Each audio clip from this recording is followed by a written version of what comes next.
that this was a threat against Trump. And I have no idea how in front of a federal judge with a straight face in a preliminary hearing, they are going to prove intent based on the evidence that is public facing. It would really surprise me. It might get past a preliminary hearing. They have to have it. If they, I just looked it up. If the defendant's in custody, 14 days. If the defendant's not in custody, 21 days. After the preliminary hearing phase, then the government has to provide discovery, and they've got to turn over certain information so that the defendant's attorneys can look at the evidence and consider whether or not they have evidence that would support each and every element of the crime. And if they don't have the evidence, then the attorneys will file a motion to dismiss on that the evidence is lacking for one or more of the elements of the crime. And again, they've got to prove intent with this. 8647. What the hell does that mean? 86. Somebody. It's an old term. Means throw the guy out, throw the bum out.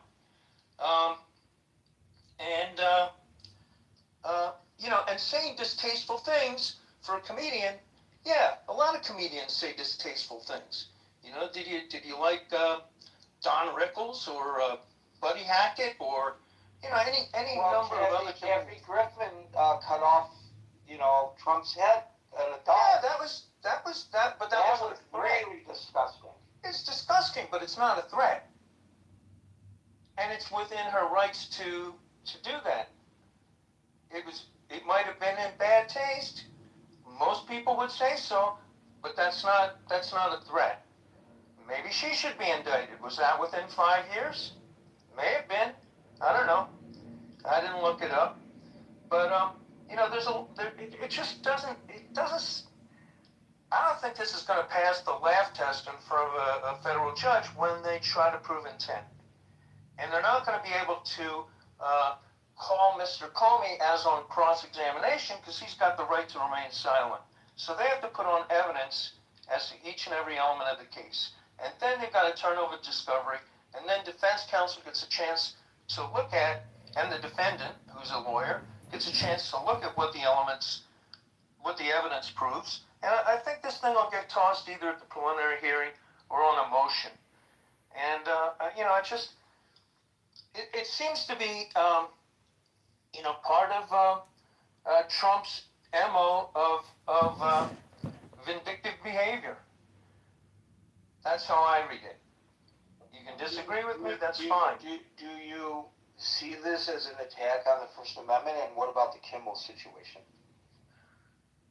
Well, first of all, I didn't watch the Kimmel joke, but if Kimmel said something rude or offensive, that's his right.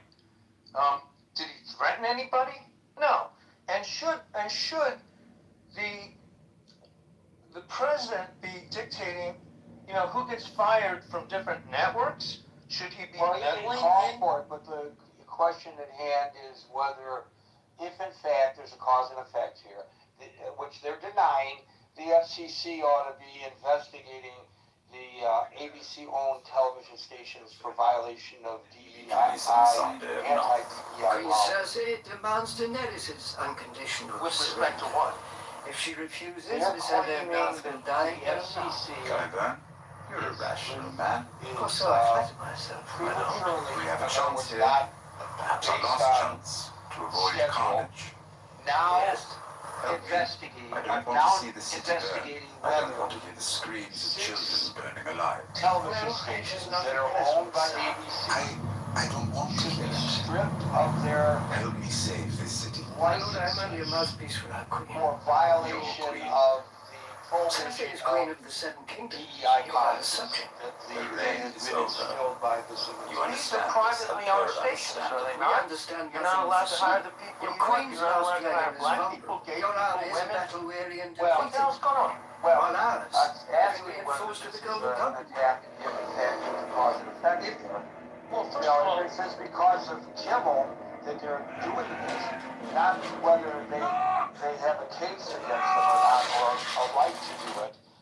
If in fact they feel that they're violating the regulations, I need your shares. particularly Never accept DEI. reality. I show them the numbers, the charts, the whole truth right here on this remote. They just nod and keep talking about game shows. Whether this is, if in fact, because of what Kimmel joked, I mean, if that can be proven to be their motivation because of the Kimmel jokes, yeah, that would be a suppression of free speech and the freedom to tell a bad joke, to tell a distasteful joke, I need your comments. I need your. distasteful things. Distasteful things are not threats. They, you know, some people think they're funny, some people think they're not. Some people think Trump's threats of violence are funny. Trump threatens violence all the time. You know, he's repeatedly done this on camera. So you don't need to, you know, you can just play. I found a stream of his videos on Twitter. You know, with all the things where he's talking about, oh, shoot him, shoot this one, shoot that one. Yeah, that's good. They'll be dead. Things along those lines. So you know, Trump, the calls, the rhetorical calls for violence come out of the mouth of Donald J. Trump. And he's done this repeatedly.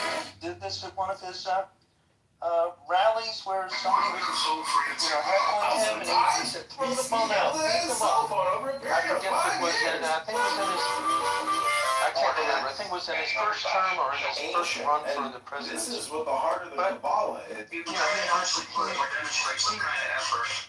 he acts like a mafia boss This is gonna be the most in the way Saudi guy was gonna be the way he that guy happened to issues his calls to beat people up and throw them out, you know, and I believe this was at a public event. It doesn't even matter. Trump calls for violence many times, and there's videotape that proves it.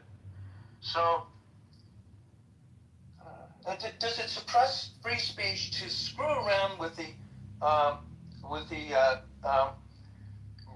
people that regulate broadcasting because you don't like what people say? Of course, that would be a roundabout way to suppress free speech. But you have to prove that was the intent.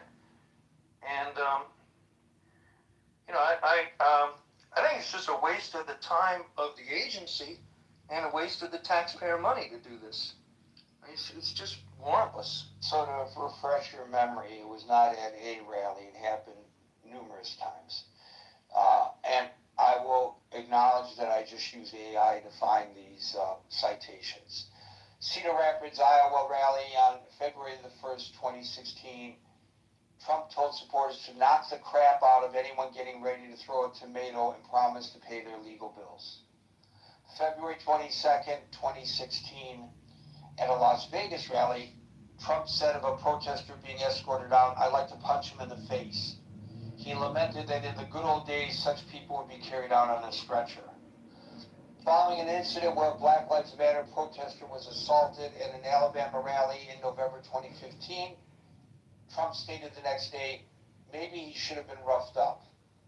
More recently, at a Coachella, California rally on October 12th, 2024, this is from Time magazine. Trump reacted to a woman heckling him by saying she should go back home to mommy and that she gets the hell knocked out of her by her parents. So, yeah, you're right, except it wasn't just one time. It was. Yeah, I mean, the videos that I saw about the preliminary hearing. They have to have it.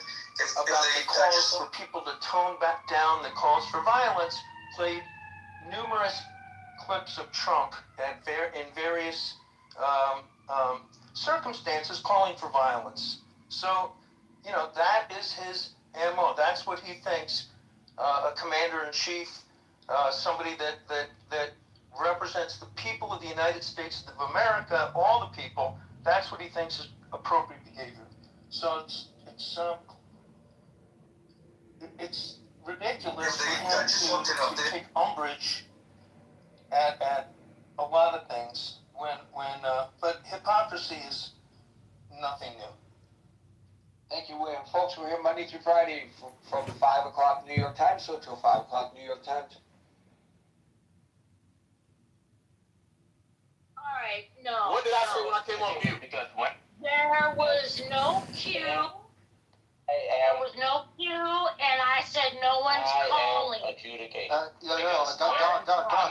Sorry, Dia, PTR. Listen, Come on. I see where she asked to be in the queue. One second, guys, one second.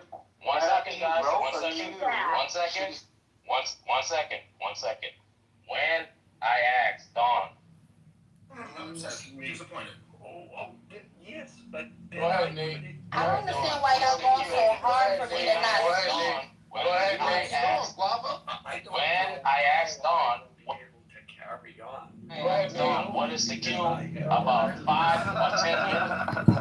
Come on, stop me there. Wait, he could mute us? Yeah, that's fine. Can I please say something? I just wanna, I did not tell you what you're I think that, you characterizing it as hoops when it was me trying to be as clear as possible, from a legal standpoint, how this was perfectly acceptable, and it is acceptable to conservatives too. I mean, if you'd have heard the first half of this room, I argued almost exactly your point.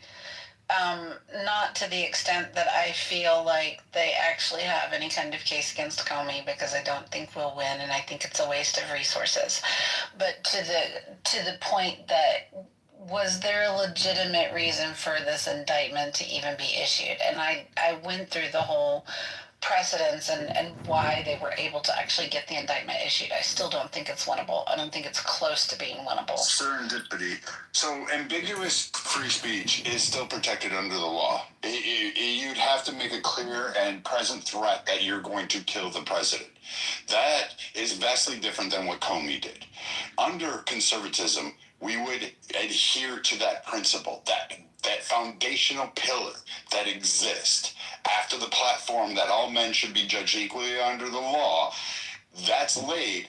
Then that pillar stands with that First Amendment. And it states that you cannot just stretch ambiguous free speech, which this Correct. would be, into fit a narrative that you wanted to because you dislike the person. And there are many definitions around a political rhetoric as well, not being condemnable under the protection of free speech. Fight like hell. Fight like hell.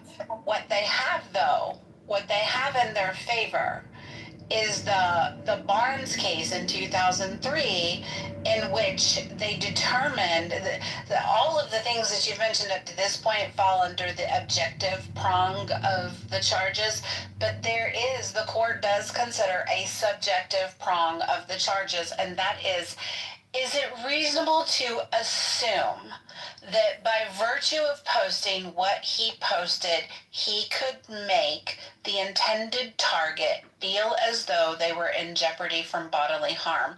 That is why they got the indictment, because there is this subjective component of case precedent that the Supreme Court will also use in consideration. They take the words, they take the context, they take whether or not he deleted it, which he did. They take all of this subjective bullshit into account too. And so there is this whole subjective component of, is it reasonable to assume that Trump could have felt threatened in any way, shape, or form by his post? And if that is the case, then he's not protected under free speech, according to Supreme Court precedent with I think it was Victoria and Barnes case in 2003. So that was the point that I made earlier. Comey's comments were after the first assassination. Even if the poster's intent was, the case, the 2003 case said even if the poster's intent was not to actually perform the harm themselves. And so this is the whole reason that the indictment got passed down, is this subjective prong of what the Supreme Court considers. This is why he was indicted. This is the smidge of minimal chance that, you know, this thing even makes it to court and isn't dismissed on motions based on the First Amendment right. But it is this whole subjective component, because that case said even he didn't have intent to commit the harm himself. If he could reasonably assume that the posting of the picture made his target feel threatened of bodily harm or death, then he is in violation. And hold that by 4 numbers? Hold on. I called after Deputy Police. So I don't know how many remember, but I do. I think it was Chuck Schumer who was on one of the mainstream media interviews after Trump was severely critical of the alphabet agency. Trump said he didn't believe that they were being run effectively and that they had some corruption that needed to be addressed.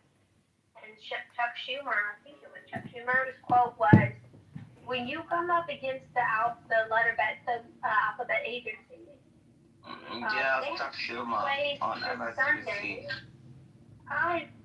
Damn, H-Tech, go ahead, do it. What was the quote, H-Tech? He was like saying like if you come up this alphabet Was agency, it worth interrupting me? they have like 101 ways to come up these. They have 6 ways to Sunday of getting back at you. They have 6 ways to Sunday. Popular American expression, it means that they will retaliate. And James Comey was part of the alphabet agency. You can make the argument that Trump felt threatened. Even though he's used to. It would just be a lot easier to respect these perspectives if you guys would just say what you really want to say, which is like, fuck the Constitution, we want to get even, burn them all. Wait. I want to clarify. I do not support Comey being indicted. Okay, I do not support Comey being indicted, and I don't think that the majority.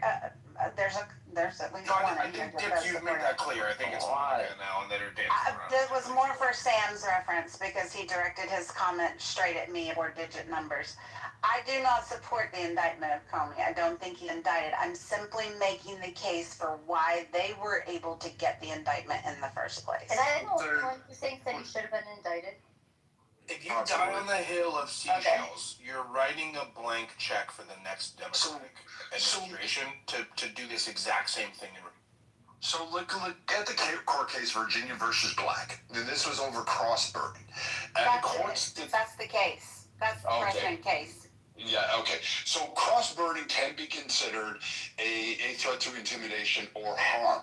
Is it always the case? No. You can actually go ahead and do this, and you can set up a cross, and as long as there's not a reckless element or a conspiratorial or a threat to harm in that, or damage, obviously, to somebody's private property, then this is perfectly legal. You can do this. It's not anything different. So you have do it in somebody else's yard without. That's illegal. That's and it's an infringement on that. But that falls under a different, because that was articulated in that case. So at the end of this, when you look at that precedent and saying here we have to be subjected to freaking morons burning crosses. And you may not like it. I may think it's really ridiculous and it's harmful and it's intimidating and it has those. It's still protected free speech as long as it's not infringement on somebody's personal space, harm, or property. Comey can do this. By every precedent, he can do it because, again, you have to prove that he was going to be reckless, conspiratorial, and direct harm to to somebody that is sitting in that office, and that's not going to go over well. It's just you have a long road to do it, and this is optics at best, and shitty optics. It's not a win. It's actually a setback, which takes away the meaning of what just happened in that fucking Hilton hotel. It just strips everything away. But the thing is, like, there's a long road of, like, the Supreme Court overturning the decisions. Like, we can go Black vs. Board of Education, we can go versus Loving vs. Virginia. I can name like 100 other cases that the Supreme Court has overturned. So it's just like, that's what you're dealing with currently at the moment. But what makes you think, I want to ask Brad this question, what makes you think like a future Supreme Court doesn't overturn these decisions? Why are you so confident about this? Why would they overturn it when they actually argue? Yeah, but they could overturn it. I mean, like, you know, like. They could. I mean, I suppose I'd be against it. The Dobbs decision took 50 years. It could get overturned. What makes you think you're right about it, though? The Dobbs decision has nothing to do with this case. Yeah, that's what I'm saying. Like, the Supreme Court overturns their precedents all the time. But I'm not discounting.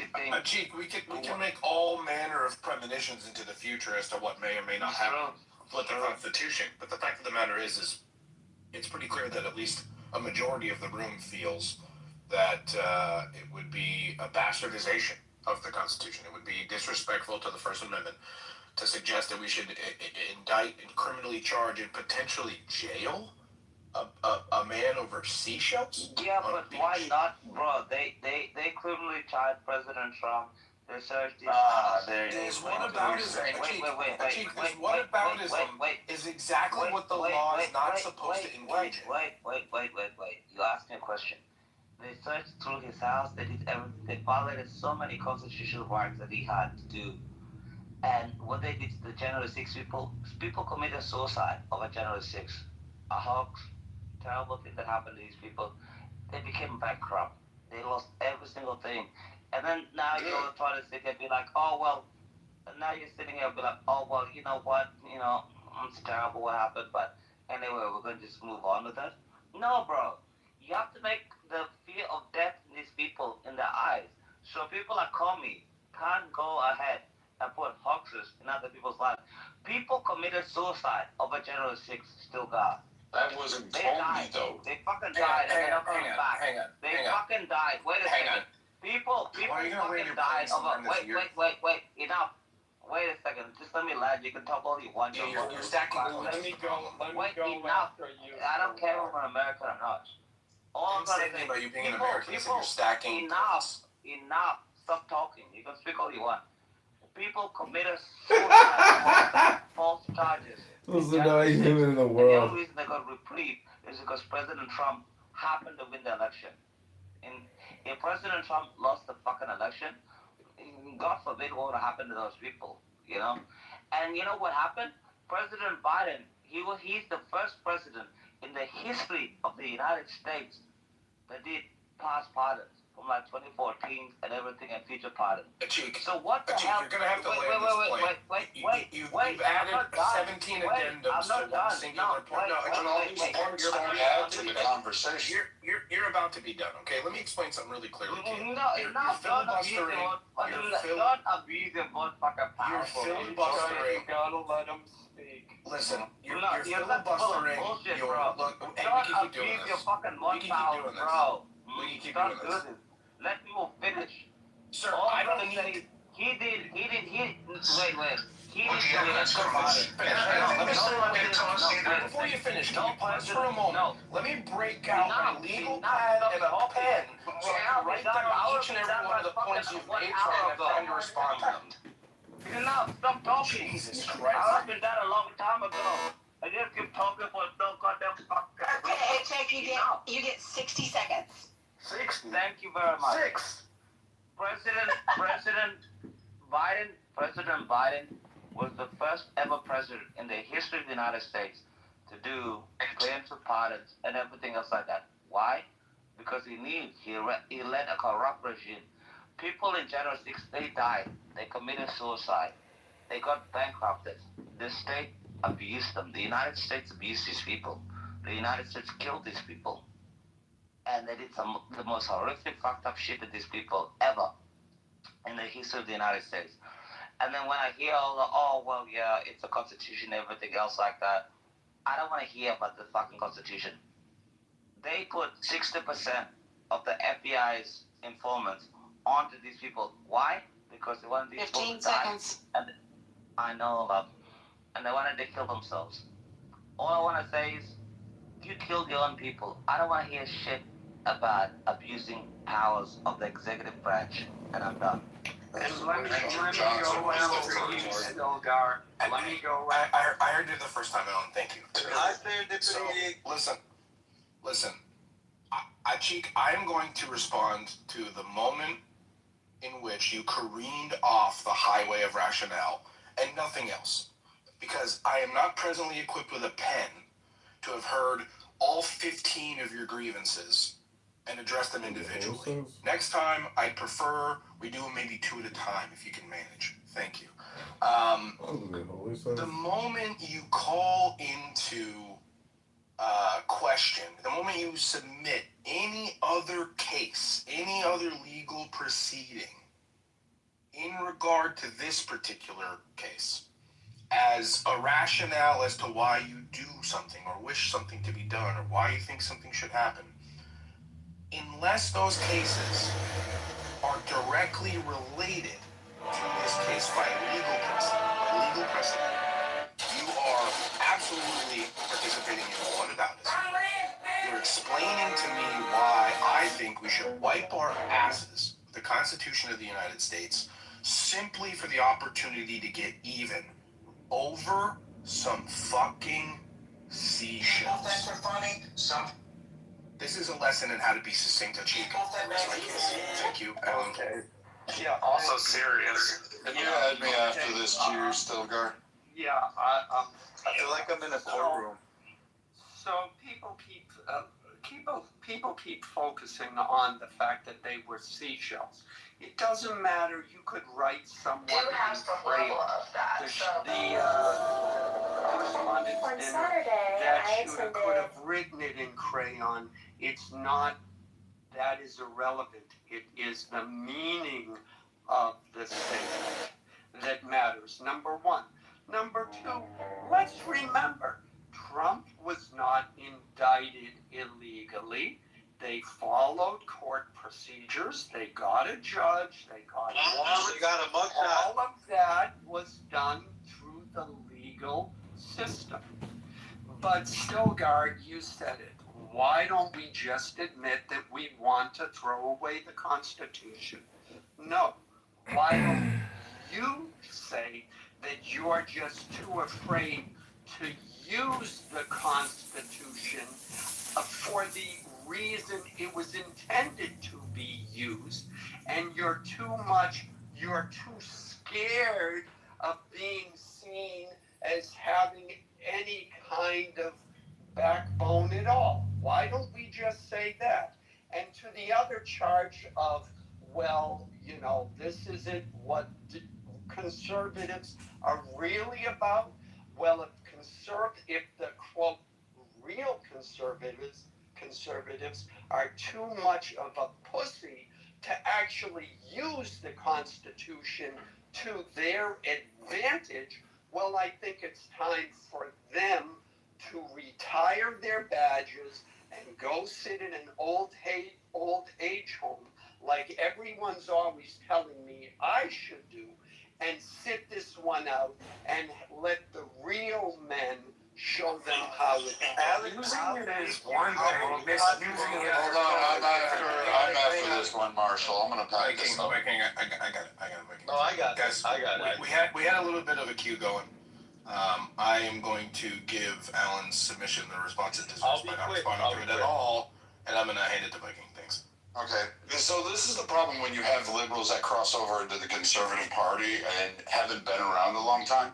They absolutely want to utilize the same fucking style of governance just they want to call it under Team Red. And this is a massive problem with conservatives and Republicans. We would never agree to this. We don't agree to this. Like, I don't like what Comey said. I don't like his little fucking picture. I don't like the fucking man, period.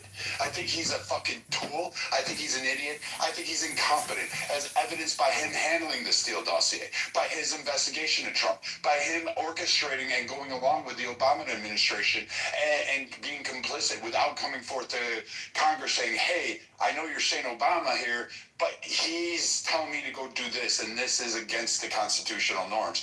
This needs to be checked. This power needs to be checked. So there's a lot of issues.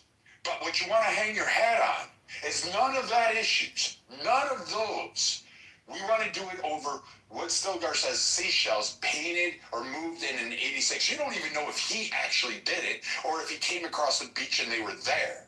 You still don't know that. You don't even have those final determinations. You don't have all the facts. But you're cheering this on and saying, let the real men do it because we just want to cry about this because this one hurts my feelings.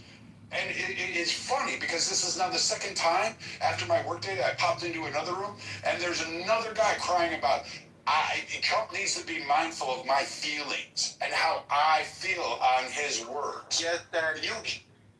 You can't have that. You can't sit there and say, hey, it makes me feel icky, so I don't want to have it, and I think we should use the courts, weaponize the courts, violate the First fucking Amendment, a constitutional landmark. No other nation has a First Amendment in the correct category that we have, and it's so badass that Trump today dressed up the Revolutionary Guard in full fucking uniform and put them out to the Greek. Guess who? The King of fucking England. Badass. I love that shit. That shit is amazing. That's free speech at its finest. That's great. That's bad fucking ass. But now, in order to protect that free speech, I have to accept a picture from Comey.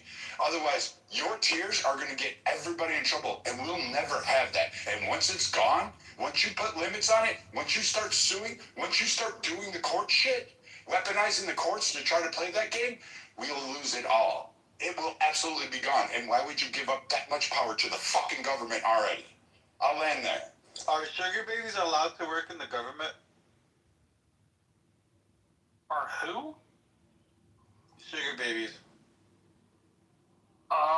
Depending on where they work, being a sugar baby is not necessarily illegal. It is distasteful. Like a 29-year-old. Like is grounds to get you fired. I think if somebody knows about it, but that depends on your boss. Are you putting it on your resume, or are you just showing up there and faking it? Or for hire? Is that what you're suggesting? No, he's talking about that. He's talking about that government employee. Every time I listen to Brad, I realize what conservatives have lost for like the last 40 years. We've born all statements. What are you going to do, Brad? Like write a strongly worded letter to your congressman, no congresswoman. I actually do advocating for fascism. It's no, yeah, that's kind of what I'm hearing. Every time I hear like so-called... So, like, let's do this. What I can do is I can leverage money. I can activate... But it's just like, what are you going to do? You're going to write... Okay, so you asked me the question now for the second fucking time, so now I'm going to answer it, you stuttering fucking idiot. I'm going to say this. Brad, he was already losing. So again, when I look at this and you think I don't have power, that I actually organize, I move people, I fucking campaigns to a high degree of level, that I actually get calls if I want to back local politicians. And these are issues I'll bring up at RNC convention meetings. These are messages I'll sit there and tell people like Marshall, hey, when you're going out and canvassing, this is a major fucking concern of mine. This is a problem that I have. This is something I want to be remedied. So when you go around and tell people about this, Marshall gets these things, and I can spread it across the nation faster than you can. So again, I can also turn around and use the court to go ahead and sue those that want to infringe on it, because if you think I can't weaponize the court after you create this. So again, you need to shut up while everybody else talks. Check, let him finish. Yeah, so guys, as much as I'd like to see you call each other fat gay retards, it's not going to move either one of you closer to either one's perspective. Viking, you and I largely agree on this one. I think the fact of the matter is, it's not a lack of information. It's not a lack of information. It's clearly a fundamental disagreement on the morals and principles surrounding this particular issue. If that's Cheek's position, I don't think either one of us are going to change it. I don't need to, but when he asks me a question, I go to answer, and then he just keeps his like fucking gurgling, fucking gooseneck, fucking going on. Then like again, you can't expect me to. If you keep this up, you'll be basically banging symbols together, and he'll be cranking the Yeah, but I'm not worried about some know-nothing from Australia. Hi, Monica. Yeah, Marshall, you're the faithful man. We love to have an opinion on politics. It doesn't deal with it. It's okay. You're just like, oh, Marshall, hey, check, I know you're petty. It's all right. Long memory, Marshall. You're the same. All right, we're giving the floor to Marshall. Yeah, Marshall, I think you're particularly adept at addressing these sorts of issues. Particularly with things. I definitely want to hear your input on this. So what was the chief contention of the argument? Well, as I understand it, we're talking about Comey. Yes, and the indictment today. So from what I hear from talking to lawyer and judge friends of mine is that it's not going to hold up under review. That it's going nowhere, right? That it's more political than it is actually lawful, which, I mean, says something about abusing the system in the first place, right? If you're going to abuse the Justice Department to politically go after somebody, then it doesn't really matter. I'm also kind of with Brett on this. How do we know Jim Comey didn't just walk up on that image, right? The tendency to punish over perceived political slights, or what look like perceived political slights from a national point of view, I don't think are very healthy to the government and the Constitution. It shows that the rules don't really apply when the elites and the participants of government stop believing that the rules apply. Then they do weird, strange shit that ends in some sort of dictatorial, fascistic kind of end. You can play the game, but you can't play the game so hard you break it. And it's definitely possible to break the Constitution. And selectively applying it is exactly one of the ways in history in which those things then become null and void. The Constitution is turning 250 years old this year, right? Yes. Yeah, so I think so far, if I'm tracking correctly, Ann and Cheek are the only ones who think that this is a good thing. 100% is a good thing. Marshall doesn't. Cheek, hang on, Cheek. Well, yeah, Alan left the room though.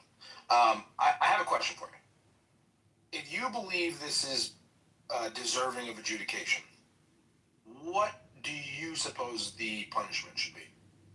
I don't know what the punishment should be, but obviously a grand jury of the citizens in DC, a liberal city, where you have no chance as a conservative, in DC, was the one that educated this. Why the hell did you not mention it the whole entire time? He got indicted in DC, Washington DC, with his fellow. Yes, because that's where the Justice Department files its claims. You don't have a fact for it. Now, stop talking. So wait a minute, Cheek, you don't have a position on what this punishment should be. There's a reason they did in DC, and I don't know what the punishment should be, but they should make an example out of Comey, because what they did to President Trump should never happen to another president, or should never happen to another person ever. They went through. Literally, we had a grand jury indict Trump in Georgia, and people cheered it on. They argued against it. 1 second, bro. They said it was the same fucking guy said it's impractical. Wait a second. These people in J6 killed themselves, Brad. What part of that don't you fucking get? So, they killed themselves because they went after them for fucking nonsense and absolute terrible things. So the answer is to violate the Constitution further? And right now, you have Comey. He's not going to be movable on that. There's no point in addressing it. Listen, Cheek, hold on. Slow down a little bit. It was a grand jury in fucking DC. It was a grand jury in fucking Alabama. I'd be like, oh, maybe it's terrible. Like, something best thing ever. But he was a grand jury in fucking Washington, D.C. Even his own PS thought they need a trial to happen to him. Fuck that guy. It's a grand jury about a ham sandwich. Have you ever heard that American saying, Chick? Yeah, but hang on a second. Okay. So let me make sure I'm following the logic here. Okay. Based on the lawfare and the misbehavior of the previous administration in the direction of conservatives, you think the solution to that problem is to take a bigger bite of that apple to make that point, right? We're in a bar fight. No. I've picked up a pool stick, and your solution is to pick up a pool stick, and you think No. I don't want a pool stick. I don't want terrible things to happen. I just want certain people to be held accountable. One of them is Jim Comey. He's one of the worst of the worst. Okay, but Achik, the question that I'm trying to ask you here is: you think this is what will stop this? This will put an end to all the madness. If we make an example out of James Comey, and because they're gonna feel Achik, you're gonna have a really hard time responding to my proposition in when it's not in its totality. Yeah. I just want to say, I want to make Jim Comey an example. Everybody else, I don't really give a fuck about. Presumably you want to make an example of him because you're under the impression that this is going to cease this behavior from the other side. Yes, it is going to cease behavior because they have to know there's fucking consequences for their actions. You know, when you're like a kid, I think that's, you don't have any speaking like a kid, I think that's a tremendously naive position. You think that the left isn't going to turn around? You think the left isn't going to turn around? Every single person that is a Democrat there, you want them to do the exact same thing as they did the conservatives? Why the hell did you think President Biden pardoned people from what makes you think they won't do it to conservatives? I don't want that. This is all I want. Wait a second, Brad.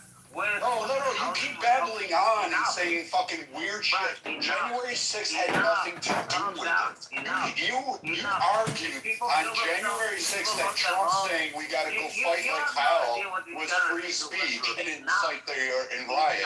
And now you're going to say this has to do it.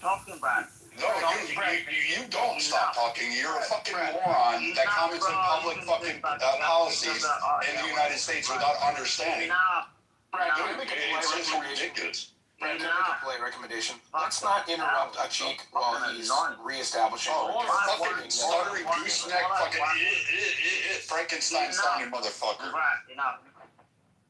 All I want is for this bullshit to fucking end. That's it. And that's you don't live here. Brad. I don't give a damn, bro. Let's let him land. Fucking hey, go back to Somalia and fight for your own democracy. Let's not let him land. Enough, bro. Fucking hell. All I want is for this bullshit to fucking end. Finally, you know? Just let it. And one of the best to let it end, Jim Comey, the trial of fears. I don't think Jim Comey is going to go to jail. I don't think he's going to go to prison. I don't think he's going to spend any time with that. But they have to know that they can't do that in the future or everybody else. And that's it. Really. That's all I was trying to say for like the last 10 fucking seconds. But he won't shut the fuck up. Achik, help me understand how indicting Comey prevents this from happening all over again in the reverse when Democrats take power again.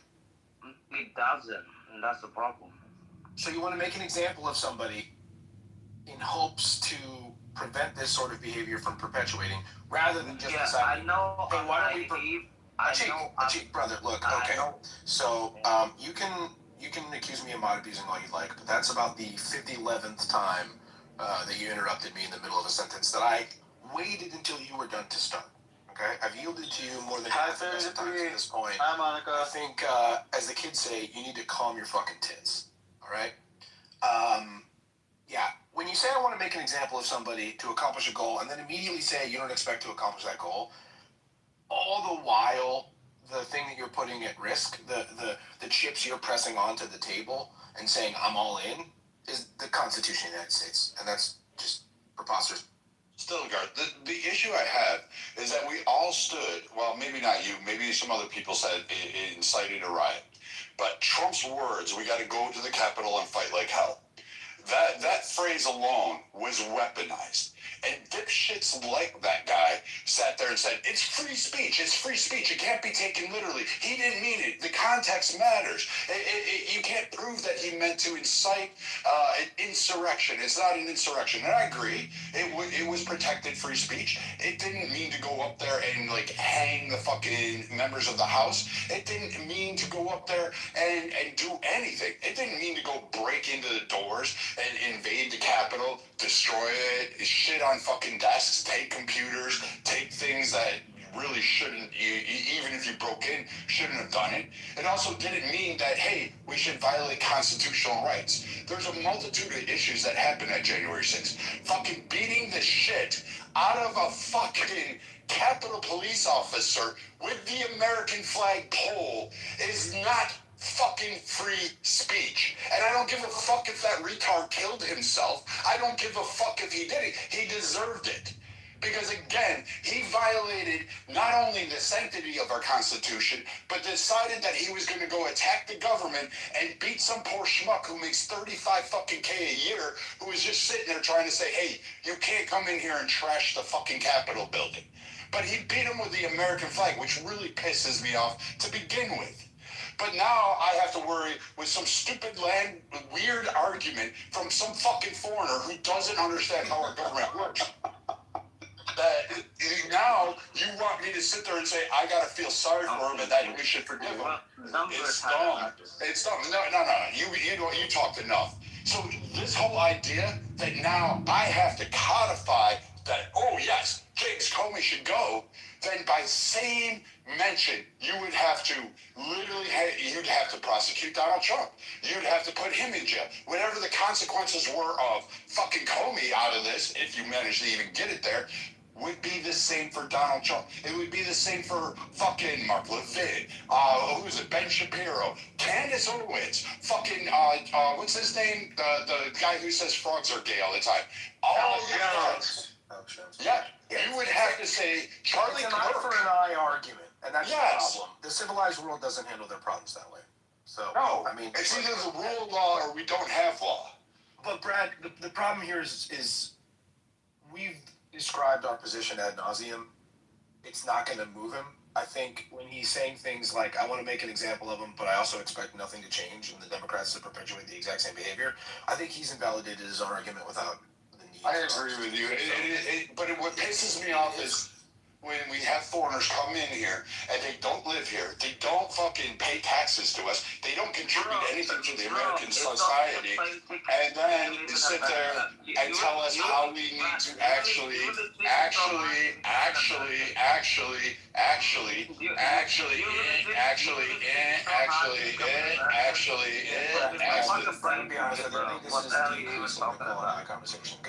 But again, tat thing. The tit for tat thing isn't fun. Like, we could do the dinner for schmucks thing at any point, and calling him a retard, no matter how retarded I think he is, isn't going to move the conversation forward.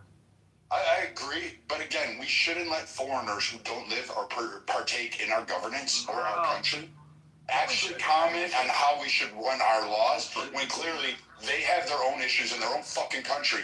And when we talk about that, they lose a gasket on it. The problem there, Brad, is you're running headlong into an appeal to authority argument. You're suggesting that, like, he can't have an opinion. He certainly doesn't have influence. If I have a plane ticket to fucking Alabama and I'm an American and of course he can have an opinion, but it's a really annoying and ill-informed one, and one which bears, no matter what his opinion is, doesn't really affect his life.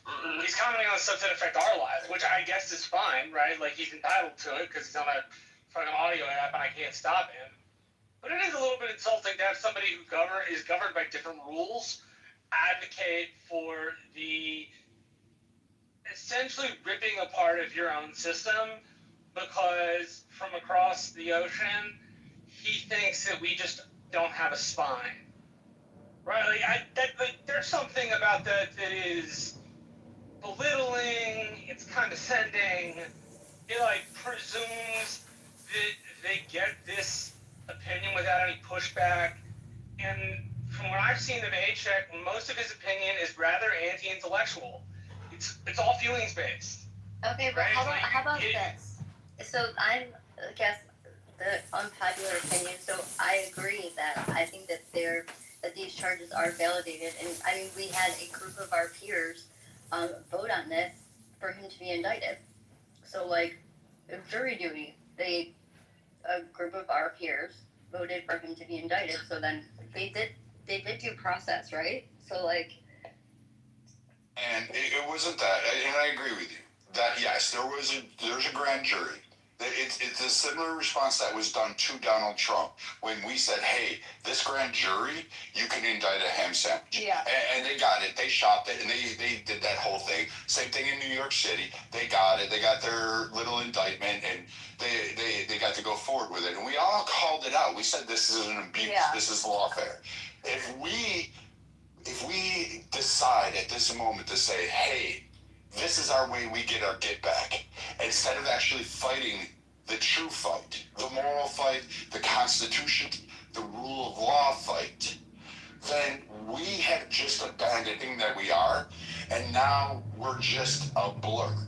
We either have to have that framework now, even in the face right now of the most, like, whatever shit you want to. Like, Jimmy Kimmel saying that shit, that the first lady looks straight as a widow. Like, I hate that shit. That shit's, like, and that really fucking twists me in a certain way. As a personal level. Genuinely. Yeah. But the idea that I want to prosecute him? No, I do not want to abuse the law or weaponize it. Now, if he was in a bar and said that shit to my face, yeah, I'd punch him. Nobody's talking about that. You know, nobody's talking about that. It doesn't sound emotional at all. We were talking about the prosecution of James Comey and Jimmy Kimmel. Can I do a real reset, guys? Can I do a real reset, please? I want to abuse my powers. I want to abuse my powers because what I keep hearing is one person is talking and somebody keeps interrupting.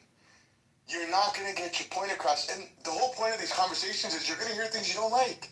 But wait till the person's done and then say, hey, can I speak? And then say whatever you got to say. And I guarantee you that person is going to allot you the same respect. There's nothing more annoying than hearing 5 people talk.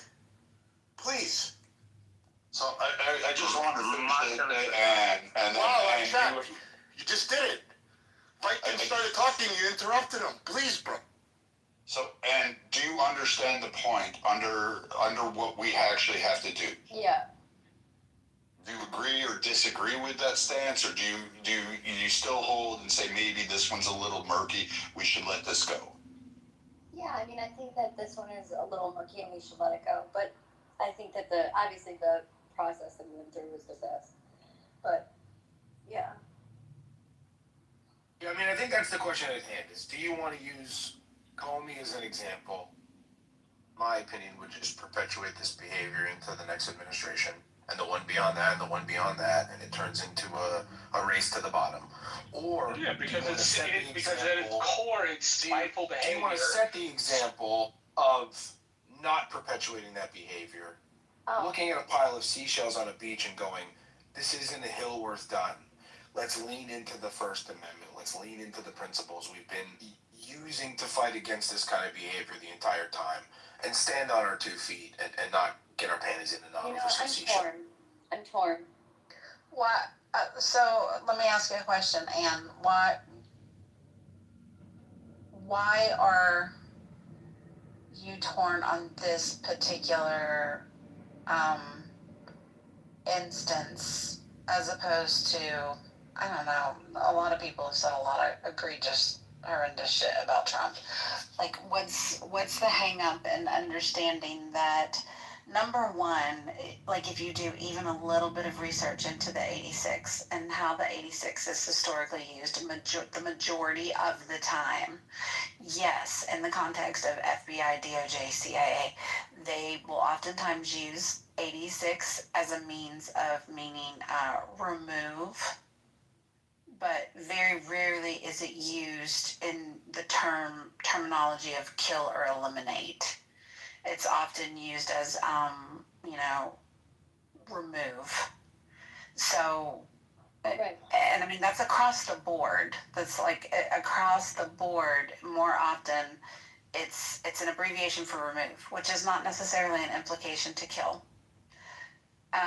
So when you take that into consideration, right. yeah. But I think, honestly, I think that Comey's a douchebag, so I think that I have, like, a hard time saying that I think he's a complete and utter, like, despicable human, and, like, what he said. But so you agree. Beyond me. Right. You agree, though, that, like, I don't know. I feel like as conservatives, we have a due diligence to protect free speech, even the fucking free speech we don't like. Right. Specifically the free speech we don't like. Because otherwise, we have former law enforcement officers in Tennessee getting arrested and spending 39 days in jail on $2 million bond because they put up a meme of Trump that his town didn't like. And he will just be the first of many. Like, it's gonna be a slow erosion of our First Amendment right if we sit here and bandwagon that, yeah, we think that this witch hunt for Comey is justified. The first indictment against Comey, at least that one had, like, some criminal merit to it. This one, not at all. Not for 20 years. I don't think it's just about that. I think it's about what it does to the rest of the government. It instills this incentive of tearing rather than building. Yes, in politics, as I can tell you very personally, you have to know when to knife a motherfucker, as the saying goes, and like when to build bridges. But we have done a very poor job in our country of building bridges over the last 15 or 20 years. We've done a pretty good job at ripping apart. One of the things I have learned in life is if you want to instill good behavior in something, the way to do it is by leading with good behavior and instilling better norms or rules in the agencies, like demanding hire up the people that work for you. And that instills a much more professional, much more ethical workforce. But using the Justice Department to go after Comey for... It's retaliatory. It's retaliatory judicial abuse. In the same way that they abused him with the judicial system, he's striking back. I have a question. Exactly. And the retaliatoriness, the thing that degrades is us all being equal in front of the eyes of the law. Because if they can do it to them, they wouldn't think twice about doing it to us. They didn't think twice about doing it to us. But it's a vicious circle. Well, so this is what we're going to spend the next 10 years doing. Who took apples out of the basket and put oranges, and took bananas and threw grapes? Like, this shit is stupid. Like, our president that we're paying should not be wasting fucking time talking about who television networks should be employing for their talent. Like, I'm sorry, this shit is stupid. Like, this is the same fucking president that time and time again complained about Joe Biden taking away jobs. Joe Biden's taking away jobs, yet he is trying to get several hundred people in Los Angeles fired over a bad joke. Let that sink in for a second. Like, this shit is stupid. This is the same administration that has used Jet2 Holiday on their Instagram page to laugh about people getting deported. So don't you think that side was waiting to get their lick back to say what the fuck they wanted to say about the man? Come on. Like, this is stupid. We have bigger issues to worry about. I don't think anybody in this room really majorly disagrees with you. Ben, what were you going to ask? Well, so I'll just make this point. Like, I agree with the general sentiment that, yeah, obviously we have bigger fish to fry. Like, I also think that there's a difference between, kind of going back to what Marshall was saying, of using lawfare versus kind of what Adam is saying, which is going after free speech. Like, I think that there's a huge difference there. Like, if you're talking about doing ticky-tack files and using rules that are never ever used before, I think that that's very different than using the office of the president to go after your political opponents with actual no legal. Like I think that there's a difference there, right? Like, I think the president going after Jimmy Kimmel, is it Fallon? Kimmel going after Jimmy Kimmel is, I think, is like I think it's stupid. Like, I think the guy has free speech. You're right, considering the solution is to put hundreds of people on government assistance when they lose their jobs. That is a stupid strategy for a president that wanted to put people back to work and criticize his predecessor for firing, for getting people losing jobs. But with that being said, it's like, I'm struggling with what Marshall was saying, which is like, okay, because I'm looking at this and I'm going, okay, every single, and I'm not going to say it's Democrats first or Republicans first, every single fucking president, like, obviously there's a lot of shit that was done against Donald Trump. Like, there was a lot of lawfare and all of this kind of stuff. It's like, so what is the answer? Like, if you're a Republican in this country, what is the answer? Like, when it go low, you go high? Like, how has that worked out for Republicans, right? Like, wasn't that the reason that elected in 2016? Was like, that doesn't mean you can't knife people privately, man. Sure, it's just that the knifing won't be seen by anybody. But the Democrats are not doing that. They're knifing people wide out in the open, and they're saying the Democrats are daring you to break the rules. But then, yes, do you not believe? Just because somebody's going to jump off a bridge. But they're saying, like, every single time that Democrats are doing this, they're like, hey, look, like, it was political malfeasance to call your political opponents racist, and then, like, the Democrats are like, yeah, we're just gonna go after fucking Mitt Romney and say, oh, dude, he wants to put you all back in chains. Like, it was political malpractice. It wasn't politically, like, this wasn't, like, Democrats do this all the time, and then what, Republicans are supposed to sit on their hands and be like, no, we're the party of modesty. We're the party of, that doesn't work in America. But let me ask you a question. The point was brought up earlier, Mitch McConnell, and all of the shit that Mitch McConnell did using Democratic legislation to stack the Supreme Court in our favor and to predominantly have the Senate for, nearly 10 years or whatever. Do you not believe that right is right no matter what? I mean, you either believe that right is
did talk about, the judge mentioned sovereign citizens today.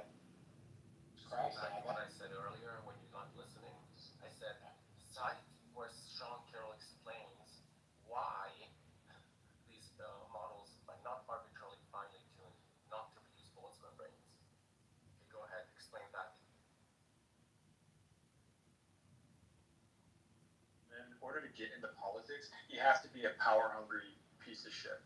Like, I'm sorry, I'm Marshall, I'm sure you know lots of lovely people, public servants in politics. I'm saying in order to effectuate change on that level, then I'm saying, okay, so let's just take away, the next executive order should be no more executive orders. Eventually somebody's going to have to break this system and go, okay, it's a parent coming up and saying, you can't play nice with the toy, then I'm taking the toy away from you. If you can't play nice with the fucking power, then we're just going to take it away from you. I actually don't have the fact of Trump going after his political opponents the way that he does, as long as he's doing so with the letter of the law. Like, what's good is good. What's good for the goose is good for the gander. And does it make the country a better place? No, not necessarily. But the Democrats are going to continue beating you unless you get down in the mud and play dirty with them. Like, and if that's the way that this is going to break this system and finally restore it, like, is it the best thing for the country? No. But, like, Republicans cannot continue to lose, and obviously they've done well recently, sure. But I'm saying that, like, stacking the Supreme Court, whatever. Libertarian got all facts. Okay, you're so desperate to interrupt me. I'm just gonna say, Don't even. Don't even entertain it. But it's just that, like, I think that's the way. Like, yes, I'm also sick of the pendulum swinging back and forth and back and forth and back and forth. It's monotonous. I'm a moderate conservative. Do you honestly? Okay, so you're all for Trump using the letter of the law to exact his judicial revenge, but over issues that threaten to strip us from our First Amendment rights. Are you okay with that? Because I don't feel like that's what Trump is doing in this particular case with Comey. The original indictment on the collusion and shit, 10-4, I got you. That indictment was dismissed without prejudice. They could refile those charges. Instead, he chooses to go after the fucking seashell picture. Like, that's my problem, is leave the freaking free speech alone. Again, I think it'll be adjudicated. Like, I haven't looked at the Comey indictment fully, so I'm speaking. I'm speaking with. I haven't read it personally, but like the Don Lemon thing as an example, like going after Don Lemon for that kind of shit. Like, I have no issue with that as long as. Me either, but that was a violation of civil rights. Sure. It's entirely different. Sure, but that's my point, is like, if you're going after free speech and just like coming out there and like, I don't know, I guess this is also a president who's been shot at a couple of times and had three separate attempts on his life, right? Like, I would be shocked if he wasn't upset about the entire, like, obviously Melania is upset, like this is nuts. Like, we need to lower the temperature. I don't know that this lowers the temperature, but like, something needs to fucking happen. This is crazy. And again, going after free speech is one thing, but like, I don't know. If there's a legitimate indictment here, more power to you. Whatever. Yeah, I think that's my problem, is I just don't think this is not the hill to die on. This is not where I want my tax dollars being spent. I'd rather my tax dollars being spent on something legitimate, criminally wrong that he did, and I'm just not sure that this meets that threshold in any way, shape, or form. At this point, I'm not worried about my tax dollars, considering the bullshit that our tax money gets. Like, I've given up on my tax dollars. Let me put it that way. Like, I live in the state of Maine. My tax dollars. There's fucking potholes all over the street, like tons of homeless people everywhere, and we pay the highest tax. Like, and I obviously know that's on a state level, but if you look up gross, disgusting waste and amount of fraud that's in the no doubt. Then I'm like, okay, like, these indictments are a drop in the bucket. I understand where you're coming from, but I'm also like, I don't really care.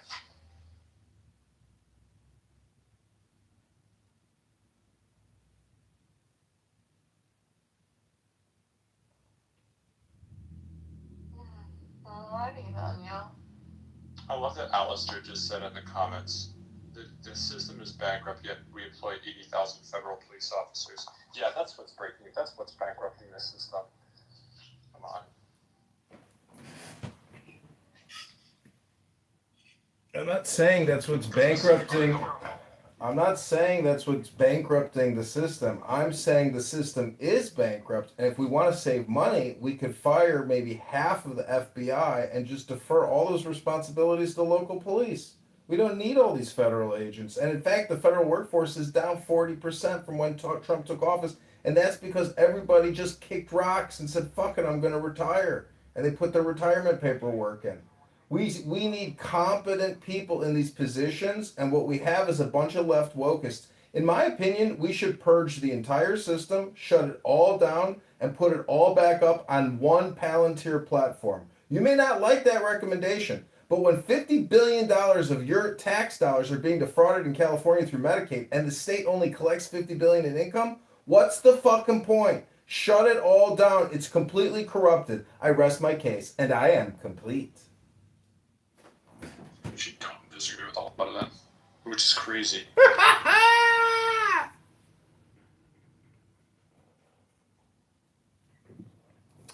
I mean, why do we need Medicare, Medicaid? Pay as you go. Oh, I got to go to the doctor. Okay, great. Now the government's going to pay for it. But we don't need this annual, quarterly, and annual budget billing system. We need pay as you go. The country's bankrupt. We need innovative financial transactions to help alleviate the stress. Hello? Do you guys know this guy?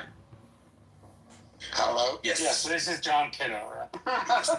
We know like For one, I know him from other three rooms. only. He's the CIA operative. But when he's right, he's right. Fucking Donald Trump ran against entitlement reform. Can we all remember that? Like in this last Well, election, he's right. Nikki He's Haley right. and Ron DeSantis, like that was Donald Trump's line of attack. Was I'm not going to touch your Social Security, Medicare. Like that's what's bankrupting this country. It's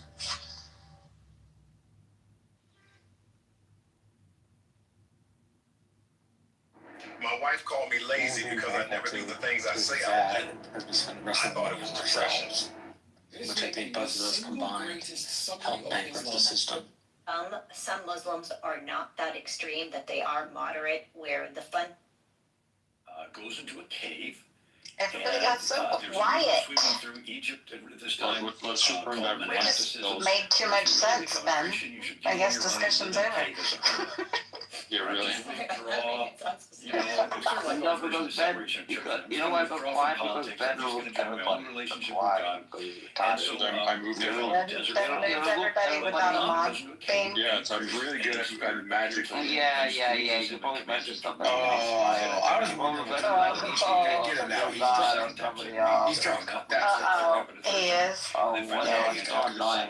Oh, okay. That's how the crown came to be. Ben,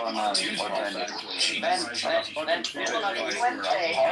Wednesday where You he's know, at. Wait. You know what's so terrible, Ben? From the future. You use Anthony Bourdain's portrait. Can you at least let him rest in peace? Or choose another portrait of the picture? Because you're not Anthony Bourdain. 40 years old. You're full of shit. Change your PTI. You're not Anthony Bourdain. You'll never be Anthony Bourdain. And you'll never be half the man as Dude, they that is were. Just change your fucking PTR. What are you drinking, everybody? Yeah. That was a ruthless attack, I'll tell you. Change your PTR before you talk to me. What are you drinking, everybody? What do you say? And whenever you come up and I see Anthony Bourdain speech, I'm like, oh, this must be a real guy. Did you do a shimmy? You're like Is that what you a did? terrible person. One of the worst. So change your Ben is PTR. wonderful. I love Ben. What are you No, talking down in about? Australia. I like Ben as a person, but he I love Ben. You're like time honored tradition. You just hate me because of my PTR. That's amazing. We're just dealing You're the first we're person just to dealing actually with hate scum. PTR. That's all we're dealing with. Most people think I'm a middle-aged white guy. Bro, I don't even give a shit what the fuck you are. Just change it from Anthony Bourdain. Let the band rest in peace. He I don't give a shit if you're black, if you're white, if you're Mexican, if you're Kosovo, if you're Jewish, if you're Irish. I don't want to I don't give a shit. I You don't really want to think I give a shit how the fuck you look like? Just change your PTR because the second people look at you, they're Oh, like, God, okay. Anthony Bourdain, he must be a good guy. But no, you're scum in half of the things that you think about. The rest of the No, he's not. Don't take a shovel. Don't take a shovel while he's digging. No, but the thing is, it's terrible. I don't understand why he does that. It's terrible. It's changes. It's a horrible thing he's doing. I want peace. I want problems always. Oh my gosh. That's what I'm saying. I don't want peace. I don't want problems always. It's not my stance. It's not my. People like you accident to say, Because of the Anthony Bourdain thing. And serendipity and other people we can get along, but you. Oh no, he's still up. I was gonna say I'm not touching him. I had some popcorn for lunch. My hands are a little slippery. But I have something to propose. Do you think that it's okay to have somebody like that on national television that has millions of viewers to basically influence the public to want the president of America to die? You think that that's okay to teach our youth and the vulnerable, like the people that are very easily, I don't know how to say it, easy to sway, you know what I mean? Like, in their position and it could lead, has anybody thought that this could lead to violence?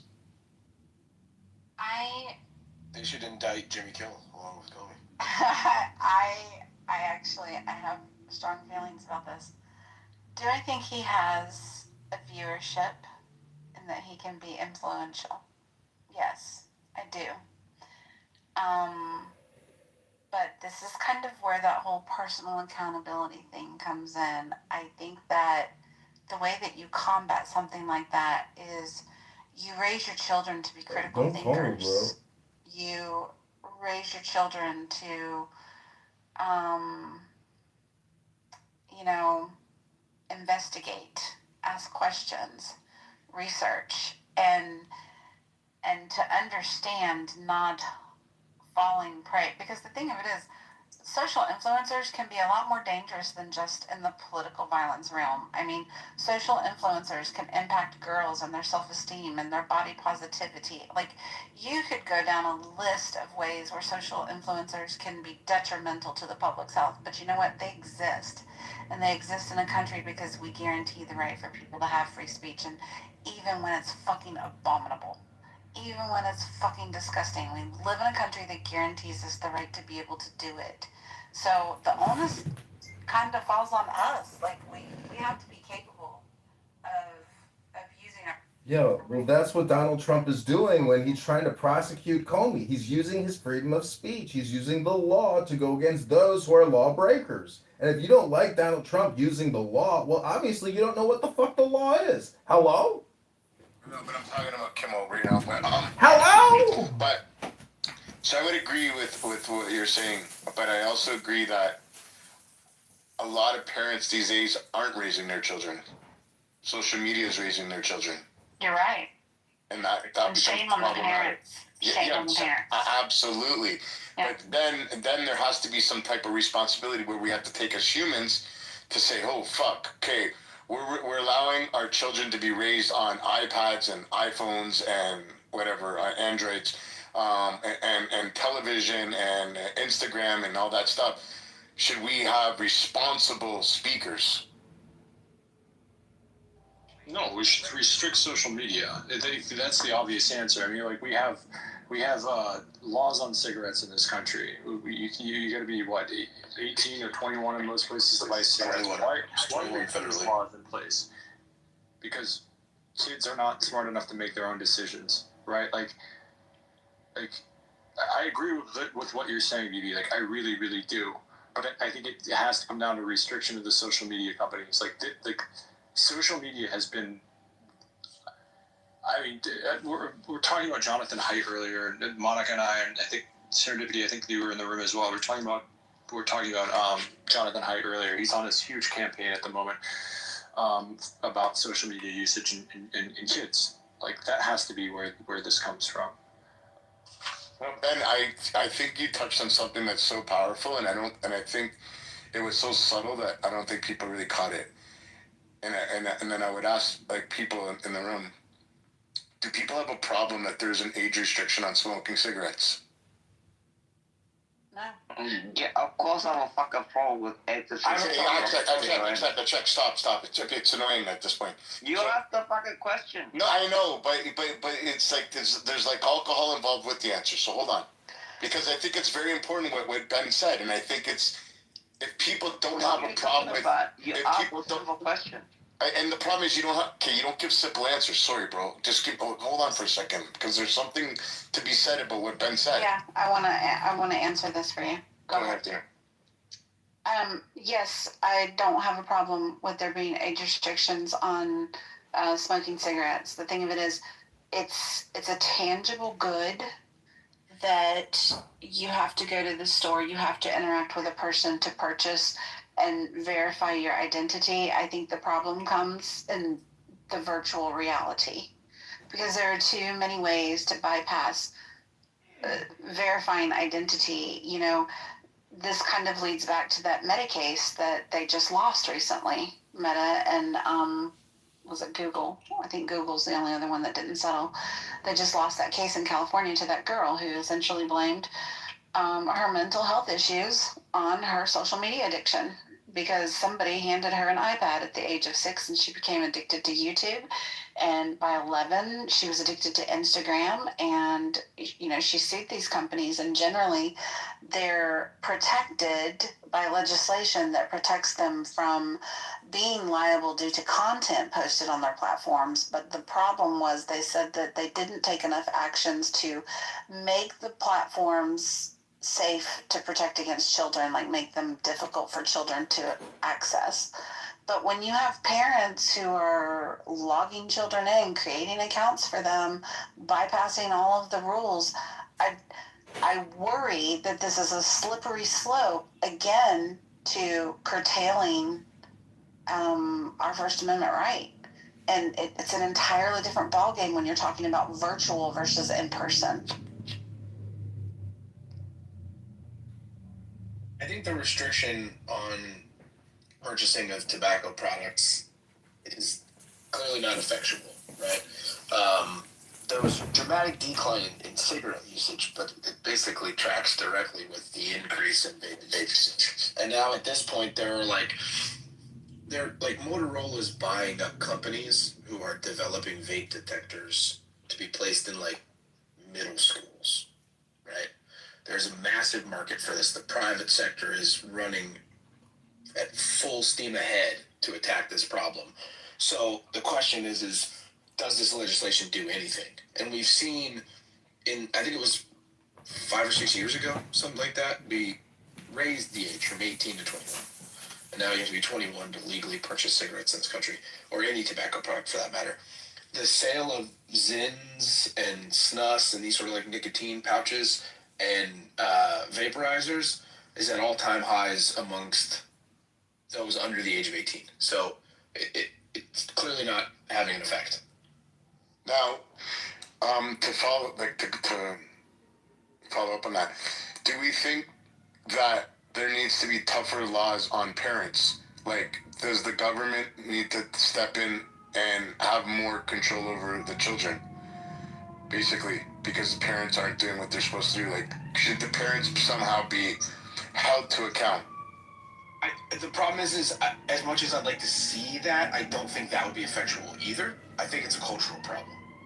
It's a cultural problem that parents have now like outsourced 3/4 of their job to iPads, and they've kind of yielded to this blame everything around my child, not my child behavior. And I don't think there's any type of legislation that we can implement that would improve the quality of life writ large and also improve the condition of that issue. It would have to be tremendously authoritarian and make more victims of like putting parents in jail for their behavior to the point that the juice wouldn't be worth the squeeze. So like in Canada, they introduced a bill a couple years ago. I think it was Bill C-81. Yeah, you'd have to have a look at this, where children are basically property of the ward, right? So of the state, and basically parents don't have any rights.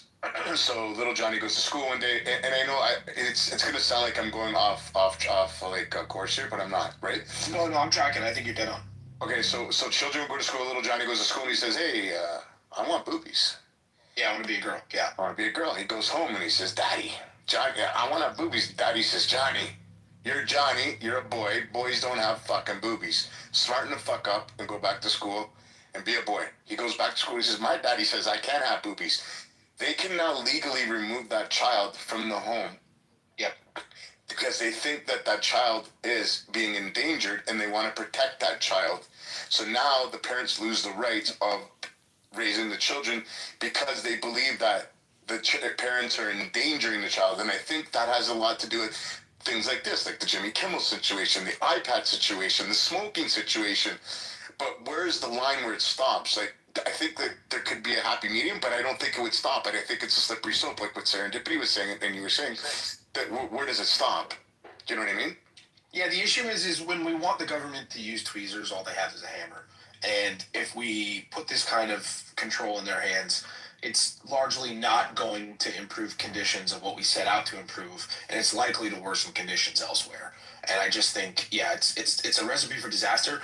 Unfortunately, it feels like a more tenable solution than hoping the culture will change. But like, unfortunately, kids are gonna have to die of popcorn lung, and we're gonna have to allow them to suffer the consequences of sucking down vegetable glycerin by the gallon, and then something will change. A couple of things, when the smoking age was raised to 21, less teenagers smoked, and I think that even though the number of vapors is increasing, I think the total teenage vapors is still lower than those that were smoking cigarettes before the age. No, it's actually higher. Well, the trouble is I just looked at. Edie's right. The opposite right now. But, maybe in America, sorry, I know in Canada it's a big problem. Edie's right based on the statistics. What the problem is like, how do you account for the kids that are certainly hiding it from their parents, certainly aren't responding to these sorts of surveys? And if you look at the private sector, there's investment going into like anti-vaping technologies. I work with public schools in a security capacity, and the demand right now for the ability to identify and address the behavioral issue of vaping in schools is like the number one topic on everybody's mind. It's more important than school bus crashes. It's more important than school shootings at this point. And you go online right now and buy a 510 battery, which is like a commonly used variant of battery for vaporizers that looks like a fucking highlighter, right? Like, there's products being marketed to enable children to do this. There's products being marketed to prevent them from doing this. It's definitely a problem. Cigarette use is naturally going to go down when the dramatic increase of vaping happens. Right. And the problem is, so sorry, Edie, because I'm in the space of vaping, and I know a lot about it, and it's a fucking huge problem, because even in the States right now, I think there's only 2 or 3 vape products that are actually legal, FDA approved, right? All of these vapes that you guys see, like Craze, Aloe, they're great. They're illegal. But they're selling them like crazy. So making laws changing the legal age doesn't seem to be the way to do it, because manufacturers are still targeting these products. No, the problem is that there's only one company or 2 companies that are manufacturing vapes in America. The rest are being manufactured in China, and they don't give a fuck what they're putting in there. And so, but the ones that are legally doing it still will find a way to target younger people, even though there's not legal. They'll just say it's not for younger people, even though we're making it in bright colors and all this stuff, And then you have, stores are selling these things, just like with THC products. There's stores all over the place in states where it's not legal unless it's a dispensary, but they're still selling a THC product that, that they're not supposed to have because nobody does anything about it. Well, look at Florida. They don't call it THC, they call it Delta 9. There's stuff that's actually labeled THC in stores. So I don't know how they THC is an umbrella category of a bunch of different molecules, and what they're essentially doing is creating these loopholes in the law to circumnavigate certain rules and make these THC analogs that are then legal for sale in this gray market capacity. The problem here is I firmly believe that is like a direct result of what we see as the government. I think that's the point I'm getting to. The government. And when you talk about social media, so there's still, kids still can't go to see like R-rated, I don't think they call them R anymore, but there's still restrictions. No, they're still R-rated. No, they're R-rated. Just the color, okay. But so I was like, well, then what's the problem with having that social media? But then the rest of us, adults and everybody, are going to have to put some sort of ID in when we log in, right? That's the only way to verify. Unless they just say, are you 18 or over? Which obviously isn't going to verify unless you put some ID, which I don't think we want to do. Put an ID every time we log into social media. So the government trying to regulate these things, use the government to control these things, it's not a good solution. I don't think we want to keep giving the power to the government to do it. It has to come down to the parents. And although it's hard to do, that's the only way you're really going to do this. But that's what we're saying, is the parents aren't doing their job. Some of these things are the fault of the government. The parents need to start doing their fucking job. Because you don't want to rely on the government to do it, because it's not going to work. Some of these things are the direct fault of the government, and like the cannabis thing is it makes the argument into these other categories insofar as if the government would do what the clearly overwhelming majority of the American populace wants, which is like federally legalized cannabis like Canada did, then we wouldn't have to have all these loopholes and workarounds, because unfortunately some of these loopholes and workarounds are totally innocuous and they buy it at the head shop and they don't even get high and it's no big deal. Some of them are bath salts, right? Yeah. Bath salts was the same thing. It was analogs of other compounds that were otherwise made illegal. This is like a problem of the government not appropriately regulating a market. Can I interrupt? I hate to interrupt Is it people. marketing? I just want to point out one thing. I want to bring everybody aware to the chat of the threat that I just got from a check. And I think that you guys should all be aware of this. BB, you're a wanker, and I hope you shit yourself in public. I think that's uncalled for. And I think we should all stand up against threats of shitting yourself in public. Shitting yourself in public. Yeah, we don't want that. That's going to affect your and Dino Cheek. Yeah, so, and the thing I was just going to say, Stigler, are they marketing? Part of the problem is the marketing efforts are marketing towards kids, how the advertisements look. I mean, we have that problem in my industry. It's a big problem, and there's mass torts actions and big lawsuits that have been settled because the marketing is appealing to kids. And, you know, there's obviously... No, but any marketing is appealing to a child. Yeah, It doesn't but matter I mean, if it's geared to a 50-year-old. I understand That's that. largely what we're getting at, though, is what we're saying. Yeah, I mean, we have it in the gambling world. It's a big problem. And the government's lack of action in terms of vaping leads to, like BB said, there's 2 or 3 vapes that exist in the country that are actually able to be legally sold, and the rest of them are operating in this weird gray marketplace. Crackdowns kind of ebb and flow at this point. but what does the packaging look like? Like, Well, yeah, that's my It's not question. the packaging. Like people What are. I'm saying, Abby, is that's what's incentivizing the sale of these products in these gray markets, making them more easily accessible to these kids. So I think Right, and they look attractive to kids. I mean, Oh, that's it's the not even point I was a minute trying- ago about a vape battery that you can buy on Amazon that looks like a highlighter. It looks like a 1-to-1 highlighter. Crazy. How long are you guys gonna go on about vapes? Because we haven't even gotten the COVID-19 injections, you know, for all these youth. I mean, that Pfizer, Coca-Cola brand push. Wow, what an incredible marketing. You know, Moderna, J&J. Oh, wow.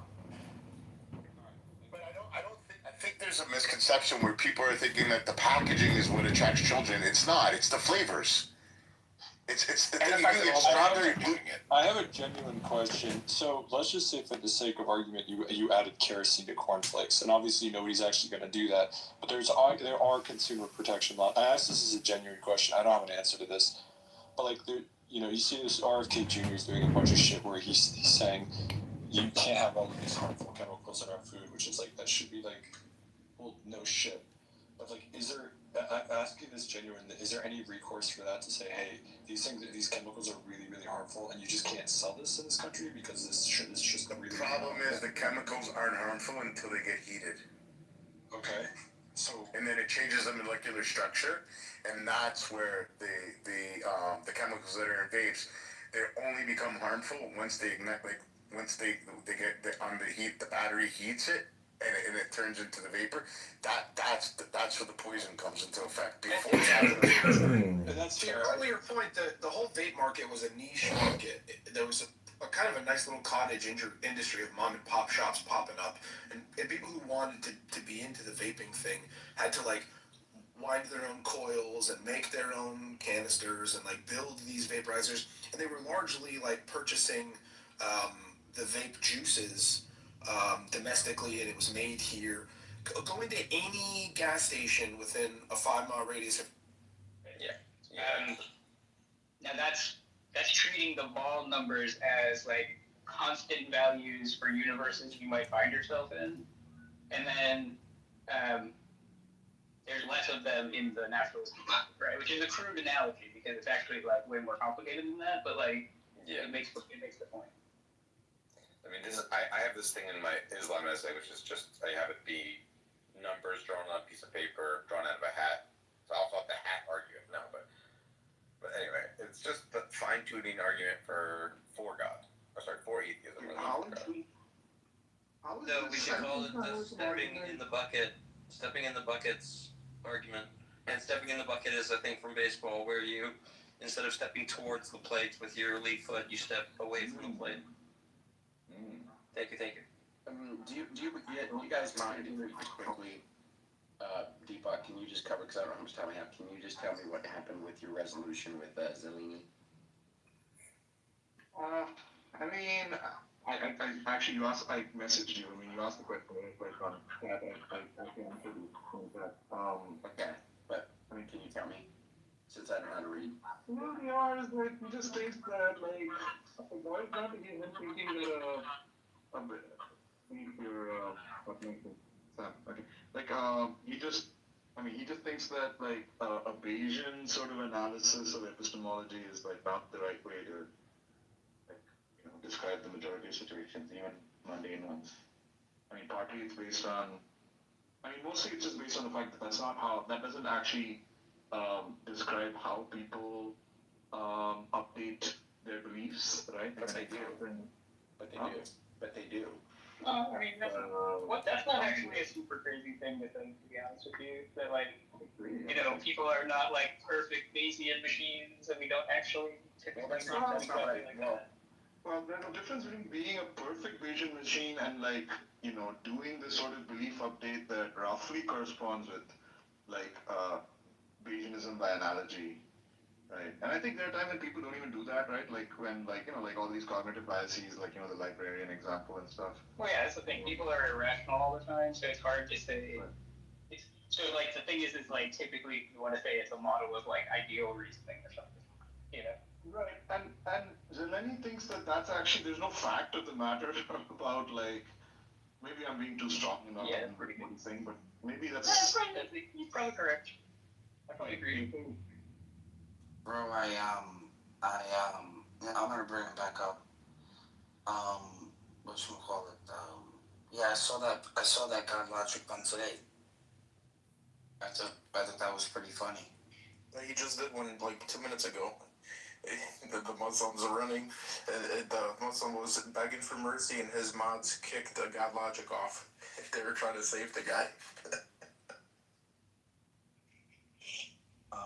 I saw that one too, and he was like, "Man, you agreed with what I'm saying to you about." Yo, I was thinking about that verse. The Muslim was trying to say that he was uncreated. He was a thought, so he was uncreated. Hello, moderators. He was trying to say he was. I'm gonna take a nap. So Good evening, moderators. I'm wondering if anyone can be kind enough to read the text in my PTR. Thank you. Okay. The quest of the Holy Grail, the search for the stone of the philosophers, by whatever name we choose to call the great work, is therefore endless. Success only opens up new avenues of brilliant possibilities. Yeah, verily and amen. The task is tireless and its joys without bounds. For the whole universe and all that is in it, that in it is, what is it but the infinite playground of the crowned and conquering child, of the insatiable, the innocent, the ever-rejoicing heir of space and eternity, whose name is man, I guess. Okay. All right, dog. Cool. I hope I read it as that second. Well, what I'm trying to say is, like, we sit here and we talk about the GOD all the time, but man in itself is quite remarkable. I mean, we're fully automated. It only takes a man and a woman to bust a nut and have a great orgasm. I mean, look at Barth. He's got 4 incredible children that he loves with his heart. You already forgot about the golden calf. It's too early to have him in the room. He's just gonna kill the room. So, but later on, he can come up later on. He's trying to acknowledge the creation, but not the creator. That's what got them wrong in the first place. Too early in the room to have his good life when the room is dying out. Bro, Megatron, Alistair is actually pretty cool. You're the one that's running the room. You kicked me down because I disagree with you. You're being personal. No, you are. You're being very vindictive. No, you're being disrespectful to the I think you're about to get weird. If anything, you guys will be sitting together. That's why I'm behaving myself. Wait, because I'm scared because somebody's got a green bean? Like, I give a fuck if you're gonna kick me out of the room? I'm not gonna kick you out. What's that? Bro, you are Here's the other thing. Here's how it started, and I think this is also a more reasonable question to ask. Is like, let's say there's a claim and you use it to like update your beliefs, right? Like, what is it that's really doing the work, quote unquote, right? Is it the claim itself, or the background information that like gives you the, you know, the reliability for the claim? Yeah, I've explained that point to Deepak because you can just say, look, the claim in this context is like a piece of data of like, it's an observation that somebody is like testifying to you or something, or they're assenting to something or whatever. So it's like, the data is like an observation of the person doing this, And the idea is like, okay, you could tell me what my background is, right? Like I could be like, in this kind of context, people are usually honest. I don't know. That's just like an easy one, like you could come up with other ones that would also make it evident. Moderators, I'm just wondering, I know you guys will go on forever, so I'll have to just speak up. I'm wondering if somebody could read my PTR. Hello?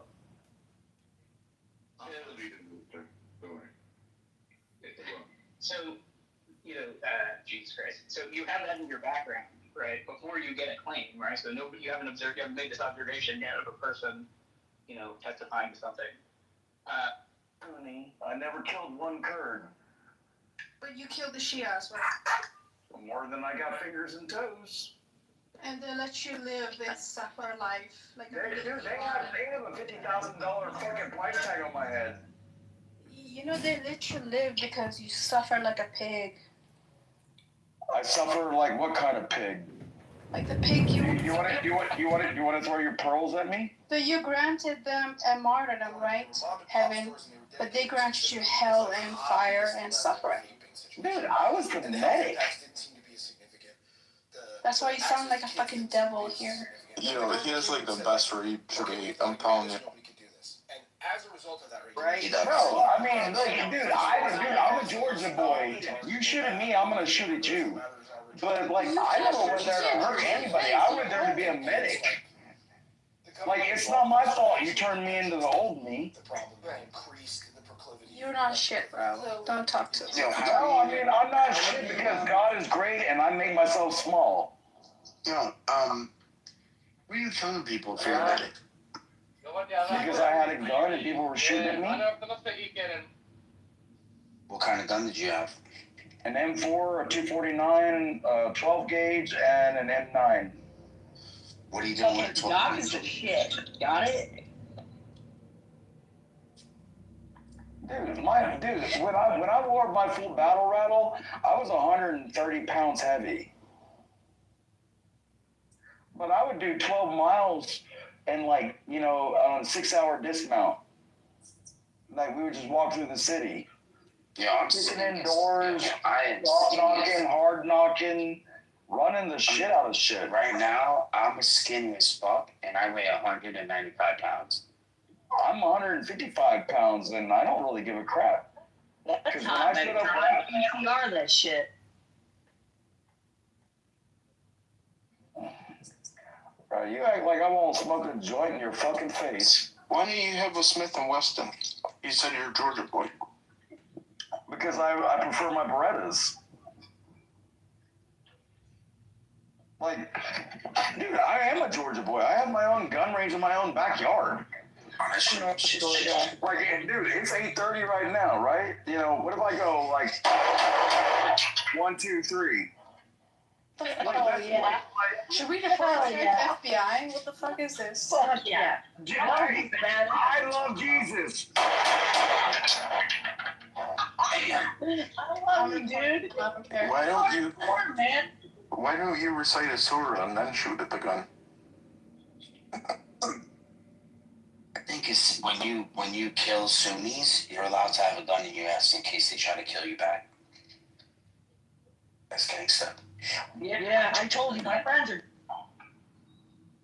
He's my friend. He's not your friend. He's been a friend for years on this app. You just met us. Oh, you haven't. No, you yes, I have. I've been on here for 5 years. Everybody knows who Doc is.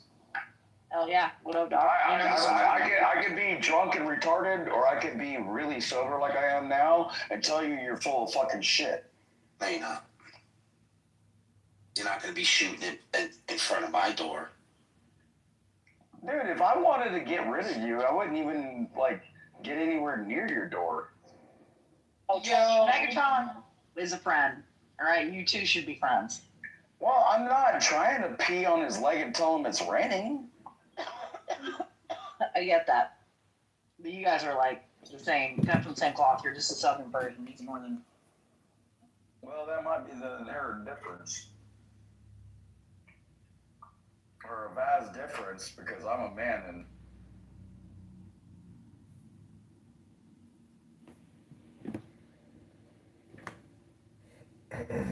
Hmm.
But yeah, so like the progressive elites of the last 100 years are a group of boxes who basically took over from the old American Christian wasps, essentially, and then became the new leaders of America through democracy and infiltration.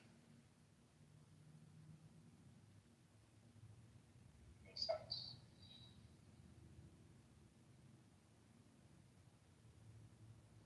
Well, I like how you compare current CEOs to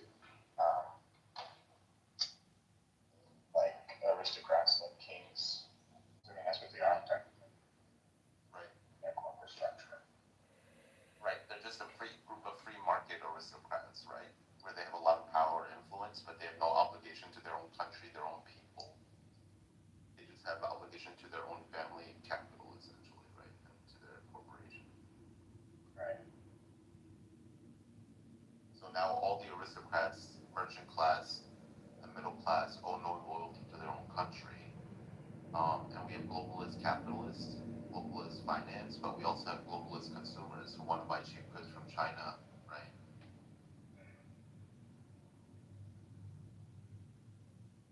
Hi guys. Hello. Hello. Are you Christian guys? Are you Christians? Yeah, I'm Christian. Yeah, why Jesus got crucified? Jesus got crucified because the Jewish people were waiting for a Messiah, and Jesus said in certain terms that he was the Messiah, and the Jews didn't like that, and they were given a choice by Pontius Pilate, who was the Roman governor, and they said, would you rather crucify a criminal named Barbarous, who was a murderer, a rapist, and a thief, or would you rather crucify a person claiming to be God, who was trying to create social change in the Near East? He got crucified. They chose. All right, Ahmed. I'll see you later. Wait, can I ask? Losers. No, he's gone. You can wave him. You can add him and wave him if you want. But I don't really talk to retards. So. That was a nice answer, bro. I mean, you were getting there.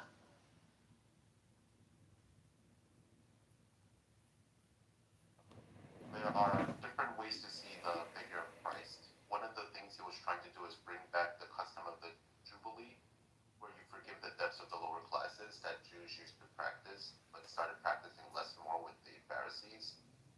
And, the Lord's Prayer is forgive the debts of those who owe money to you as if you would like to have your debts forgiven. But a lot of modern Christians changed that word from debt to sin, and they kind of missed the mark on that. So I would say a lot of you're trying to say when people say Jesus died for our sins, it's Jesus died for our debt? Our debt, correct. What up, Gio? But I think that makes even less sense than sins. Or maybe because I've heard it so many times. Right, correct. I get where you're coming from, but like, it's not just sins that he died for. It's also like debt and because the forgiveness of debts is what prevents indentured permanent servitude of your family for the next 1,000 years or 500 years. And the jubilee that the Jews practiced is what was a way of preventing their own people from becoming permanent indentured servants. Whereas liberals think that there's nothing wrong with permanent indentured servitude. Yeah, I mean, this is like the same concept in Islam there is for it with regards to interest. That is what that came from like Christianity and Judaism and Sumer and Babylon way before Islam even existed. Wherein interest was forbidden. Too much interest was forbidden, but instead of giving people money in welfare, what they did Voters was of the 16th district, this is John. Sumer, right, which is one of the oldest civilizations. You can see this in all the Near East derivative like civilizations like Babylon and so many different groups of people in that region before the Jews. But Jews, I think they practice a lot of what is it called? The practice of interest usury or something, right? Right, but that's when they more came to that developed more when they became a minority of the Romans and then came into Europe, right? And there weren't that many jobs for them to go into, so then they went into usury. Yeah. But the Catholic Church historically were against usury until they weren't, and until they weren't the power structure of Europe. And the Catholics are the last Christians to practice the Jubilee, actually, historically. What is the Jubilee? The Jubilee is the forgiveness of debt of the lower productive farming class so that they wouldn't be an permanent indentured. How can a church forgive the debts of farmers when the debts are with the banks? Well, because in those times the church had a lot more influence, so they could. And then in historical Sumer, let's go back to pre-Christianity and pre-Judaism. How did ancient Near East societies practice debt forgiveness? There was two types. One was that every time there was a new coronation of a king, he would forgive the debts. And because the debts were taken, like let's say you were a poor farmer and your tools broke, and you're a poor farmer, so you can't buy it, right? You would go to a local temple, which is a religious, or you would go to the king and the king's state and ask for a loan. Okay, and over a period of time, those loans would stack up, but you were still able to produce wheat productively because you got those loans. So every 7 years, or whenever a new king was coronated, all those debts would be forgiven, and you would have a clean slate again. And then every 50 years, the king and the religious temples would redistribute all the land in their society so that people could go back to their homeland and then allow for the free market again. And over those 50 years, the best farmers and the richest farmers would eventually have most of the land again. And this was a way to reset the system every 7 to 50 years so that you wouldn't have permanent indentured servitude of like 3 to 4 or 5 generations of people being indentured servants to the same rich people. So it was before Christianity, you're saying? Yes, it was before, and then it was during Judaism, and then it was also during Christianity. The Catholic Church did have jubilees in the Middle Ages, actually, but they kept the practice going as a structure. So you don't believe in the whole idea of Jesus died for our sins? Like if a Christian commits, say, a lot of crimes, say Hitler, and he's a practicing Christian, he won't go to heaven just because he's a There's Christian? an element of that. Yeah, there is an element of that, but it depends how you interpret it. Does that mean that your job is to never commit sin? Probably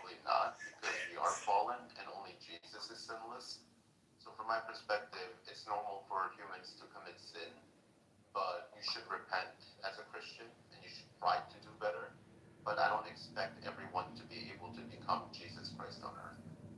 Yeah, but say somebody rapes a little kid and then they die. So they, according to you, they'll go to heaven because they're a Christian. That's where I'm like a little bit unsure. I don't know if it's just to believe in Christ or repenting of your sins and then trying to be a better person in this material life before you get to heaven, right? And trying to actually change your life for the better. I think that process is what makes you Christian. And what is the concept of repentance in Christianity? Repentance is asking for forgiveness, understanding that what you did was not a good thing, that it was bad, and that you should try to change your life so that you no longer live in that type of lifestyle. So it's not going to a confession. That is part of that. Yeah, like that is part of it. The confessional is part of repentance, right? So this couple, they like constantly like fighting all So the what time. if Jesus died for your sins, then what is the point of repentance? She chases him around town. He keeps screaming at her. It's like a fun comedy routine. Because I put him on YouTube last year. There they are again, getting in the same fight. He's leaving. He's like, she just cries and chases him. Why are you doing this? Why are you leaving me alone? It's so crazy. Alright, everybody, this is my garden here. In Chicago, go to ChicagoMailboat.com. This one's done. So as long An as Amazon fail, another Amazon fail. This little guy here is sprouting up quite nicely. And we're going to try to put it in a different... But you think Christ is God, right? Holder, see how big we can get it to grow. So you're becoming like Here's God? another little succulent. I mean, These are all succulents. Our succulents over here here. why all religions worship their gods. Can't believe it. You are more like them than And No, I don't think so. Not all religions. Are they still fighting? not all religions, but I would say Where do that they go to now? having this idea of a God above you, He's like, I'm gonna punch you in the face. from your perspective as an Indian, No, I'm not a Hindu. Call it a day. Like, why does the man have to like also add to the drama? Can anyone explain that to me? Like, isn't that kind of gay? a greater idea.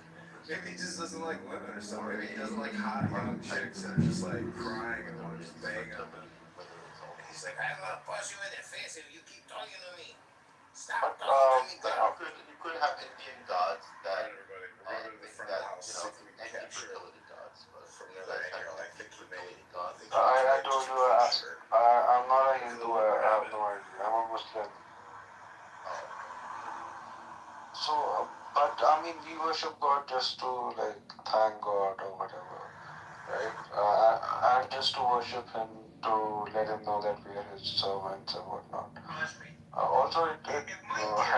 So there's this saying which roughly goes as praying is like keeping the cloth of faith clean. If you don't pray, the cloth gets dirtier and dirtier. Yeah, so I don't understand what you don't understand about Christianity when it's similar in that respect. No, I mean, we can't be godlike. I mean, that's like the more the biggest sin that you could ever do is try to be godlike or something. I would argue that if you truly believe that, then you should do every commandment as much as humanly possible. You should be as dirty as humanly possible. You should be as disrespectful as humanly possible. But I don't think you would argue that, which means you more agree with me than you don't, ironically. No, but following the commandment. You should murder as humanly possible. But I don't see Muslims advocating for that either, right? Except in certain. But following the commandments doesn't make you Wait, godlike. can you just agree with me like on that, or can you disagree with me on that point? Like, is the point of life to be as sinful, to be as horrible of a human being as humanly possible? I had to figure out whether her vitals, or we can't, whether she was really going through something. A greater, I gave her a little bit of aspirin. Actually, I gave her an Excedrin. To that Which degree. is that? Okay, can you repeat what you're saying? I'm sorry, your accent. Just. So, do you think the point of life is to be as murderous and rapist as humanly possible? To lie as No, of course not. No. Okay, then you are trying to be better as a fallen creature, actually. So you do agree with me, actually, that even though you say you disagree with me, actually you agree with me more than you think. But what do you mean by a fallen creature? People who can't be perfect. Okay. Yeah. Yeah, I'm really not interested in having a debate about Islam and Christianity, to be honest with you. No, I'm not. I'm just trying to understand what you're saying. The guy, whoever. Read about it. Go read. There's like thousands of books on Christianity and analysis and all this stuff. You can go read those books. Okay, fair enough, man. Don't get hyper, it's all. Yeah, it's all right, exactly. So, go read. Hi, Gio. How is everyone? Hey, how are you? How are you? Yeah, long time no see. Hi, Marsha. Hi, everyone. Hey, Samir. What's the topic here? We're talking about Christianity, Gio? Yeah, PPL wanted to interrogate Christianity. No, I was just trying to understand what you were saying. The last guy that was here, he asked a question and then Gio was answering, so I just went off of that. Yeah, hello everyone. Hi. Do you have any topics you want to talk about, Samia? I was in a room where we were having, it was like Moses, Jesus, Muhammad, and it was like an interfaith conversation, and it's the style of talking I think offends people, because in Islam we have da'wah, and some people find it annoying because it's a bit Jehovah's Witness, so it's like some Muslims will come across defensive because I don't know the religion's under attack, but it's I think it's hard to talk to people when they're like that, right? What do you guys think from outside? Jehovah's Witness with EMPI. I think discussion between different faiths is kind of retarded. You pick a religion and then you practice it. And then you shall see the fruits of your religion over time, right? Yeah, it's tricky. I think with Islamophobia or you get what I mean, where it turns into but a Christian civilization should be Islamophobic, just like Islamic society should be Christianophobic, right? Oh, they are. That's exactly. That's normal, right? The people who think that we can all live in harmony. Look at the history of the Middle East, right? The Muslims conquer, right? All of the Christian regions, right? Christian Syria, Christian Egypt, on and on and on. The Balkan areas. Did they debate? Did they convert? Those aren't super difficult to find quality. The reason or what is happening, the phenomena to study, I think, is misinformation. The internet and social media. It was brewing during the Obama times, right? All of this misinformation was building up, and it was right by the time Trump came. But there could have been other crazy motherfuckers, just as crazy as Trump, who have been also come into place. So again, it's not. I don't think there's nothing really special about him. I do think there's something special about him. I think in 2016, had that field been small, and just Jeb Bush and Trump lost. The advantage Trump had was that field was massive, and he had 20% voter recognition. And so it was very interesting.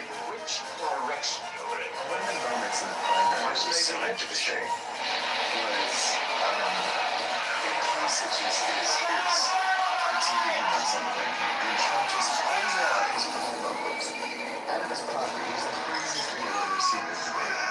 Piece of paper, he says, you know what? Okay, look, this is why I'm like in the middle of the stage, okay? And Kasich is down there at like 2%. I'm at like 20.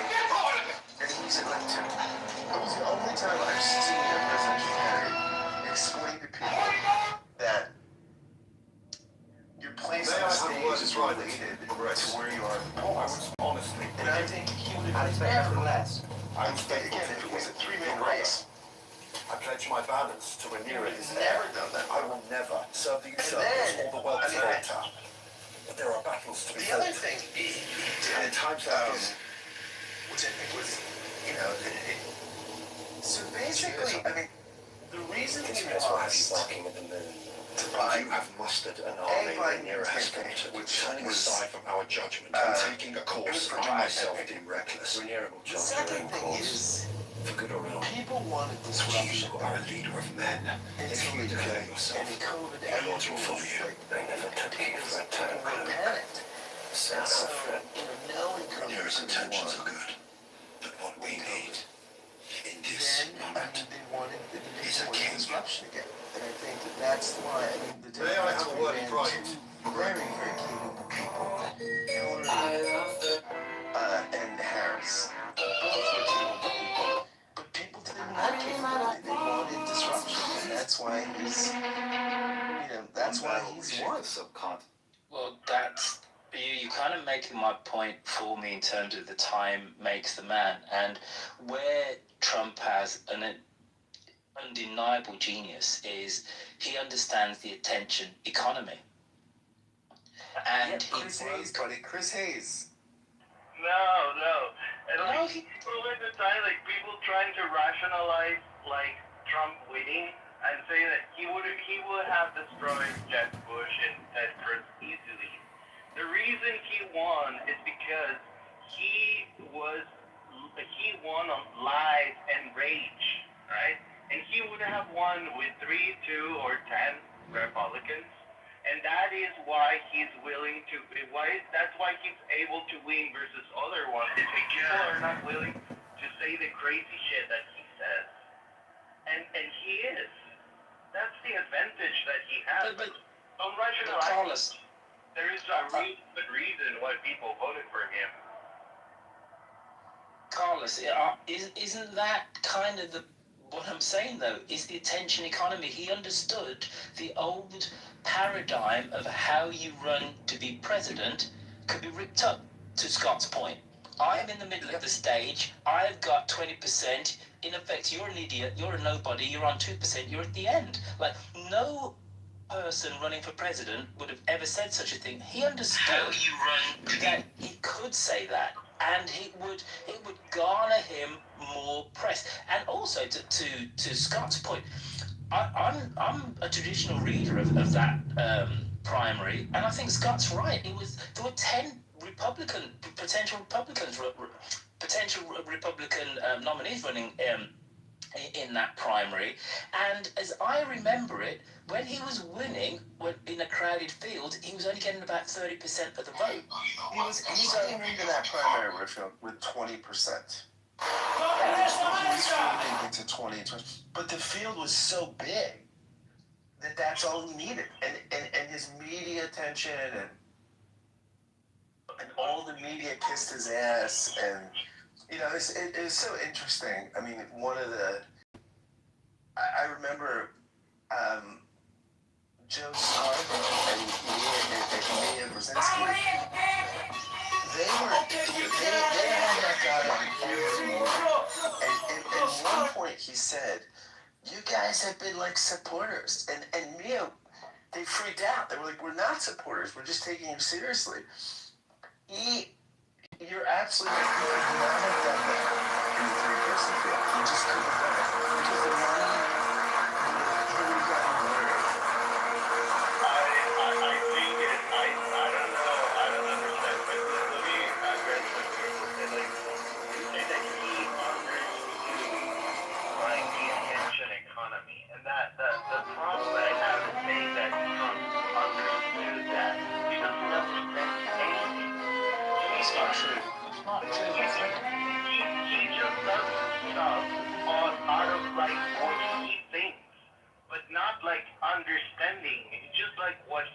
like the first shit that comes to this Clavicular or whatever his name is, right? Clavicular the guy, problem is he slams his jawbone with a hammer to try to give himself a nice jaw. Comedy movies in Mexico about this comedian who always ends up like in very high positions, pretending that he is very capable, and everybody thinks like he's very capable, but he doesn't know anything. But every time he does something, everybody praises him. So this like, Clavicular or it's whatever a comedy, and it's like what is happening. Like, are you that Trump actually understood that, and he made the calculation of how to win? If I say this outrageous thing, I'm just gonna get people. It's not what happened. It's just an outrageous person that happened to be on a society that lacks critical thinking, right, and lacks like understanding of what is reality and what isn't. It's a liar. It's a pathological liar, and that's all what he does. He lies. And if people can distinguish a lie from a truth, right, that's it. It's nothing about understanding or he's really like some sort of genius that controls the masses. It's just a person who's able to lie and people cannot know the difference between true and lie. That's all. No, it's not that simple. If you look at all the failures of President Trump's career, what has always survived is his name. It doesn't matter if it's it doesn't matter if it's television, magazines, the university, his clothing line, his like selling steaks. Every single thing President Trump has ever done in his entire life is branded on his name. And he understands the power of television because he did Oprah. He did, like 60 Minutes. He did all the old talk shows back in the day, and he kept his name in the media. And he went to Playboy parties. He stood in the forefront all the time, knowing how much television mattered. And then when he did reality television, his name was as big as the brand. So like he understood playing reality television to that degree. And so when he went into a presidential election cycle, he was calling in onto every single cable news station and like voicing his opinion. And he didn't think he would win. He told Howard Stern said this, and Howard Stern used to be one of his confidants, and basically he told Stern this was a goof. He was just basically trying to, when he ran in 2016, he was renegotiating his opponent's contract, and he wanted more money, and he thought, I'll just run for president, and that will get me, and it didn't.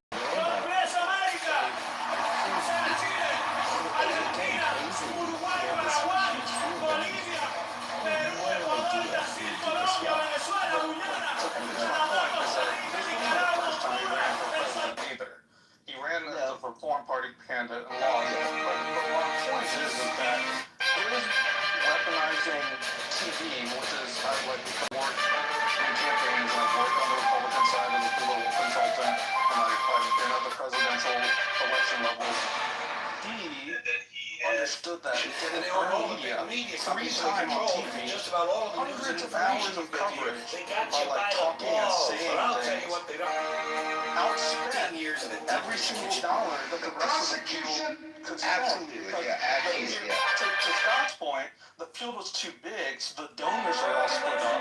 So Ted Cruz was competing for donor dollars against Kasich, and everyone was competing, like splitting it up. And the problem is that they couldn't outspend the amount of TV time that President Trump got organically. So yeah, he was smart. He wasn't just lying to 100%. He branded himself. His name recognition was so much better than everyone else because he stayed to the forefront his entire career. So to label him as an idiot ignores what his survival skills, and his survival skills is his name.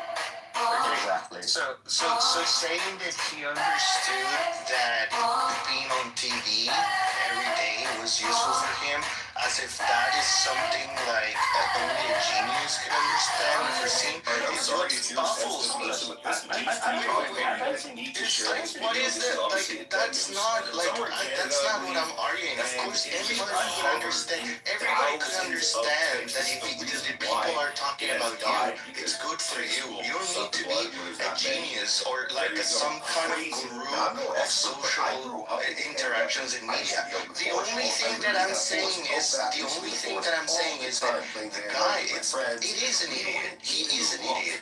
The only thing that happened is that because we're in a society that lacks critical thinking, people cannot distinguish between this guy lying, right, and telling the truth. And because of that, he maintained the support through the whole thing. He came out of that stare, and the first things that he said were very, like, stupid stuff. And from that point, I think he was like 2% or something on the polls, and he went to 14% within a week. Actually, this is where you're missing it. The truth is probably somewhere in the middle. He was at 20%. From the whole time. No. Before he came out of the stairs, he was not in 20%. That's not true. The truth is probably somewhere in the middle. Like, he's uncouth and crass, but I don't think he's like some Otto von Bismarck level brilliant strategist, but there is like a brilliance to some of the stuff he does just as an emergent phenomenon. He always has been this way, never surrender or whatever. He lies to a degree and frequency that would make any traditional politician blush, but he also, in a similar way, like tells the truth about some important things, and that's really why his star began to rise at the same time that there was just such feckless leadership on both sides, and there was, the professional political class had failed us, the neocons had failed us, and so people were willing to take kind of an experimental treatment for what they thought was an incurable disease. And coming down the stairs, he was fucking dead on about immigration. The wall, as retarded as I thought it was, probably would have been a good idea. Like, some of his instincts are actually spot on, and then he does lie about insane other things that, like, strain credulity. So immigrants, right? And this is from the Cato Institute, right? Undocumented immigrants are revenue positive for the country because they pay taxes and don't consume services. So I mean, he's wrong on. See, that's not true. These things get tortured, but. It is true. But reducing everything down to just GDP like misses the point. Like it's always over-indexed. Even if I would concede you that point, it's demoralizing. It's corrosive to like the connective tissue of a healthy, stable cultural society when there are all these carve-outs for laws. When population centers and demographics shift beyond any kind of natural, 1 degree at a time evolution where people can be folded into the broader culture. So I would argue that those Cato Institute numbers are accurate, but even if they are, it neglects like certain other things that like cannot be captured just via a simple cost benefit analysis on like financial expenses. What you're saying, Todd? Why are undocumented people from the Southern Hemisphere who are Christian, who are patriotic, why are they a drain on the culture? I don't understand. Wasn't it like self-evident? I mean, the selective pressures for assimilation have never been lower. You cannot have an atomized. Until it was dissolved in 1994. What's happening? So a medical doc, just keep that in mind for later. Hey, John, I'm gonna mute you real fast. A recreation of the Hudson. I have no problem with quote-unquote immigrants, legal or illegal, but when you let 10 to 15 million people in a short period of time, like, that's just not a healthy thing for a society. It depresses wages, it's corrosive, again, to morale, all these things that don't get captured immediately and neatly through some, study that's funded to... Why does it depress morale? Tell me, I don't get that. Are you serious? Yeah, no, I don't find, I have like millions of people illegally enter your country. This isn't Ellis Island. Like, you cannot have the same level of mass migration when you have welfare, where immediately you can sign up for services. There were people getting blown all over the country. There were people being put up in nice hotels. Again, I don't necessarily even care, like, woe is me. From just a purely pragmatic standpoint, that's not a healthy foundation for a high-trust society.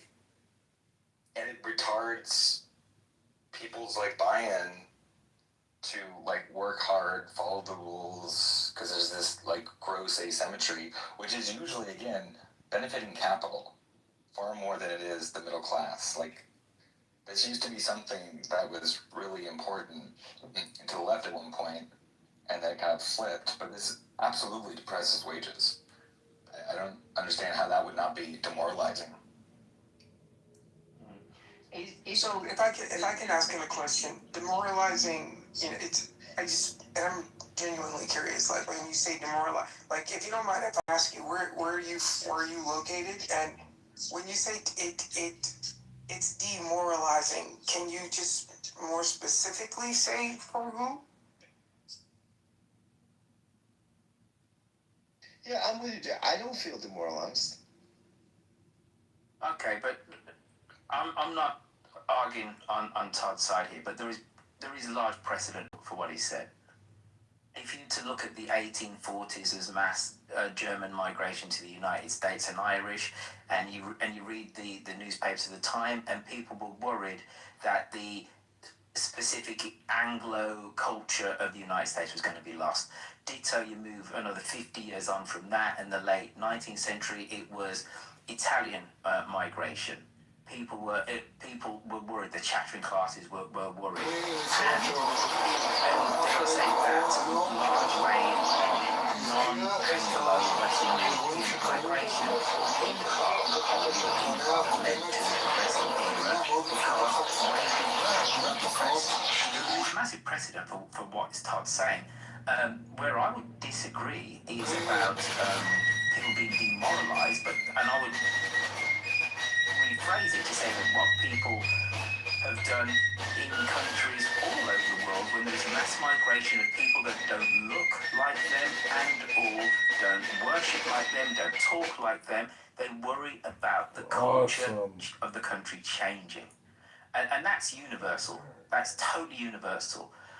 1 million Syrians after the Syrian civil war went to Germany. There was a spike in far-right voting in Eastern Germany because of it, because people, rightly or wrongly, I'm not putting a value on it, were worried about so many people coming so quickly that didn't look like them, didn't have the same religion, didn't have the same cultural mores. These are age-old questions that people ask about mass migration. Dare I say it, when my folks moved to England in the early 1960s, the same thing was said. But the difference is, like, they operate in offices outside of City Hall, often identify corruption, waste, and abuse by the city's most both powerful. explicitly and implicitly, there were much more intense selective This is pressures not a religious to conflict.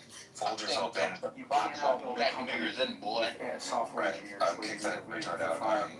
There were implicitly and explicitly. Scott, just one of you is like explicitly and implicitly. There was much more intense selective pressures recently. Now you can have like half of your like consciousness exist in the country that you came from. Todd, such a lame up. We're such a lame up. We're such a lame up. We're such a lame up. This is really exciting. What a dork. Anyways, satellite television, free, FaceTime, whatever. Like, we would have to like pay a minute. Have you tried using elder millennial members like you guys like fashion ones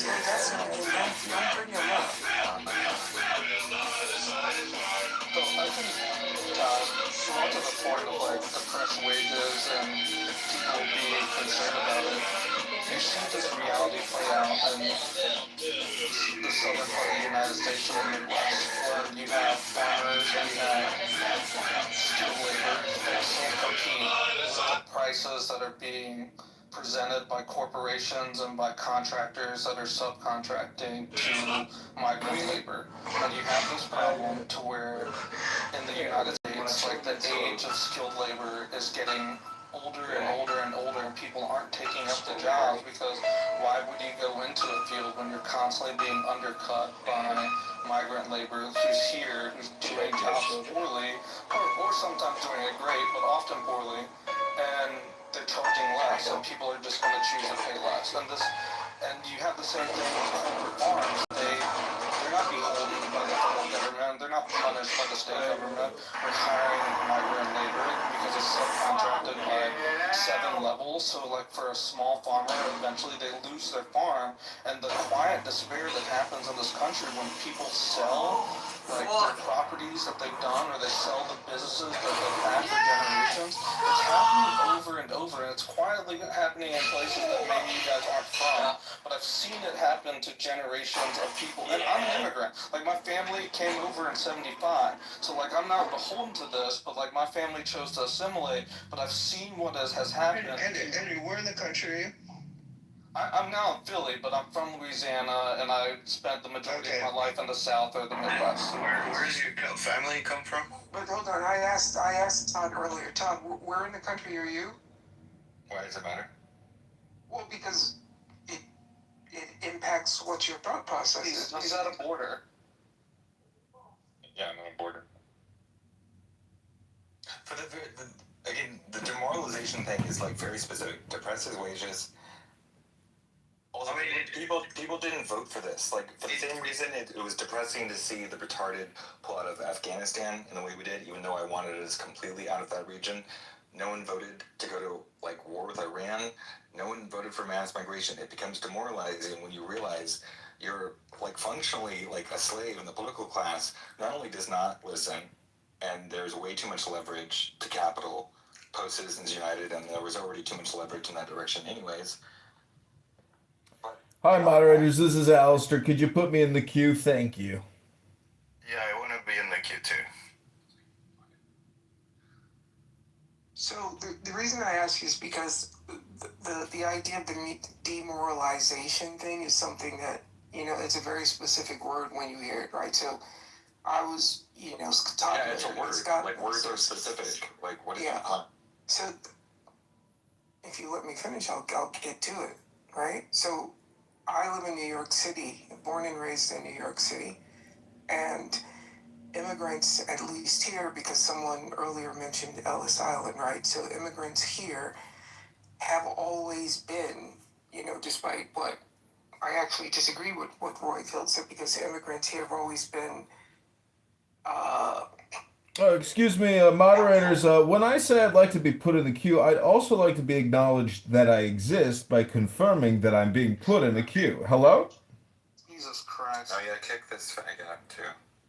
I'm a huge Kitover fan. So what I was saying is that's why when you say demoralizing, it is a very specific word, and when you say, like, the country is being demoralized, words have meanings, right? So it's like, maybe where you are in the country. I said it.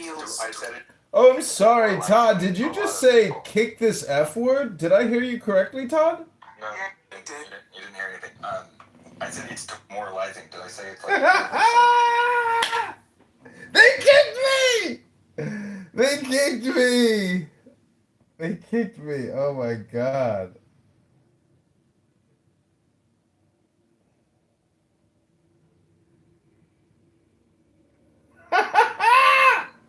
This isn't some racist thing, or just because some... We're back!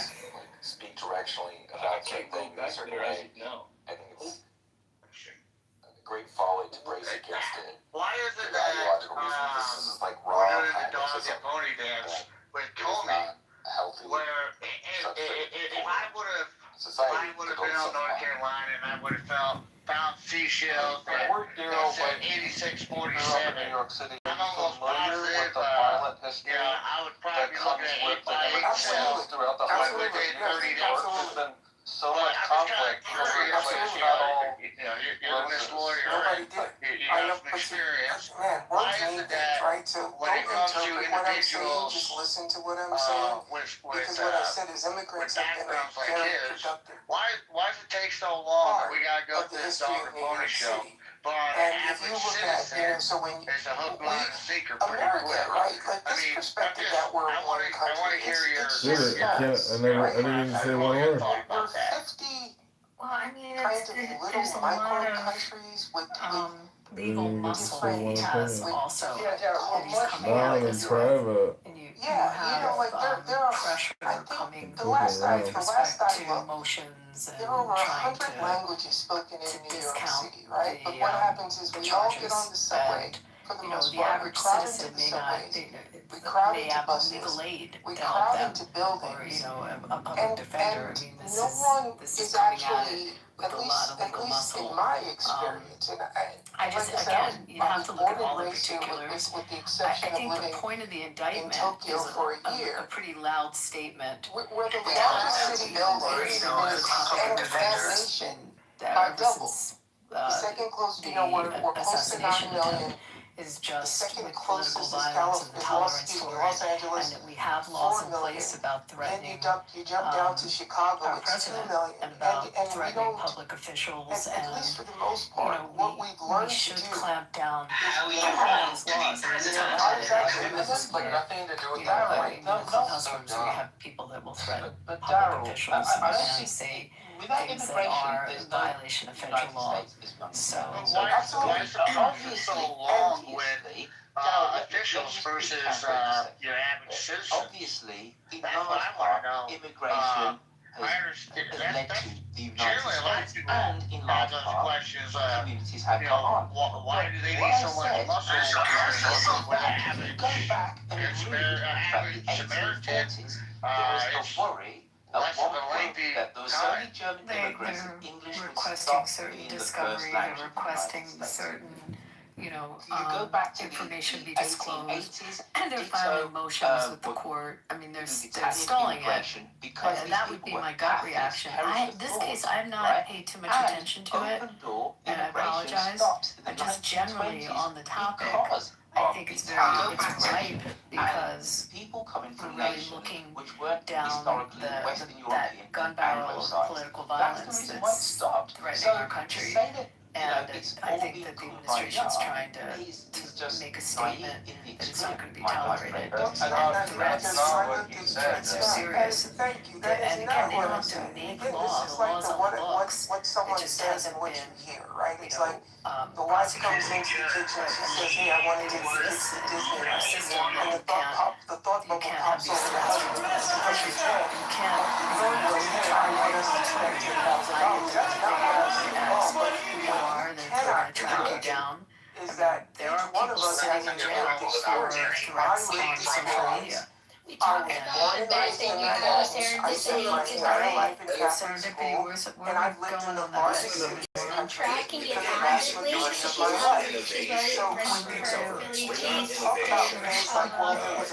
I think she's going to get it, Abby. I think there was definitely a failure in the process. Giving someone for several months over I don't understand how. But so he was indicted today on the 47 seashell thing. How do you counter the argument that people are saying this is sour grapes, this is petty, vindictive retribution, this is not justice, this is just the Republicans want to get their lick back from their perceived feeling that Trump has been mistreated, as well as everybody in his administration, that they had any ability to go after, like that. How would I counter that? I would tell them we could go back to Obama going after the Republicans then, and the 501c3s by conservative entities try, Obama targeting them through the IRS. I mean, we could talk, there's been targeting, there's been political targeting. I mean, clearly it happened in the Biden administration going after for Trump. example, you said How many jurisdictions did they go after him?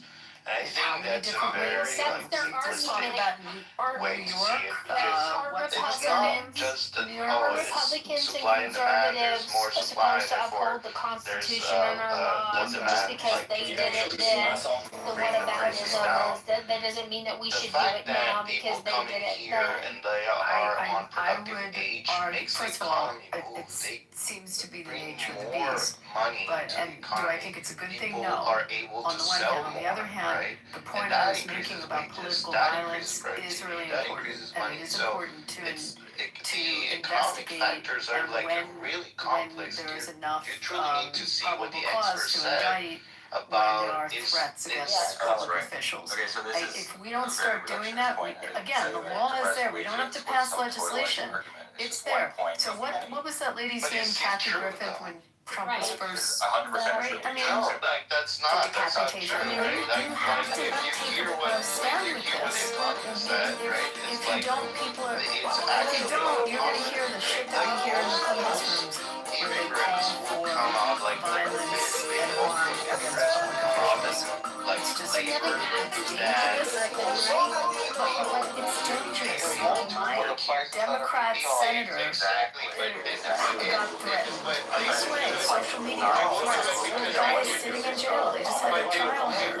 They were doing exactly that. do it also because You have to put your foot down. And this weekend was an example. 4% during Do the you feel that Biden way now? era. That is probably what you guys are complaining about, like not finding like being very bad.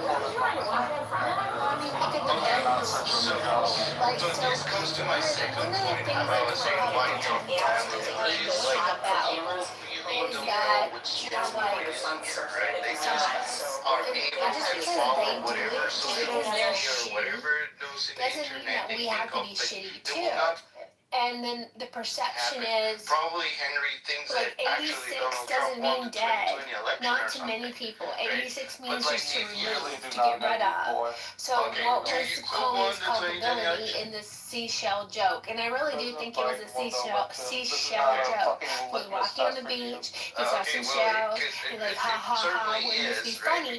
Because Certainly, Gretchen Whitmer I believe there's a lot of had people in the first administration in 86-45. I think it was in right before the 2020 election. They had that code 11 for 4586 or something like that, and nobody knew what the letters meant and the numbers meant. And then we understood. Oh, they're campaigning to. But Monica, wouldn't it all be an evidentiary question?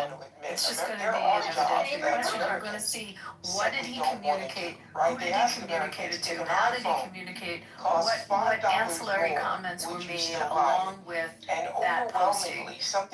That within a vacuum may seem one way to you, but within the whole picture, it may have a completely different intent. And the point of the prosecutor on this is to try to show the mens rea, to bring out what the criminal intent was.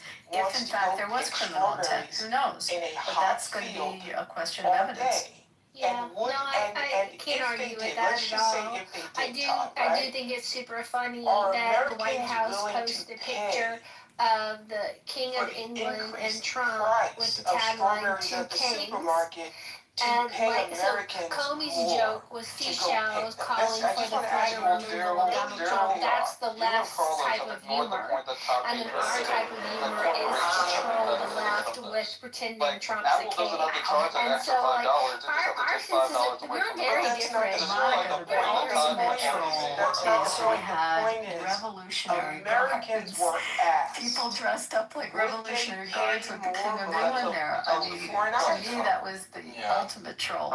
He's one of a kind. So Like, you can say a lot about Trump, but what you cannot say is there's two of them. You can't. But why would I make that up? Who would make something like that up? I believe that people may respond to that way. I've been listening long enough to have it, what now? So very compelling, given the relative I'm just going to make an observation, like, I understand what Comey's saying about the jump, like, you know, 8647, you know, thinking in, you know, that's a, to me, that's a message. Yeah, you start off as a joke, but someone can, you know, can take that and get the misconception of a projection of something bad. And that's where I would be worried about with Comey, and I hope the prosecutors would really focus on it. You know, there's a lot of people that will do harmful things for, you know, motivation or getting enticed by someone. And with Comey's position that he held, you know, by having that, like, the reality is, you would have seen something like that, being the fact that as FBI, former FBI director, you would be like, huh, 8647. Well, like, again, if we look at the numbers, like 4% unemployment, which you would share amongst colleagues, right? He doesn't dispute the transaction, he disputes the 4% unemployment during the Biden era, which is my point. Like, you just don't want to follow what is actually facts, right? But you also have unemployment numbers are actually calculated to stop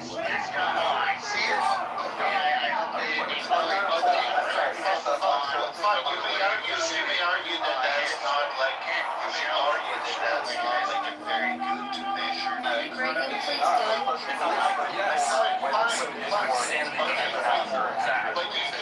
But you cannot deny what the number was actually was, right? You may say that I am a better economist and I'm going to come to my findings. You understand how unemployment statistics should be on the calendar for their speech. That's not my point, and I don't want to talk about it. Like, if you're an economist, if you're an economist, and you have a better way to measure the economy, write a paper, publish it, and people can read about it. But that's not true. Like, economists publish, the numbers that we get, the official numbers that we get are those, right? The reason you want to figure out how to calculate unemployment numbers so you can figure out if the stats are so you said accurate. that So if you have a large he number of said such and Americans such, who drop then out it's of the reasonable workforce, that a crazy you're not person going to be who is not measured in acting stats reasonably used to measure the could economy. take the thing that he said You have a whole group and of people use that who thing aren't that he said working as a but public figure unaccounted to for, justify giving up on finding jobs, some kind of violent action or some kind of destructive action. That's what you said. That was the you have point to that you measure made, right? apples with I'm apples. going to answer Okay, it you for cannot have the measurement of the economy. the word Wait, foreseeable, you the cannot legal have term a measure of foreseeable. the And economy, that would be the right, being standard done on that 2021 during the stepping Biden, meant. That it 2020, the would Biden have been administration, and foreseeable then change and it in have a duty 2024, right? with It respect has to be the same kind of apples to apples measurement. If you don't agree with the way it's done, right, you can come with a paper. Biden administration what you were did saying. this exact stuff. You beat me to it, Miss practice inside the And United you're States not supposed government to for offend decades. people who can't Exactly my articulate point. I know exactly what he was saying. It's just This has been done. So you have to evaluate you not just rest simply spar and do the. I didn't hear what you said because just you give him were the word talking at the same foreseeable. time. I think The that's point what is he that meant. that stat does not capture as neatly as you think it does. I was genuinely Serendipity made that point too, like the gravity of Comey's job in office, his public profile, his knowledge of the insanity that is the left, well, some parts of the left. What was his culpability and responsibility, knowing that he was sending that message out to never Trumpers and Okay, what Trump statistics derangement syndrome what victims? statistic do you Yeah, use? just a simple question. Do you think What is what the he said was okay? They're not smart enough to even engage with us. Oh, really, dude? Right, talking okay. So legally you, or are we talking morally? like, that's, asking like, you. the fact that you say that in a conversation shows that you I are know, able but do to you think make morally a or legally? conversation. How do you think? That Do you think coming to the point you is that think It is protected speech. I know, but if you you don't walk have around 4% thinking illegally, you think unemployment, more illegally, that right? shows That's like common sense, historically when we measure unemployment, See, but that shows that you've we now had changed very the low goalpost to unemployment. No, I get Which it. means I the get it. economy, You when don't it walk comes around to thinking legally all day long. salaries, by I the do. way, another metric do. that we can use is When it comes to salaries matters that are where legal matters, getting absolutely. increasing. But when it right? comes to Increasing in salaries, matters of morality, low no, I don't unemployment. think that it's a nice guy thing to do to go on and say something that even possibly could be construed in that way. Now, Okay, that said, my in understanding the of the term aggregate, they 86 have been comes from increasing. I'm not working in arguing food that service in there's my no teenage years, and people all that suffering means out is there and we they're don't not have doing any more well. of that. I'm Don't just let people talking worry about about it anymore. economic metrics that are official Even economic in the metrics micro that world, we like use for 86 just decades, means as you you can't say, to trust them. measure There's the no economy. credit back. Again, if you want to use It doesn't author, inherently mean But it mixes somebody that means ever deal with them, it's better that they're dead. That's basically what 86 is. And even in the server world, there's no more of that left. Not that Means the statistic can't that be it's valuable, finished. It's but done. that you're failing to account for Could those be. who No, are I not think in you just the said school. I think that is, That's I think that deficit in the is, statistics to explain frankly, the economy. pearl but again, And I think that there's a habit of pearl clutching across the aisles when it comes to issues that affect their a team. different So metric. if the other Let team me know does what it's something, we need called, to and we clutch our can pearls, and compare we it need to and say see we need to how rise the above economy that, and was we need to done say with that Marshall is metric wrong that and it was is proposed. wrong. Unless To you have such a a degree metric, that you, those you people ought to have be no punished. point of saying And that I this thing frankly is. think that that's retarded. Okay, hold on. That's an interesting thread I want to pull. Is it the Republican conservatives' ego that are saying that, oh, well, this is not that big of a deal. We're not snowflakes like the left. We're gonna say that this is just a free speech matter and say that, yeah, he can say 86-47 if he wants, and we're tough enough to take that speech. And is that a problem? Because we've seen the left, like there's that new survey out that 25 to 30% of the extreme left or say that political violence is sometimes necessary, where 3% of the far right or extreme right wing make that same how you would do that. argument. Monica, what if Trump had a meme that said 86 word salad, or 86 Harris, or 86 a reference to another person? What do you think? How would you react to that? At least, 86 list goes right in. not my strong suit is history and more. Yeah, and knowing his responsibility and where when he's well, he's the president of the United States. When he's running for office, take it back. He's running for office before he's president. He's running for office in this last election. And if he had 86 Harris or 86 or some reference to her. DoorDash for 40 hours a week are considered employed when they would have been working a labor union job 20, 30 years ago. Actively running for And had office. been. If he's just Donald Trump. The obsession with forcing Marshall or Todd to come up with a new metric that's perfect and like we'll cover all these things is an unfair expectation of them because they're just making a criticism of like, yes, unemployment is 4%, but there are problems with that metric.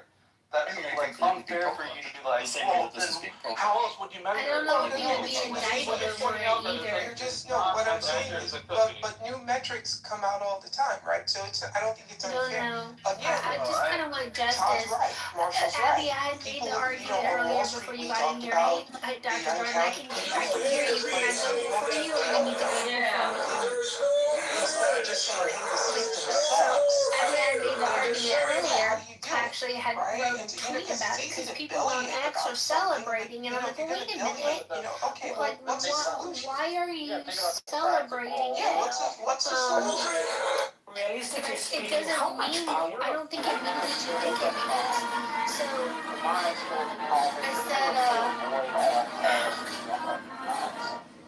I said the frustration of Comey doing seditioning things, steal dossier, Russian collusion delusion, scot-free, and having a seashell joke being considered prosecutable by the Justice Department is tangible. I'm very frustrated by it.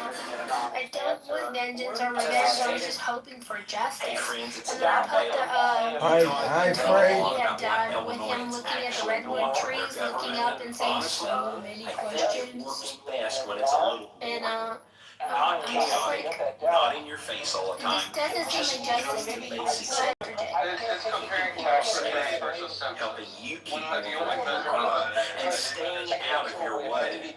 I mean, the only measure that the federal government their has jobs and your communities for security. so like if we're trying to like encapsulate and like trying to capture people that are missing, it is looking at people who don't file taxes, and like this is an inaccurate measure because like there's plenty of people that are working off books, or they move to another country and they're like not reporting, etc., etc. So like it's imperfect, but the only way to look is like who files taxes versus who's like an actual showing up in the census and like looking for those people and where they're missing and where they're located. And that's like how you find them and how you calculate them. And hey, But you know, you could also like here, right? So retribution isn't an illegal mindset. I think. But what you do unemployment in New York is every week you have to go in and you recertify that you're unemployed, right? You get the I could understand you get the it's 6 months, and then if you're unemployed longer, you get the 1 year. Former And head maybe of a what you federal could do is just keep agency incenting. put Human something like beings that are up incentive and also driven, takes right? it down.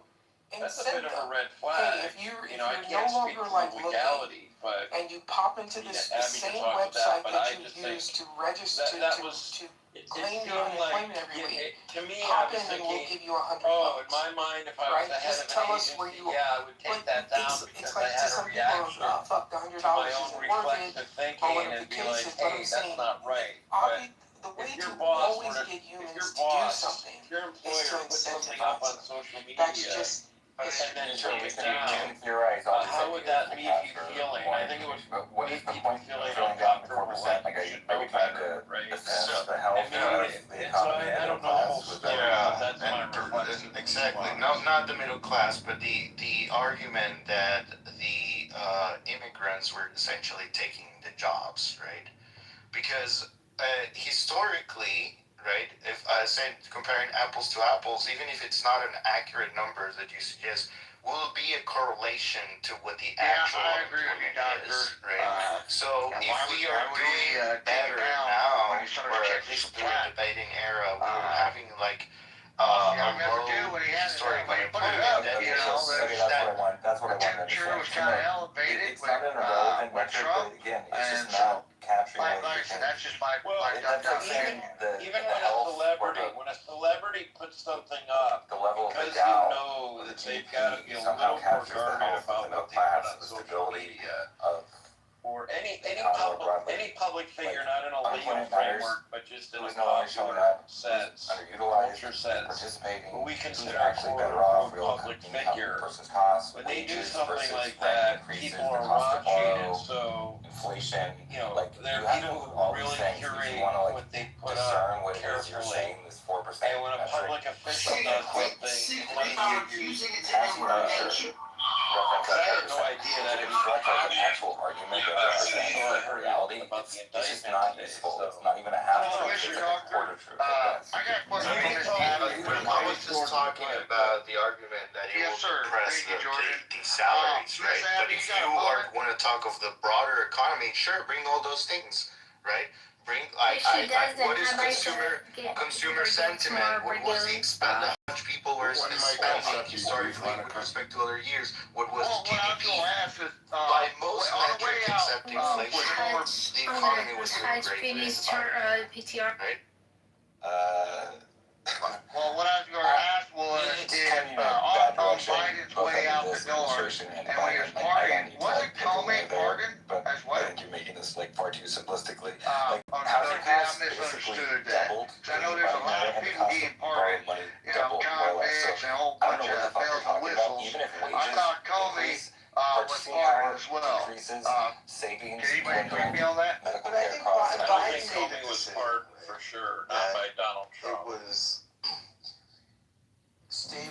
recession. innocent man.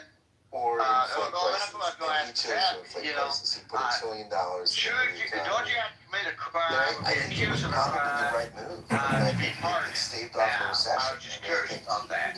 Daryl, what would you have advised him to do? You're an economist. Well, it's weird, right? Because I've always made this argument that last go round, we have a population that grows faster than economic output, right? If we go back to like when Bill Clinton was president, when Bill Clinton was president, I think it was 254 million people in the country. There are people who remember his presidency. Yeah, he was going through the yellow pages when he was targeting people. I just don't know. You know, since the Great Depression, we've added 10 million people to the population every 10 years, but we don't increase economic output for every human being. Which I don't. Have any of you guys heard the term economic stressor? If you have, I'll shut up. But if you have, someone if every they human committed being a is an crime. economic stressor, You know, right? So every human being thought you had to needs commit a doctor, needs a to be police part of it. department, needs a fire department, needs someone to respond. So every You get me on this whole subject every of pardon person in because America it's the is an one thing, if I were to economic change our stressor, constitution, that would be the first thing I would we have change. increased our take away we are the increasing power our of pardon. population, Because it's and we are not matching economic sweeping, output for and the increase it really in comes from population.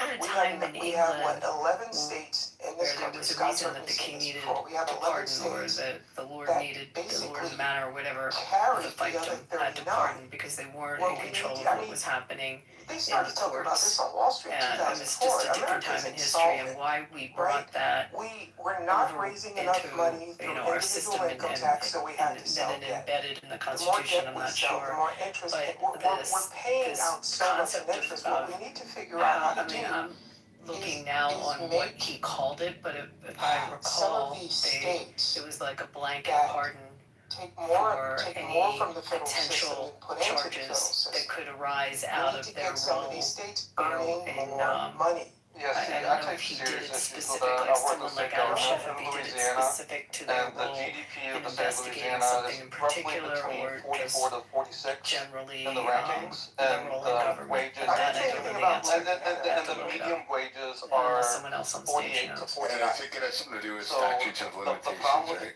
Yeah, Louisiana well, I is mean, that it's the statutes majority from all of different crimes. the But liquefied natural gas, the majority of the country's it was liquefied like a natural gas blanket goes pardon. through there. A Let me huge see if I chunk can find of the petroleum processing, like refineries, happen in Louisiana, and tons of the economy goes through the Mississippi, but that money never goes into the hands of people in Louisiana because all the ownerships and the corporations have moved Perhaps in that's the the last term he used, 40, 50 but years he did to it larger with states. many different Often the officials headquarters have moved to Texas before and Biden the left headquarters office. have moved to New York. Someone correct So me you if I'm say wrong that on this. Louisiana I mean, is Schiff like came a into my free head because I market remember situation. I didn't know anything about Louisiana. But my point is, like, people will put states into this bucket where It's a sweeping power that is not justified. they're dragging down the country and they're taking more than He they did his can family give. too, But the but he reality did his is that family also. often Yeah, he did his these brothers. states Didn't he do Frankie and don't Jimmy? control their resources anymore, and their As well ownership as lives in Hunter. other places. They move to somewhere like Todd, where they're in Newport Beach, and their headquarters are in Silicon Valley or wherever on the coast. But like all the work and all the natural resources that are being extracted are happening in a place where people are poor. And it drives me crazy. So then what you're like when saying it happens. is, hold on, so what you're saying, this is me asking, That would be the right? So what you're saying but it's a is, preemptive pardon, Louisiana's right? economy is natural gas. Is that what you're saying? Good, I'm really asking you a question. It's I don't more they did it's something petroleum, that it needed to be is tried tourism, for, it is the even trade down the Mississippi, the ports. even if it Like had the there's appearance tons of money that goes through Louisiana. So, And okay, so it's they did something that midway didn't in the put that rankings big of I mean, the GDP most for famous states in the one, US. Big But we're Brigham, 49th is Nixon. typically in wages, Right. and it's So, because I mean, that was the a money preemptive pardon. outflows out that you and I are on the same page. And so like Right. people are like, I just, oh, Louisiana's again, a drag on the I've economy, argued this but before. really I it's just not. think it's It's just that the one people of the there worst aren't being things paid in our because the Constitution. corporations are taking the money. And I think our founders were brilliant, but I don't really think they thought that one out. Yes, I grew up in a refinery And town. it's been abused Are you by unaware sides. of like the refineries in Louisiana, the liquefied natural gas, and like the things that happen offshore there? Like it is one of the biggest energy producers in our entire country. Because So there was a point in time that it probably was. Like I've already told you, the ownership, like the In oil companies English, and the energy companies well, are now, first of all, I'll be give you an clear example. that Freeport it's a McMoran. federal It used to be pardon, based so in, it's not in for any state Louisiana. crimes. Now it's based in So Austin, that's Texas. really important Like that to happened make in that our distinction. lifetime. A lot of these like And it's Chevron not has for bought up future all the acts, oil it's for companies past that used like acts. Amoco and all these companies that used to be doing business in Louisiana. They got bought out But by it's- companies based in Texas. So then you look at Texas, or Yes, that's bought up by exactly conglomerates So they based can out of jump New York, like and crazy then you're at the just end like, of his oh, term, and he pardons Louisiana like doesn't do 50,000 nothing, but the people. reality is that those Does he companies were continue to be sold challenged on by that? baby boomers and Generation Four. I'm not under a constitution. It's a sweeping power pardon. I'm telling you, if I were to do a new amendment to the Constitution, that would be my amendment. Well, it seems that the caveat is that both Biden and Trump have pardoned people in ways that benefit them ultimately, and so I don't know how the taxes of the wealth that people talk about, like, oh, ExxonMobil made X number of dollars and their headquarters in XYZ, or many of the plastic companies that are based in major cities, but they're actually being made in Louisiana. Constitution Then with you're an just like, amendment oh, that Louisiana doesn't do eliminates anything, the power but that's of pardon. because the majority of the wealth that comes out of Louisiana are going to other places. Dedicated to That's the point. Where's the labor is what I'm trying, maybe I wasn't asking it right. Where's the labor? Labor has people who are incarcerated. We've talked about this ad nauseum for the last hour. Labor liberating people from wages have incarceration stagnated for the last federal 40 crimes. years Or since does that Reagan. It's Reagan's is that fault. not, Basically, like is labor that just too stagnated restrictive? for that long. So like all capital Or, has I been mean, you're flowing saying get upward. rid of That's that why even. the top 1% I'm just of our saying country keeps on getting wealthier and doesn't wealthier. it made sense That's where in the its money's time going. in English history when the crown My dad just was retired not from a petrochem monitoring company and in aware Louisiana. of You know, what my friends are the still working at petrochem companies magistrates in were Louisiana. doing But like in the the different petrochem company that my dad used to work fiefdoms for around got bought out England. by a German It made company, and then sense. got bought out Go by an read, Indian company. I don't And then like if you're trying to measure just like read the the wealth history out of of Louisiana, pardon it's and like where it came from. it's not there. It doesn't make because sense. the money's outflowing to a You know, foreign country, but now it's like I think our legislative, Bazell's excuse me, based our out of executive God, I don't branch even know anymore. is I've lost track. But aware of what our judicial that's the branch problem. is doing. Sometimes when you label these states And we as have a justice net department, drags, and it just you're not looking at the doesn't resources that come out of the historically state it that made generate sense for to me. I else, don't like see for it ownership today. elsewhere. Someone argue with me and tell me that I'm wrong. So I can see certain contexts where it could make sense in one-off situations with people who were convicted of criminal charges, the criminal charges that they were convicted of are no longer I mean, Daryl, popular.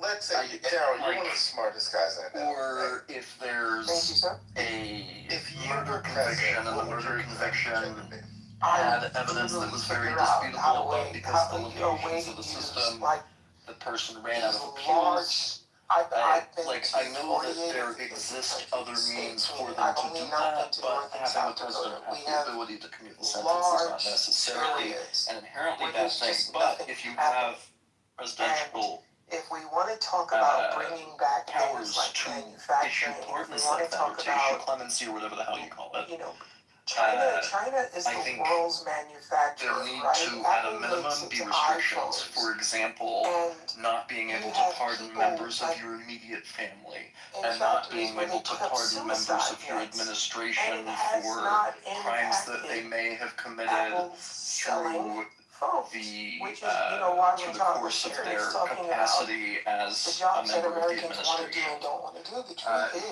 There have to be some levels of checks on it because it has proven itself not to be balanced. I disagree with you because new evidence came out in a case You could products. We want seek a cheap new materials, trial, and that's why China you can became motion the the world's court based on new evidence. Our legal system I think enables that one we to need to go go through like a really through the hard process period where when people, a circumstance like that Americans are just going to have comes to out. get used to higher Biden prices not only pardoned, in but relation to commuted. higher He commuted wages. a 37, was it 27 or 37 death people row? knock I Hillary mean, people Clinton that were when West cop Virginia, the coal killers, mines were children closing, right? killers, Hillary said that to he go. commuted lawful death row That was their dumb. sentences because he didn't believe in the death penalty.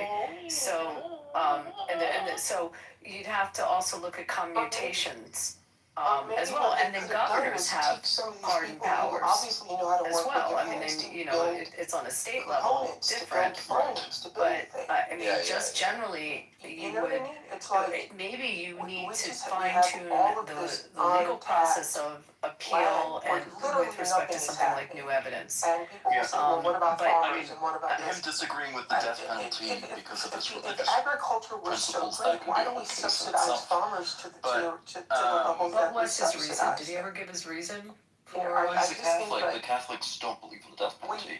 It's have more people inadmissible according to than we have economic tax output human for, dignity. and I think America really needs to figure out how to be Is that the profitable. position of it? I didn't know that. That's the position of the Catholic Church? No, Yeah, the Catholic Church. Wait, there happens to be a Catholic But I on also stage, think Joe. Americans don't truly, No, it's Americans don't not. want to pay for anything. The Don't Pope ever may say be it, but they don't want to pay for it. personally against it, but he They don't want didn't to pay. People bitch rule about immigration, infallibly but that if you this had is to a go doctrine and of this, areas where and like that's not true. $20, It's not true. you would bitch about that too. Americans are In just 2018, about everything. Pope Francis ordered a That's revision just to the my Catechism. It is not We kind of a sin to kill somebody in the course of a crime. Marshall, It is you're okay mine. for Catholics to Bring him up. believe in I capital know, but I punishment. didn't admit it didn't Abortion, work, so a somebody else different has to story, but capital punishment, Yeah. yes, you can. But in 2018, Pope Francis ordered a revision to the Catechism in paragraph 2267 to formally state that the death penalty is inadmissible in all cases. Title of the room is Donald Trump. That's got nothing to do with your faith. No, it's got nothing to do with your faith. I can believe in the death penalty, and I You know what's funny about this? Sure. I am saying that the church itself, Here's my thing, currently right? the Who's Catechism running the show? says Who that it is inadmissible. running the show? Like, we And so go because it from says Susie that, it is reasonable for any Catholic to take that position. While Catholics are, of course, welcome to have their own asleep in the meeting. Excellent, good, we agree on that. Saying, oh, no, he's Excellent. playing like five Abortion is a different thing. And the way you characterized it, the way I thought he was taking it was, oh, well, the Catholics which one is it? Like, did you guys see the clip that they tried to block where Catholics that are I guess the meeting was over, and then he says, It is true, though, that the church itself is actively working to end the death penalty. I think Susie Yes, that's true, yes, absolutely it is. really running the show right So, now. like, while Catholics, sorry, excuse me, And maybe I'll it's a amend my combo, statement. but I mean, I think While Catholics on an individual basis maintain the right to have whatever opinions they hold in earnest, she has kept below the the church radar. itself does have these Which he opinions, and loves, different right? He does not like Catholics to be outshone. place And I different levels of I think importance she on is what the actually church says, but the church says it, managing and the so ship. I mean, and you're right, there might it's be some Jared a Kushner very feedback, easy but I hand think, wave for I Biden think to Susan commute Wiles is running as the show, many and I think death row she's people as he I wants think and say that it's simply a matter of his religious trust her, belief. and go boisterously This crazy is and a great insane. fight, Brigham. And I'm I glad think that she we keeps the ended ship it in a resolute way, and we're all happy. And I agree with you. And back to your regularly scheduled programming on Comey. so I think I mean, we've been on this if he really is presidential ability to commute sentences thing for the last little bit. We haven't talked about Comey in probably about half an hour. I just got here. I thought that I struggle to understand the argument that getting, he's just the fucking greatest thinker. And then at the same time, you're calling for the 25th Amendment. But anyway, I'll go back to listening. I just it's like, in my brain, like, which one is it? Is he crazy? Or is he crazy as a fox? No, I know. Which one is it? Yeah, yes, and I should have spoken more precisely, not said Catholics or the Catholics and specified that specifically I'm referring to the RCC as an institution. I don't know if you play poker, right? Like, sometimes you win hands, and I think that's how Trump is. We He still loses love you, more my hands guy. than he wins by far. No harm, no foul. But he wins some big hands. I'm not a big fan of Catholics. And I don't think it's as individuals and as an institution, I'm a big fan of skill. So am I. I just think once in a while Doesn't the Catholic Church accept the Old Testament? Am I missing something here? But, you know, it's God, for me, God right? does It's allow like, the so I've got of a former enemies. CIA buddy who lives in New York. I don't know. I'm not a Catholic, so I don't know how the this CIA goes is down. everywhere. They're not just like running clandestine things. The CIA sometimes you gotta, the CIA you gotta defend the wolf away from the herd of sheep. So sometimes you gotta do what you gotta do, my guy. Yeah, they're in everything, right? And so it's there's like a difference between the we have government him. says You know, there's that stuff he will never put in writing, can and should execute these people, and God says that it's okay because these people are deemed enemies. That he's running things. He's like, because everyone we have a whole said that this conflict with Iran came out with was not it was very popular. Everyone said, and it's actually every very, very analyst low. said that. You know what? You know what size their army shit is? to read. No. I looked this up. I couldn't believe it. They have a It is my understanding Yeah, army. I thought you said armor. Yeah. Perspective of Christians with regard to the Old Testament is that those were events of the past and that Christ, as their interpretation of the Messiah, No, I'm sure they're keystone has a lot of them, but they have made it so that Mosaic law no longer necessarily applies. It's, you know. Yeah, but he's also fulfilled the promise of the Old Testament, and then that's why he went to the New Testament. That was a very good explanation, better than mine. It's kind of like who, you know. Sorry, I'm also trying to like cross-thread the different this branches of about Abraham. the Strait of Hormuz, right? Every analyst said, hey, if we do this, they're going to shut down the strait. So going back to pardons. We do it. He does the press conference, and he said, "I never thought they would have shut down the strait." That still give me a reason where because every it analyst would be necessary to have that power. They've been saying that not only military analysts, but economic analysts have been saying this since the early 2000s, right? Leave this little piece of the world alone. I'm mostly arguing for the sake of argument because I already showed my hand and indicated that I agree with you. I think that we probably should, at a minimum, you know, a month ago, someone went into the futures market and they put a $2 billion. I think that there are arguments to be made comes where out it and he has says, we've got a practical deal. uses This is all at the public very record, least. right? But Someone made $60 million.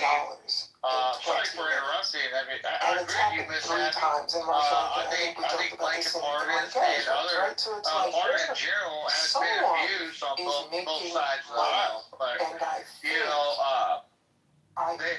they have benefit on the civilian side, like war fighters that were criminally charged. And they were pardoned, and you know, and so it really beneficial. I mean, it's really hard to really put a good clause in there to justify and not be abused. Sorry for interrupting you, how long can Iran do this? You could have legislation, assuming you don't have that power, you could have legislation that could come into play that would reverse sentences of certain people that were convicted, or of people convicted under what was deemed a crime at that time, and now it's not a crime. So that those sentences are vacated, or you know, what's the word's not coming into my head when you're. 18 months. I'm sorry, what? Commuted, not commuted, but when they go away completely, when they're yes, thank you. And you could have circumstances like that where you'd have legislation that would cover it. And I understand if something was considered criminal and then over time has become, accepted, that might make sense, but you could cover it with legislation. I don't know. I just think we're really limited pardon power in those circumstances. Another one that occurred to me just now is just the very simple fact that law is general and justice is particular. Trump is the guy who is taking in all of this I think that still holds true. Congress writes broad statutes and executors charge under imperfect incentives. And then judges sentence within a framework that may later look excessive, outdated, or unjust. I would argue a broad statute is, if it's overbroad, it's unconstitutional, it's going to get challenged. So you can't write too broadly. You've heard me rail against, but some of them still are. Authority. I don't like it if it's Republican. I don't like it if it's Democrat. It's not criminal, but in the civil realm, you've got Chevron, and Chevron is exactly why that happened. What genocide is overly broad and gave the APA too much latitude. Yeah, I feel like a commutation allows the constitutional system to acknowledge that the conviction may stand, but the punishment has become too harsh, which I think is important in areas with mandatory minimum sentences or like a pot, some people are charged with pot crimes and now pot's legal. Yes. You could do that by statute. True. You could. But statute is also notoriously more difficult to do, and sometimes you've got a situation that's a little bit more urgent than that. I broke this down the other day. U.S. I know of a pardon. I'll tell you a story. Someone I know. It's a famous person here in Vegas. So he owned, or his family now are the heirs to this. He owned the newspaper in town and other big, industries and very, very prominent developers, etc. So in the 40s, after World War II, he was involved in getting arms over to Israel for the War of Independence. And there was a lot of people involved with smuggling parts of airplanes through Czechoslovakia, through Panama, through certain countries, getting the fuselage along with the actual airplane parts to build out airplanes to form an air force, and also getting guns over there to help them fight the War of Independence. Because he was here in this particular geographic area, has some ties, had ties to organized crime, he was able to access and mobilize weapons and get literally boatloads of weapons through various crazy routes around the world in different countries. I think they even went through Africa up to smuggle into Israel. War of Independence happens. Obviously, the rest is history. They become a country. He was convicted back then of arms smuggling, and many years later, his son happened to be roommates with Bill Clinton in, I don't know, is it law school or college? One of the two. And Clinton pardoned this man and took away his crimes. It was like, 60 years later or whatever. But it was a pardon. And it just made me think of someone I know that was pardoned and where the climate had changed. And, but the damage is kind of already done. What it was a crime back then, something doesn't make sense unless it does. Well, I feel like I don't know if that makes any sense. I feel like that story, but Hamilton's defense in Federalist number 74 is also a good one, which is.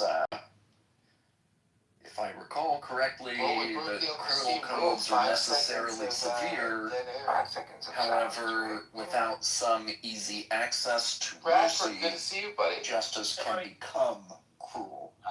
And then thus be against the general principle of,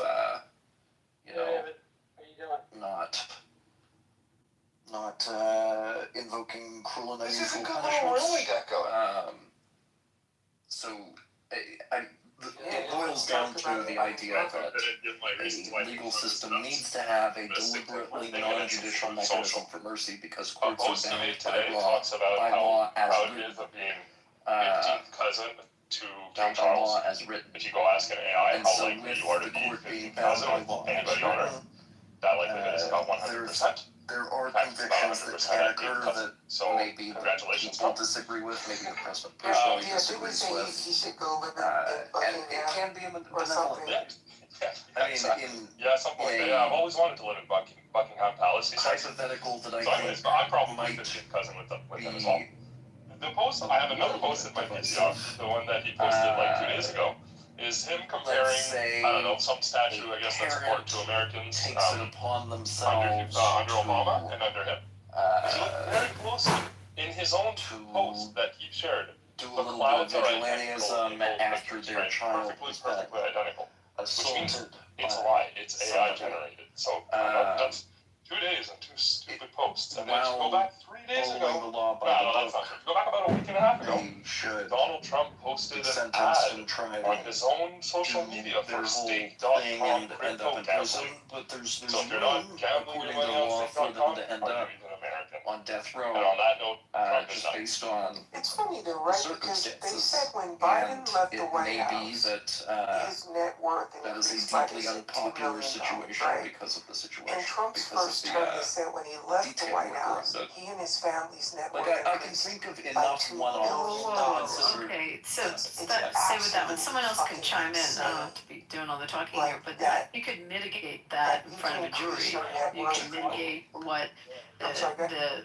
criminal intent was at the time and whether what the provocation and did it And nobody mitigate does some of the anything crime. about I it. mean, You know, one of the things if you it listen doesn't to mean King because Charles' it's a speech statute today, and you committed he's like, hey, man, you got a murder and or this is just like, an act you know, of violence summarizing. He said, you guys have that 3 branches. through the And process it's of a supposed to be jury about checks and or balances. a trial, But it's some like of that wouldn't come out everyone and has just might like, justify, you know, not given justify up their the act, authority. but And I just mitigate wonder, like, is the optimal why? word. So I don't know if I agree with you, but I'm sure I'm boring people with this. I would step in for a second. Go ahead. You can then blame your elections for doing dumb shit.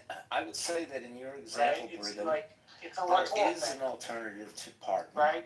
The judge has the power, even if the jury is going to convict. easier to They can have a directed verdict. They say, hey, jury, thanks for showing up. I'm making a decision that is not the same as yours. And I'm going to let the person free. So there are ways for them to not have to pay the price for the crime that they actually did, but there are circumstances that the law can't So the deal courts with, were but the always judge kind of, can. we are independent. I know.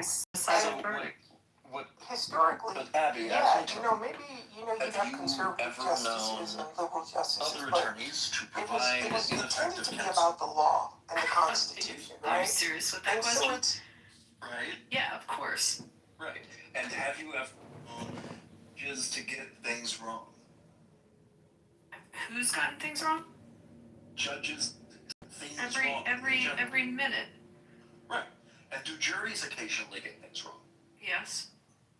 Right. But that doesn't change our system, and that the system is a system that It is works and functions. It's gonna have inaccuracies, but if you have ineffective counsel, there are ways to redress that wrong. You can go back to court and petition for a new trial if you have ineffective counsel. If the judge was biased, you appeal. You have a process of appeal. If a verdict is also appealable. If information was not vetted properly through the jury process. I mean, we have within our system, embedded in our system, the ability to question those wrongs and to redress those wrongs. Act of decorum, because I'm any sorry, young man guys. that Someone says else. the Where's N-word my- 100,000 times in just a couple I years do raises have him. a question. Clearly was a boxer for too long, and he's got brainwashed, brain rot. That's where the actual hard part of the frontal cortex dissolves and liquefies, and you become the R word. I like you, Abby. I like you talk. It's fun. what if, for presidential pardons, that it wasn't a sole executory executive kind of thing, where they could decide they want to, but they have to get it signed off by someone else. It has to be countersigned. I don't know who exactly would do that. The system is a system that works and functions. If they make the choice of who gets put up, but they don't get the final choice of whether they get the pardon or not. So like it goes to the Speaker of the House or something like that? I was thinking, that was actually my first thing, but I was thinking maybe it'd be better if it was somebody that was nonpartisan, or I mean, they could be in a party, but gets put up. Chief Justice? Yes, the Chief Justice could do it. That would be actually, that would be the best, because they're actually supposed to be nonpartisan.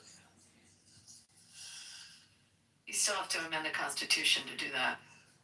I was looking for a workaround. That was not gonna, okay. Forget that one. You know, if we're doing a constitutional amendment anyway, perhaps it has to be agreed on by multiple parties. Maybe it needs to be both somebody who is a representative from all three branches. That might be good. You know, a lot of people who believe in this minimum basic income. George Bush and Trump issued checks to every American. Hello? Can you hear me? Hello? So what I'm trying to say is, even though we're $40 trillion in debt, we can't necessarily delete it. But what we can do is just issue checks to Americans. And that means you have to be in the social... Hello? It is fantastic to hear that you continue to be Hello? John, you're in the Matrix. as possible. Yeah, I can't hear you, John. You're gonna have to leave and come back.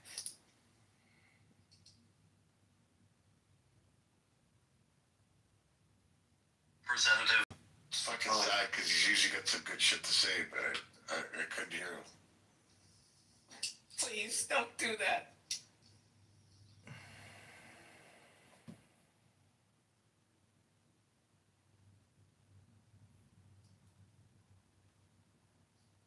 Hello?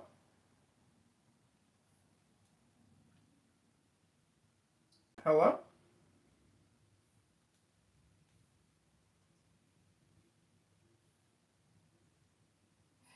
What brought this Harden thing on? What was the genesis of this?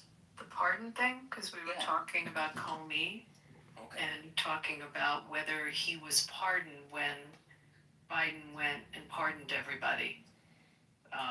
We were talking about all the people in government that Biden pardoned. I was talking about that, and the question was whether Comey was in the grouping of the Adam Schiff and all the people that were pardoned under Biden.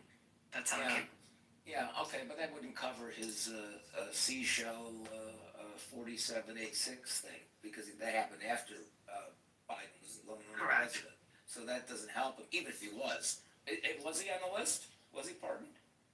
I don't know. I never got to check. I don't know. But it won't help him with the problem he's got right now. I mean, so what? Are you saying you don't want governors to have the right to pardon either? Pardon me? Were you asking me or are you asking Abby? Either. What's the question again? You don't want governors to have the right to pardon either? I actually, on the fence on this thing, I actually like the idea of pardon but it's mostly, I'm not usually emotional about stuff. But I just want to make sure that if I ever needed it, I want to be able to do it, and I don't want to give it up. Right. Were you thinking like when the guy's on death row and they call the governor like right before they pull the switch, like that kind of thing? No. Like in the movies? No, I'm thinking that. I'm asking serendipity then. No, governors have the right to pardon. Right, but don't they always call the governor? Do you remember the scene like the Jim Cagney, like in the chair, call the governor, right? Yeah, but that's because it's a state crime. It is a state Well, that's crime. what she's asking. She's asking that question. Yeah. I like that. I actually, that kind of goes along with my emotional argument. Other than that, I'm in agreement with you, and I think Brigham was in agreement with you too. It's just too easily abused because there aren't really any standards of who you pick. Yeah. I think that Joe and I are probably more aligned on the issue than Abby and I are, but I broadly agree with Abby. You know what seems odd to me is that when they wrote the Constitution, they tried to get rid of all of the, especially the Bill of Rights, afterwards they tried to get rid of sort of all the bad habits of the monarchy system. And the one thing they left was this notion of giving pardons. It's sort of like this king. One sort of thing left for the president, you could say for governors, is this king thing. I wish it was done at the sort of House of Representative level, where it would be based on sort of the will of the people, the representatives of the people, as opposed to a single person, which has no check. Well, Yakov, I'm just glad that they didn't keep the other side of that coin. Off with his head. I'm glad they didn't keep that part.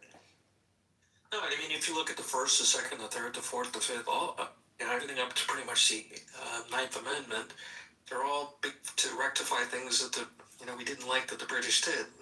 And, no, you made a very cogent argument. I made a really bad joke. I didn't catch the. I have a hard time with humor, but I don't know. I just don't understand why we have this sole thing left over from a king, which is the ability. It's not in the. I mean, it's in Article 2. It's not in the. Yeah, I know it's in the Constitution. But my point was where it came from, and the whole climate of England at the time, and why they had pardons, and it made sense historically. It just it's changed now. Our executive branch is aware of what our judicial branch is doing. In those days, that was the fear that the monarchy didn't know what the magistrates were doing. I think there would have been a better. If I was writing the base Constitution, I would have put it with the House. What I think it's valuable to keep is not so much with heinous crimes where people are killed or maimed or hurt really badly. I think it's more with white-collar crimes, because the courts do even a worse job with that. Because they don't understand financial crime, most judges, and certainly most juries. And there you can have a miscarriage of justice. And it can look like rich guy got richer, put him in jail. And he really didn't deserve it, but there was enough evidence to convict, and somebody actually says, you know what, this guy really didn't deserve to be in jail for this financial crime. Let's get a pardon for him. Either at the state or the federal level.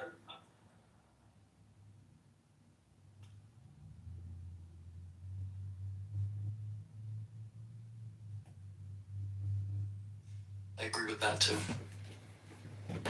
Hey, I got a question for Abby. Can you hear me, Abby? Is he in the Matrix? Oh, no, you're in the Matrix again. Hello? Hello? It says Representative Ro Khanna says that Benjamin Netanyahu in the Situation Room is a betrayal of the American people. Do you agree or disagree?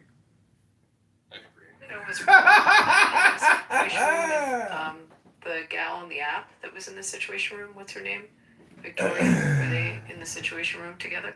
I'm not sure. I think Victoria's Situation Room could be on the 23rd floor of a psychiatric holding facility. I don't like Ro Khanna. I don't follow him. Sorry. So Ro Khanna was hanging around with girls from Victoria's Secret? Is that what you're saying? Yeah, yes, with Victoria Ro Khanna in the Situation Room. Yeah, I'm voting for Ro Khanna and Thomas Massey in 2028. Boy, do you see there's a really good guy running against Massey. He's a war hero, veteran, but wonderful, smart guy. Abby, he won't even show up to debate Massey. Massey is destroying him, but, obviously this guy has billionaires backing him, but come on, Abby. I mean, one guy's... Life's got a lot of people behind him.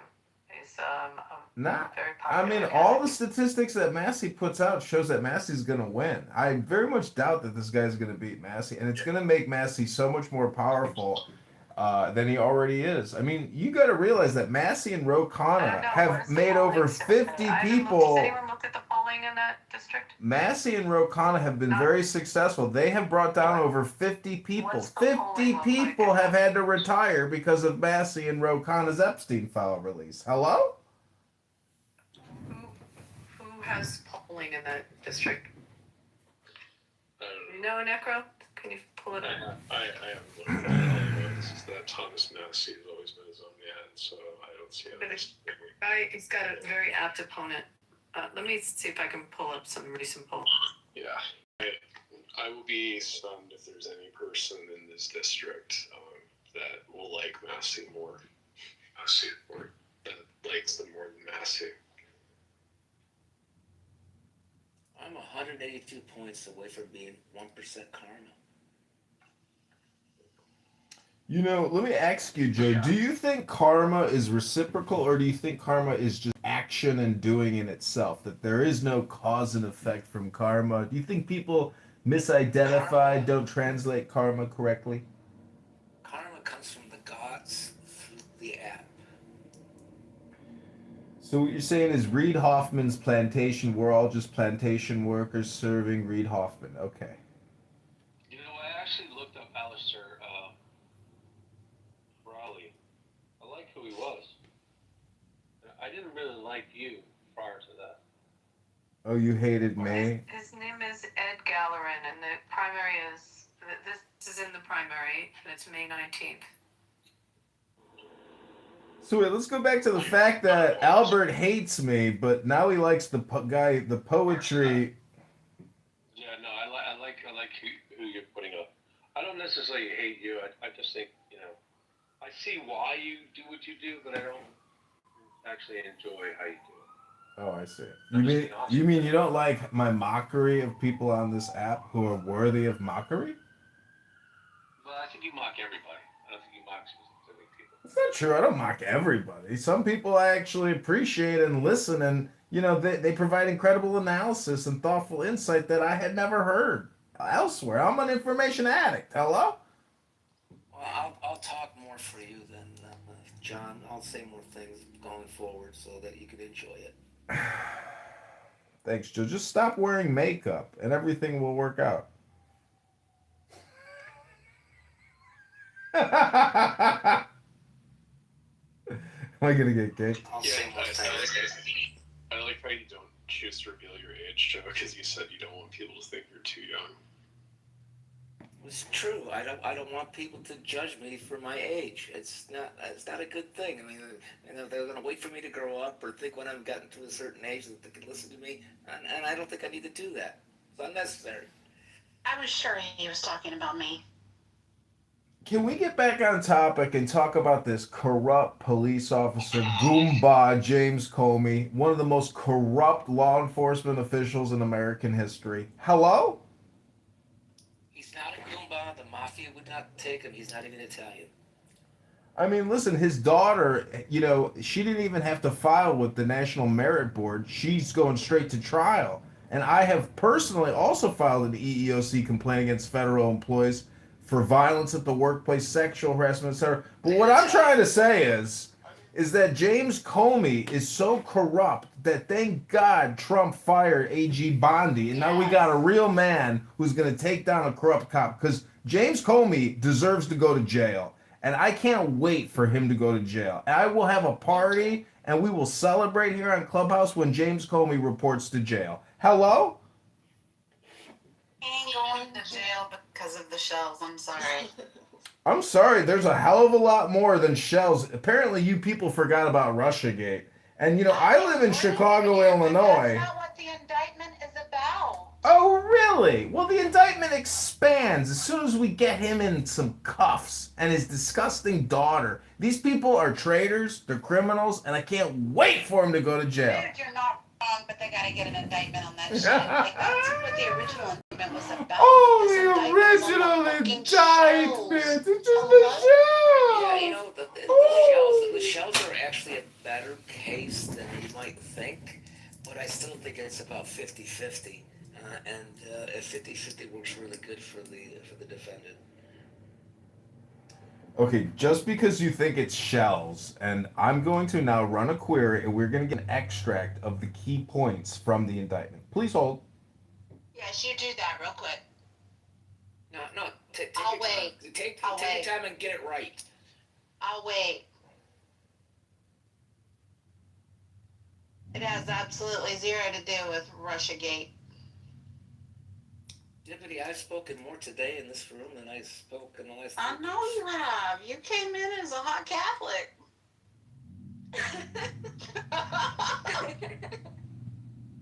Anne's still wrong about this indictment, but you know, we love her anyway. I just looked at the polling on Massey. Yeah, I mean, For an incumbent to be under 50% makes it competitive. So we'll see. He's got the edge on it, but it's definitely competitive now. Yeah, it's like 14% undecided in that district, something like that. Okay, so I got the extract from the Comey indictment. I looked it up. Yeah, Massey is below 50%, but yeah. Okay, are you ready for the Comey indictment? Because it has nothing to do with shells. That's just the fake news. Are you ready? Do you want to know the charging language for count one? Or no? Too much? Okay, this is charging language for count one. False statements, 18 USC 101A2. On or about September 30th, 2020, in the Eastern District of Virginia, the scumbag defendant James Comey Jr. did willfully and knowingly make a materially false, fictitious, and fraudulent statement in a matter within the jurisdiction of the legislative branch of the government of the U.S. by falsely stating to a U.S. senator during a Senate Judiciary Committee hearing that he, James B. Comey Jr., the scumbag, had not authorized someone else at the FBI to be an anonymous source in news reports regarding an FBI investigation concerning Person 1.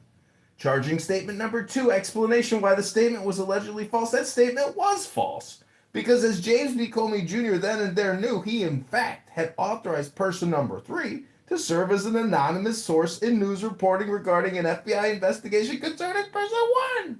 Number 3, violation clause for count 1, all in violation of 18 U.S.C. 100. Number 4, charging language for count 2, obstruction of a congressional proceeding, 18 U.S.C. 1505. On or about September 30, 2020, in the Eastern District of Virginia, the defendant scumbag James B. Comey Jr. did corruptly endeavor to influence, obstruct, and impede the due and proper exercise of the power of inquiry under which an investigation was being had before the Senate Judiciary Committee by making false and misleading statements before that committee. All in violation of 18 U.S.C. Violation clause for count 2. The full indictment is only 2 pages. Anyways, that's it. So nothing about shells. Hello? That's the old indictment. What?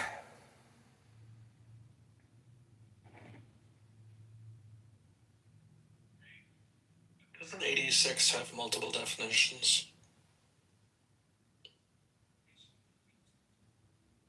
Yeah, we talked about that a bit. Sorry. Got into the room a few minutes ago. The new indictment is that he knowingly and willfully made a threat to take the life of and to inflict bodily harm upon the President of the United States. Maybe just wanted him removed from office. Like, he's just crazy. So, go back to your indictment search, please, sir. Okay, I'm putting in a new one. Tell me the top 10 extracts from the latest James Comey indictment. Dated April 26th, 2026. 4.26.26. It came out 2 days ago? Or maybe, hold on, maybe I have the wrong, maybe it's the 8th, Okay, 28th. It was the 28th, sorry. And I'm tagging Comey on X. It's going to be exciting. Here we go. I fully support Comey, like them going after Comey. They should go after Bondi too, though. Here it is, I got it. Yep. Thomas Massey says he's going to go after Bondi. What charges would you bring against her? Count 1, on May 15th, 2025, in the Eastern District of North Carolina, James Brian Comey knowingly and willfully made a threat to take the life of and to inflict bodily harm upon the President of the United States, and that he publicly posted a photograph on the internet, social media site Instagram, which depicted seashells. Oh, an indictment, just like I said, arranged in a pattern making out 8647, which a reasonable recipient who is familiar with the circumstances would interpret as a serious expression of an intent to do harm to the President of the United States in violation of Title 18 United States Code Section 87 or 871A, Count 2, on or about May 15, 2025, in the Eastern District of North Carolina, the defendant, James Bryan Comey Jr., knowingly and willfully did transmit interstate and foreign commerce a communication contained a threat to kill the President, Donald J. Trump, specifically by a public posting a photograph on the internet social media site Instagram, which depicted seashells arranged in a pattern making out 8647, which a reasonable recipient who is familiar with the circumstances would interpret as a serious expression of intent to do harm to President Trump. Any more questions? Could you read it faster next time? Yeah, I have the actual indictment and looking at it, and you're absolutely right. As well. Yeah, you're absolutely right. So this is amazing. It really does deal with making threats to the president, and the fact that he's the head of the fucking FBI making sigil death threat, homicidal ideation statements about killing our president. I can't wait for this motherfucker to go to jail. He's going to fucking jail, baby. Now it's all about the motherfucking seashells. Guys, there's two separate indictments. Like, read. They're two completely separate That's indictments. what I said. There was an old indictment that was dismissed without prejudice, and this is a new indictment, and they're completely different. I have no problem with the original indictment. I have every problem in the world with this new indictment.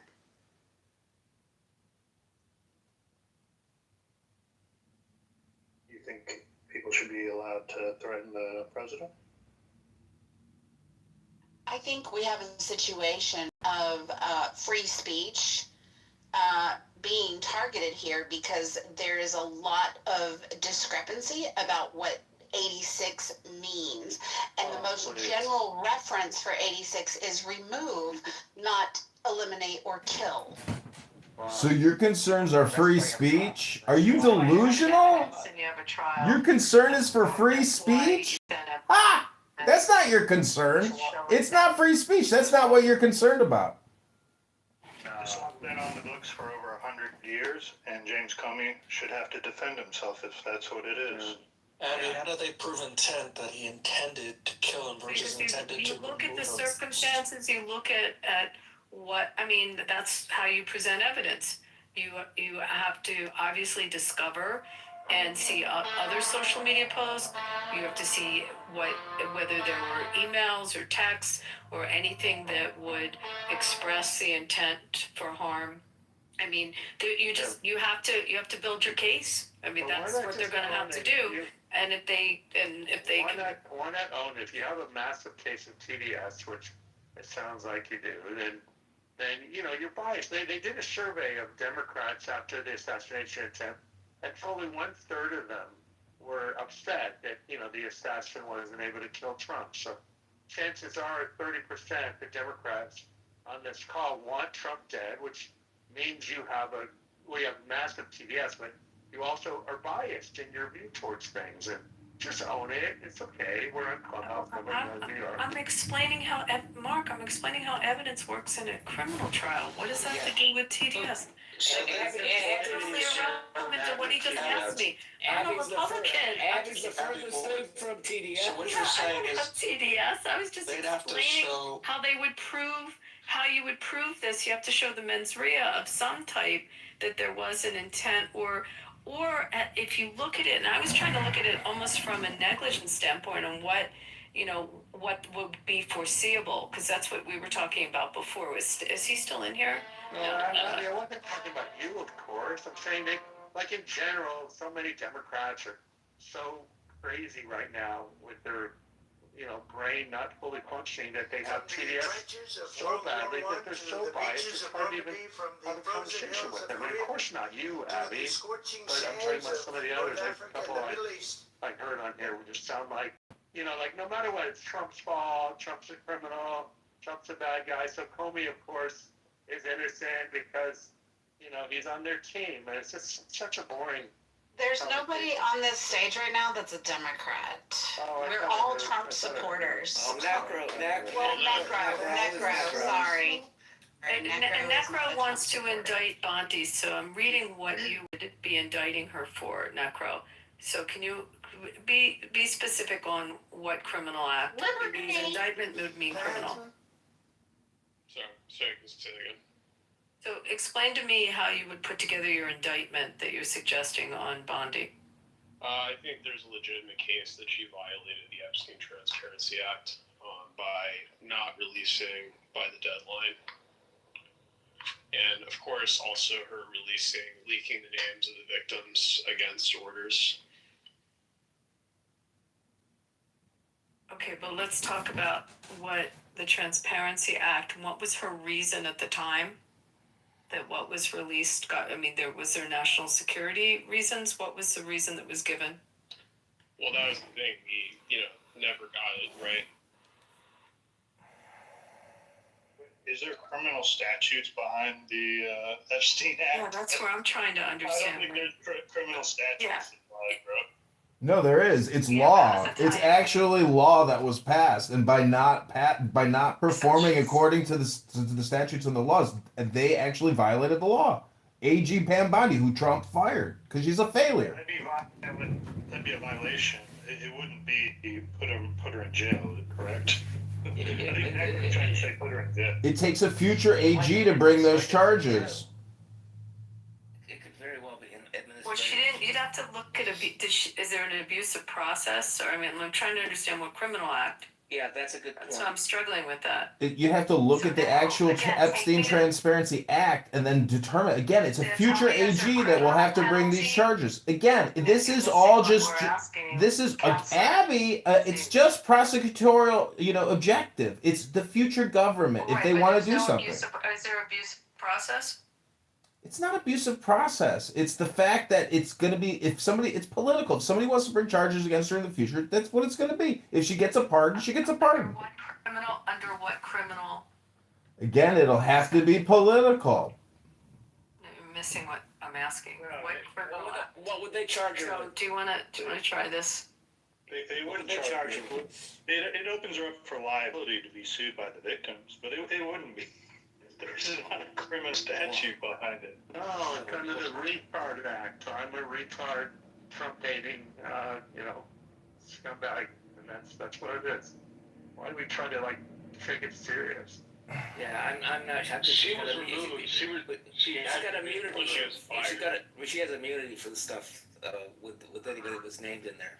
But Mark, the Epstein Transparency Act. The DOJ, not her personally. There were serious repercussions from this act. Over 50 people resigned their positions, and one of them was a Pritzker. So there were a lot of people that got fucked up by this release, and they had to resign their positions and resign in disgrace, completely separated, no pensions, all kinds of consequences from being in these files. And those people have suffered. She did get fired. I'm talking about the perps who were hanging out with Jeffrey Epstein, not at AG Bondi. Hello? Did anybody spend any fucking time going through these files? Am I the only one that looked through the files? Hello? I don't know why you're screeching like a banshee. You know you get mic time on this stage. Stop rejecting Monica. I'd like to invite everybody to Love Bomb Serendipity, the hostess with the mostest in this public space. Please share some love with her. We are combating negative karma, and she deserves every bit of laughter and love we can provide her. Also, welcome Bima to the stage. Nice to see you. Serendipity is the best mod on the app. I just Aww. It's like my favorite mod. Non-Trump. Alright, so just going through this, if you want to look at whether she was in contempt of Congress, is that where you're going with it? Like, I'm trying to understand where the obstruction of justice comes in, because that's where she would have to be criminally obstructing justice in the Bible. Like I said, I think there's legitimate grounds. But I am not the person who's done extensive investigation, so I can't charge her. So Can't charge anybody. Well, I don't know if. Yeah, because I mean, I'm not a prosecutor, I'm not a DA, so I can't charge her.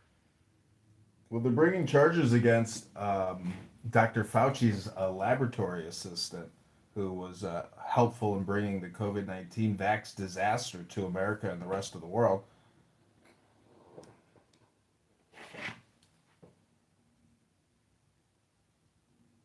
Do you have proof on that, like an article? Yeah, let me put it in the link. There's also this thing called Google, and you could also try to search for what I'm talking about. Hello? Is he in the Matrix again? Yes. Yeah, leave the room again and come back.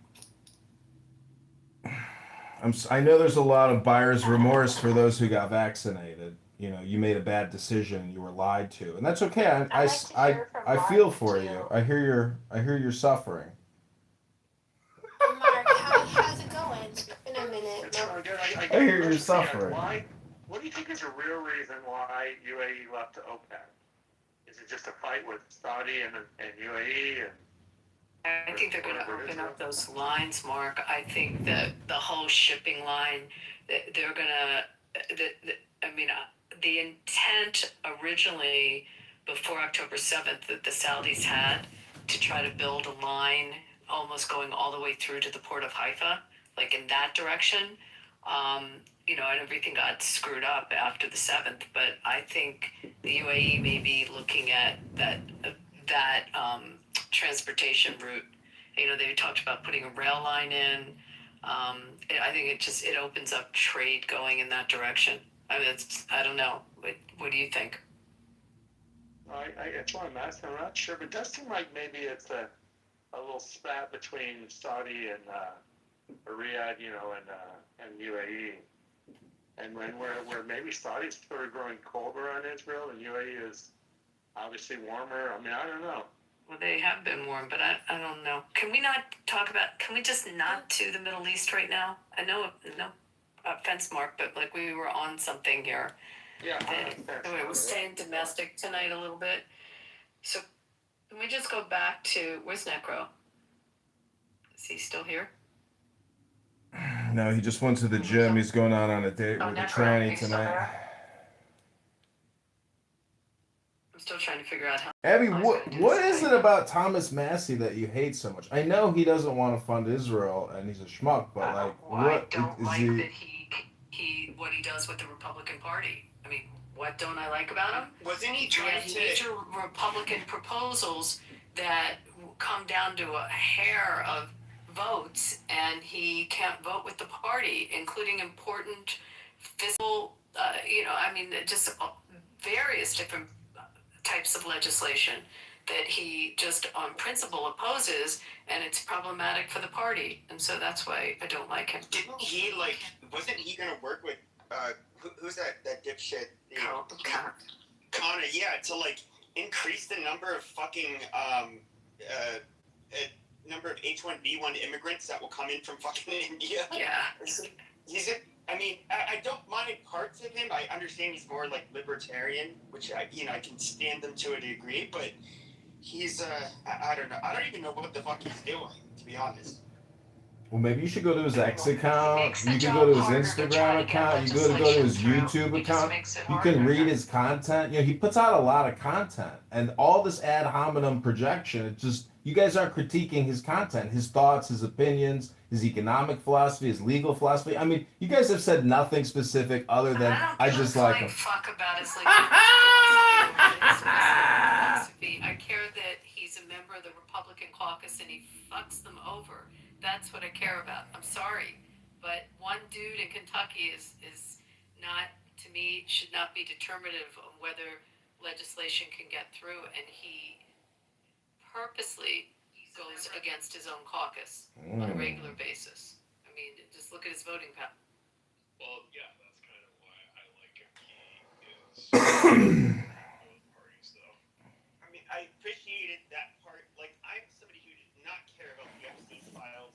It's just fucking retarded people fixated on it.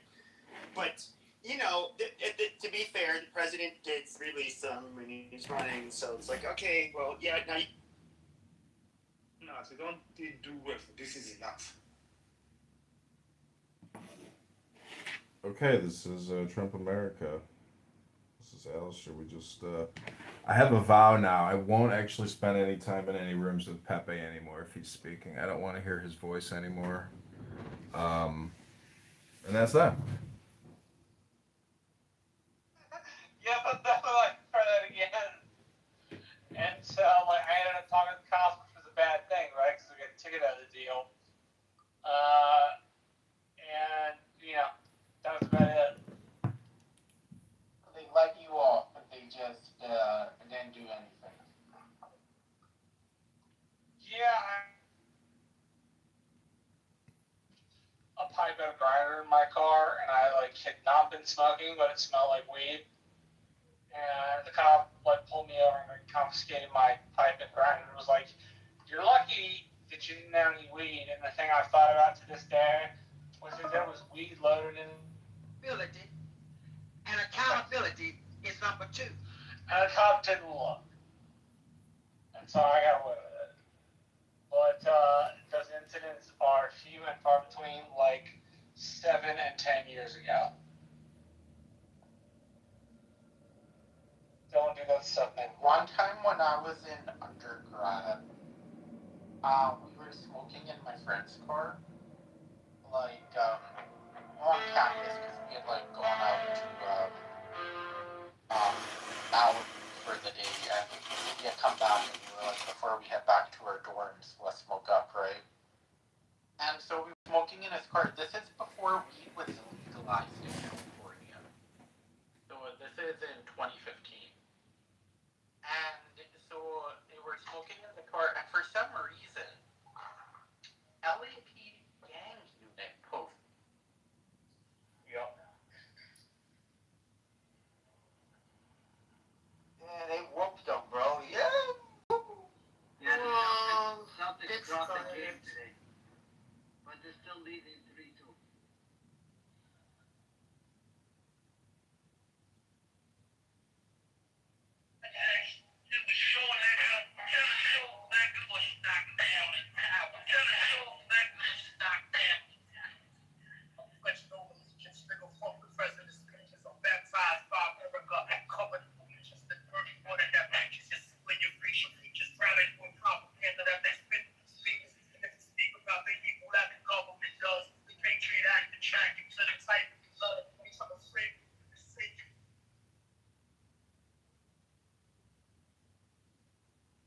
Not make most people want to go out and kill the fucking president. I mean, that's just somebody that he's somebody who I don't think is it's likely an issue with him in general.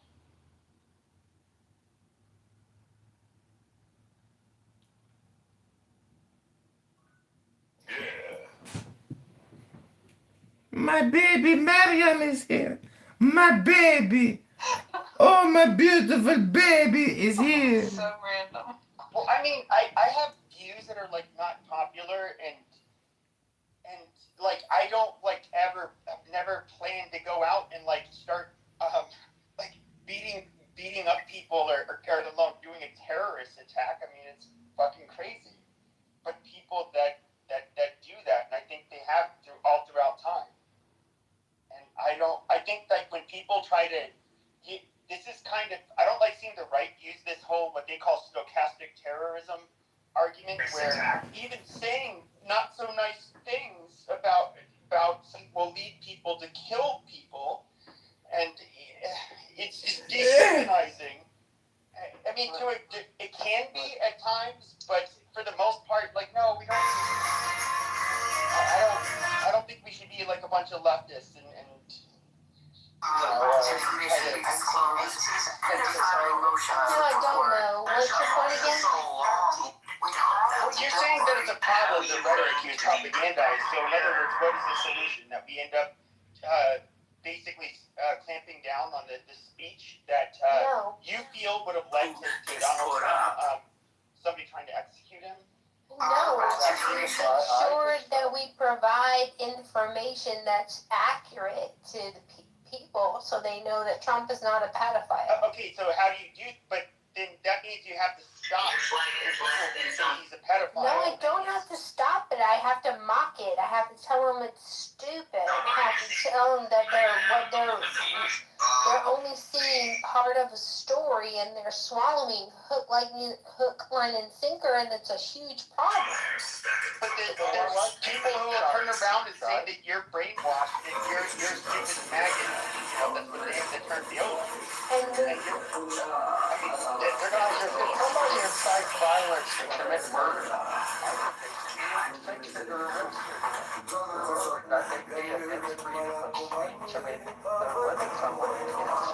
Careful where you go with that, because again, Trump said, let's go to the Capitol and fight like hell, and you were vociferous. It's not whataboutism. It would be a prime case in point in which you would give leverage and power to the other side to be able. Okay, so I didn't finish my point because you interrupted me, because you're sensitive and you don't understand Jesus Christ. Like, I just, to your point, Mark, I just don't understand, like, why people see the right essentially say that Trump making comments on social media about wiping out a civilization is just hyperbolic and not really that big a deal, and that in turn a very ambiguous post because of what the meaning of 86 could potentially represent is something that's worthy of us arming and sending our federal prosecutors after a person. And yet, like, we all wanted to make excuses when Trump talked about, wiping out a civilization, because we know he's hyperbolic. We know he says outrageous things. We make excuses for his outrageousness all the time. And yet, by the same token, oh my God, somebody threatened to kill Trump. And, with all this ambiguity around this 8647, I mean, we certainly didn't file charges against Gretchen, what's her face, when she wore the little pin that included 86, was it 8645 or 8647? I mean, she did exactly the same thing. So serendipity, can I give you context, maybe help you with this? Serendipity, I'm going to go back to like early days on Clubhouse, trying to do this to people. We actually have a standard. I mean, whatever happens to Comey, it's still going to go through the Brandenburg test. Thank you. Who said that? Me, Pepe. Yes. Okay. So Brandenburg test, two-pronged test. The speech must be intended to cause immediate illegal activity, and the speech must be likely to cause immediate illegal activity. Those are the prongs. It has to be intended, and it has to be imminent that it's going to happen, and intended for that to happen. That's our test. Thank you, Pepe. God, why didn't you become a lawyer? You picked up on this. I know you know that. But Abby, the same lesson would be said, because now if a Republican in the future says go fight like hell and something happens off of it, they could be held if we allow this to pass. Well, let's talk about, but this test got tested over and over in the courts many times. It actually got loosened more than when Brandenburg happened. And Brandenburg was a Ku Klux Klansman who stood up in front of a bunch of Klansmen. And the question was, did he incite the violence? Did he have the intent to have them go take down the black community? And was there a likelihood they would do it? And the court said no, that it wasn't incitement. So, and again, it became even more and more harder to prove incitement over the years. So in this scenario, it's interesting what you say, serendipity, because ultimately it's going to go back to if his intent was to dog whistle or to get people to react to it, knowing that there's a strong possibility that there would be the reaction, then it's going to be tested under that test. It's our law. I mean, and you guys can Google it. Where's my co-counsel Pepe?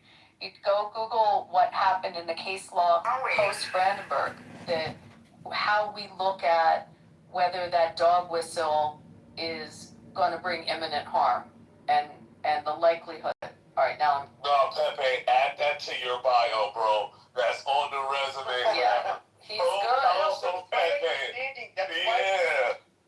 It's my understanding that's why you can use vague threats. Like, for example, kill Whitey, total N-word death, gas the you-know-who's. Now, horrible language, the social consequences will be severe for saying that publicly, but, okay, let's just use the last example, gas the troops, all right? Because that means you're doing something you don't need to be doing. If you're ashamed of who you are and what you're doing, stop doing it. Point blank. You worry about somebody going to tell your business. Sometimes y'all men, these ain't all the way there. And that's it.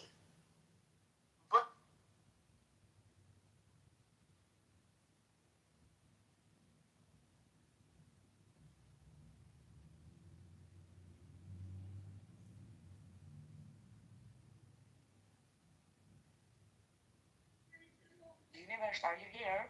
Hello, my baby Mariam, my darling. The Lamborghini there. She has no background in DC. So what are you talking about? Stop. What, Henry? I was just going to say, I appreciate the explanation, Walter, because I was also worried that moving her out of her current position where she is being so successful, would that create a gap that couldn't be filled? It sounds like that's probably true. So I appreciate the clarity.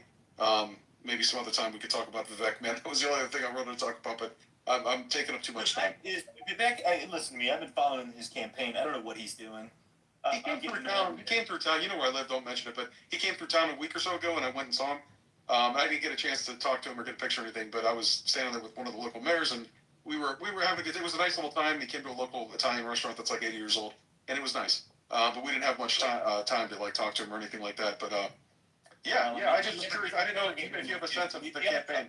The problem I have with Vivek's campaign is that Vivek's campaign is being run by consultants instead of him. And what he should be doing to win in Ohio is running the exact same race that he ran for president, and he would win. Yes. So I don't know. Why isn't he doing that? I have no idea. Oh, man. They gotta hire you. They gotta hire you and Chris and whoever the hell else.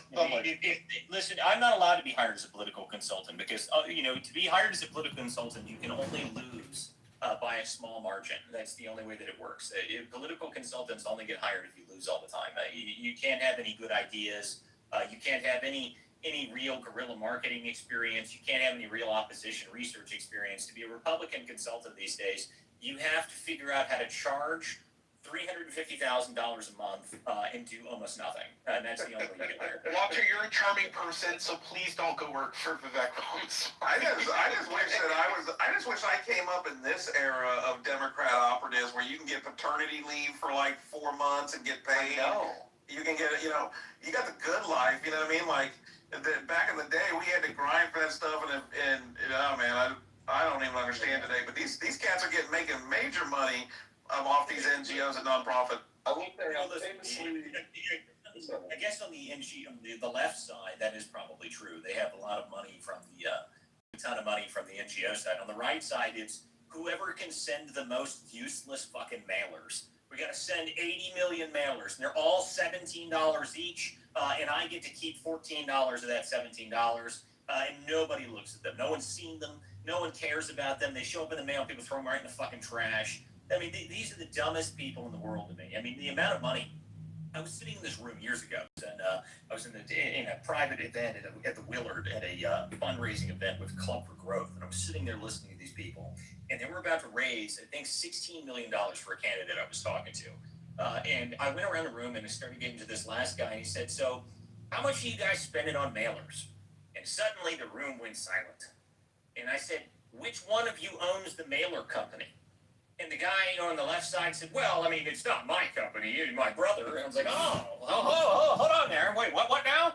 Your brother? And he did this. They were not happy with me. I was not invited back. This is the reality of the scenario, okay? These people, this is what they do. This is how they make their money. They raise a bunch of money, and then they all take their cut off the top, and it's a fat cat society, and it's really obnoxious, and I cannot stand it. If we wanted to win, you don't need to do that. You don't need to use friggin' mailers anymore, okay? Mailers don't do anything. If you spent the amount of money on mailers that you did on YouTube banners and YouTube ads and X ads and everything else ads, you would do 10 times better. But these people, they don't have any concept of the new wave of how you actually advertise. I mean, the concept of a mailer is so stupid in the first place. Essentially, this is the way I think about a mailer. A mailer is like an impression, like an impression on X, right? You see it for 2 seconds, and then you throw it in the garbage. What's the difference between a mailer and something you see on X? Something you see on X that advertises to you, you can pull it up, and you could see it 6, 10, 15, 20 times a day. If you're paying it right, if you're advertising and doing it properly and actually spending the money on it, that impression will be many, many times. But a mailer is once, okay? And then you see it and you put it into the garbage can because you go, oh, look, yay. It's like the stupid freaking the goddamn text messages, dude. These things are so annoying. I would just want to be a Democrat organizer on the left to do community organizing. I don't throw it away. I got so much mail from Winsome Earl Sears, right? And my husband used to be the personal trainer for her like 3 years back, and I kept all the mail, okay? And when I saw her, I gave her assistant all the mail. I was like, please vote for Winsome Earl Sears. My mom, she got so much to her house, like so much to her rental property, and I was like, here's all the mail. I'm just gonna give all of it to you. Take your mail back. You want to know why Winsome lost? They spent all their fucking money on mailers. That's exactly.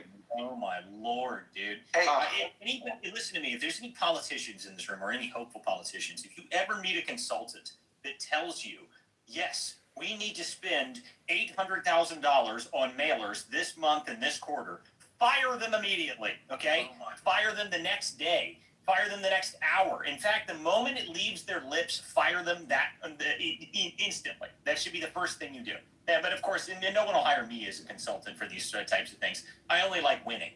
So, unfortunately, I'm not allowed to win. You can't have good ideas as a consultant. Oh, bro, you're out of business on the GOP, though, man. From what I've heard from you two, bro, these cats are dedicated to not winning. Like, they can't wait to not win. They are absolutely hell-bent on fucking losing. That's right. Well, and part of the reason why is not a majority, but many of these big consultants, they have these franking contracts with people in frank contracts and people in Congress where our taxpayer dollars pay for mailers and all these different things. You talk about Axiom Strategies and some others out there, and so that's just part of what they do, and it's crazy. I don't know, man. If you're not doing IP targeting and other types of geo-targeting and micro-targeting down and getting in front of people, having those all kinds of other creative ways.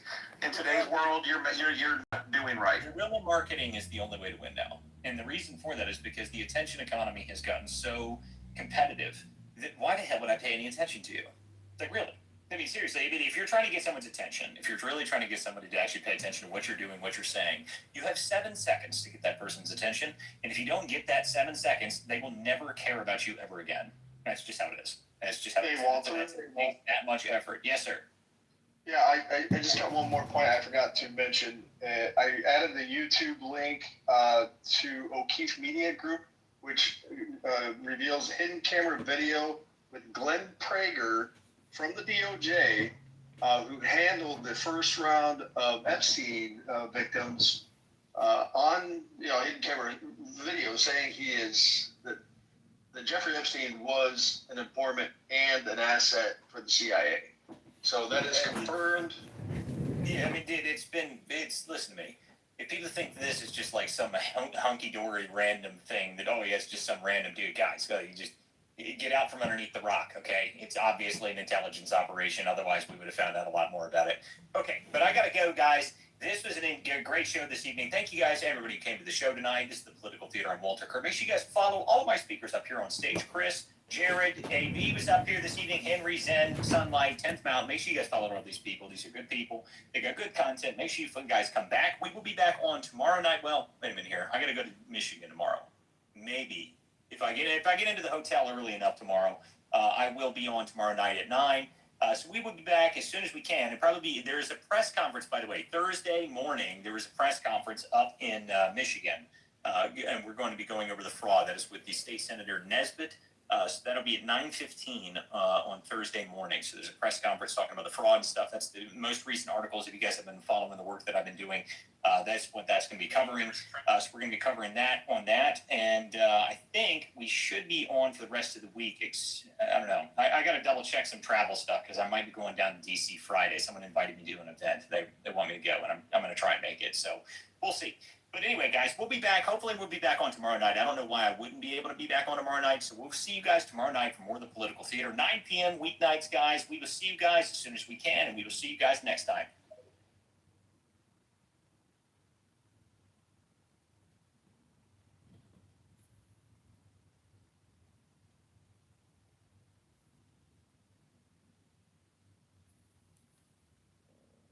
You know, I didn't come. I mean, I had a little bit of experience, but I didn't have a whole lot. But you know, throughout my years being in, I'm pretty well off for myself. Done well, you know, and I'm trying to finish this contract and just, go to the next chapter. But we did kind of hijack this guy's room, though.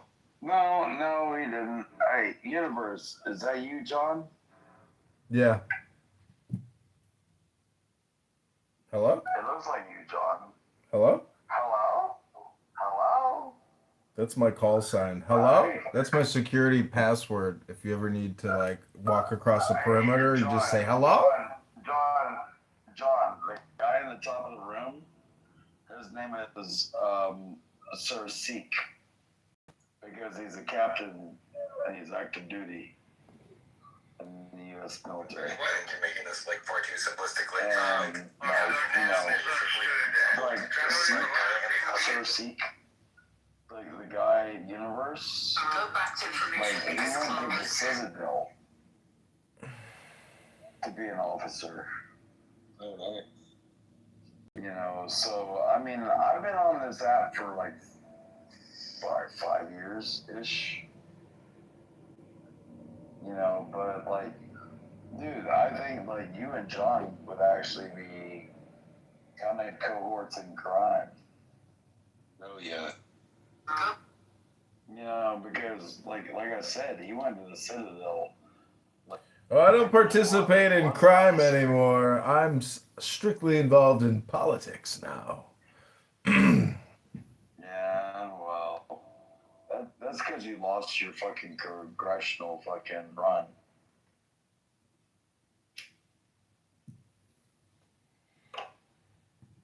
So you did ROTC or you did OCS?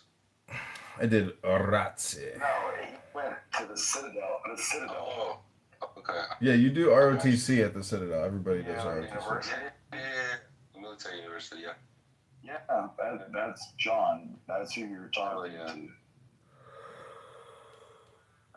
You want to talk about a commission, you the guy. What do you think would happen if a black man ran for president? It's good to see other veterans out here, man. I'm not there yet. The result would be a landslide, and he would be under it. Slappy, what do you expect to do about unemployment? The same thing I've always done. Go down every Tuesday and sign up. Slappy White, do you think being vice president... Why the hell would I pay any attention to you? Really? You want to comment? Pepe, I like to accuse other people of committing ad hominem projection. But then when I say that other people are committing ad hominem, is that me committing ad hominem projection against an ad hominem projector? Is it a...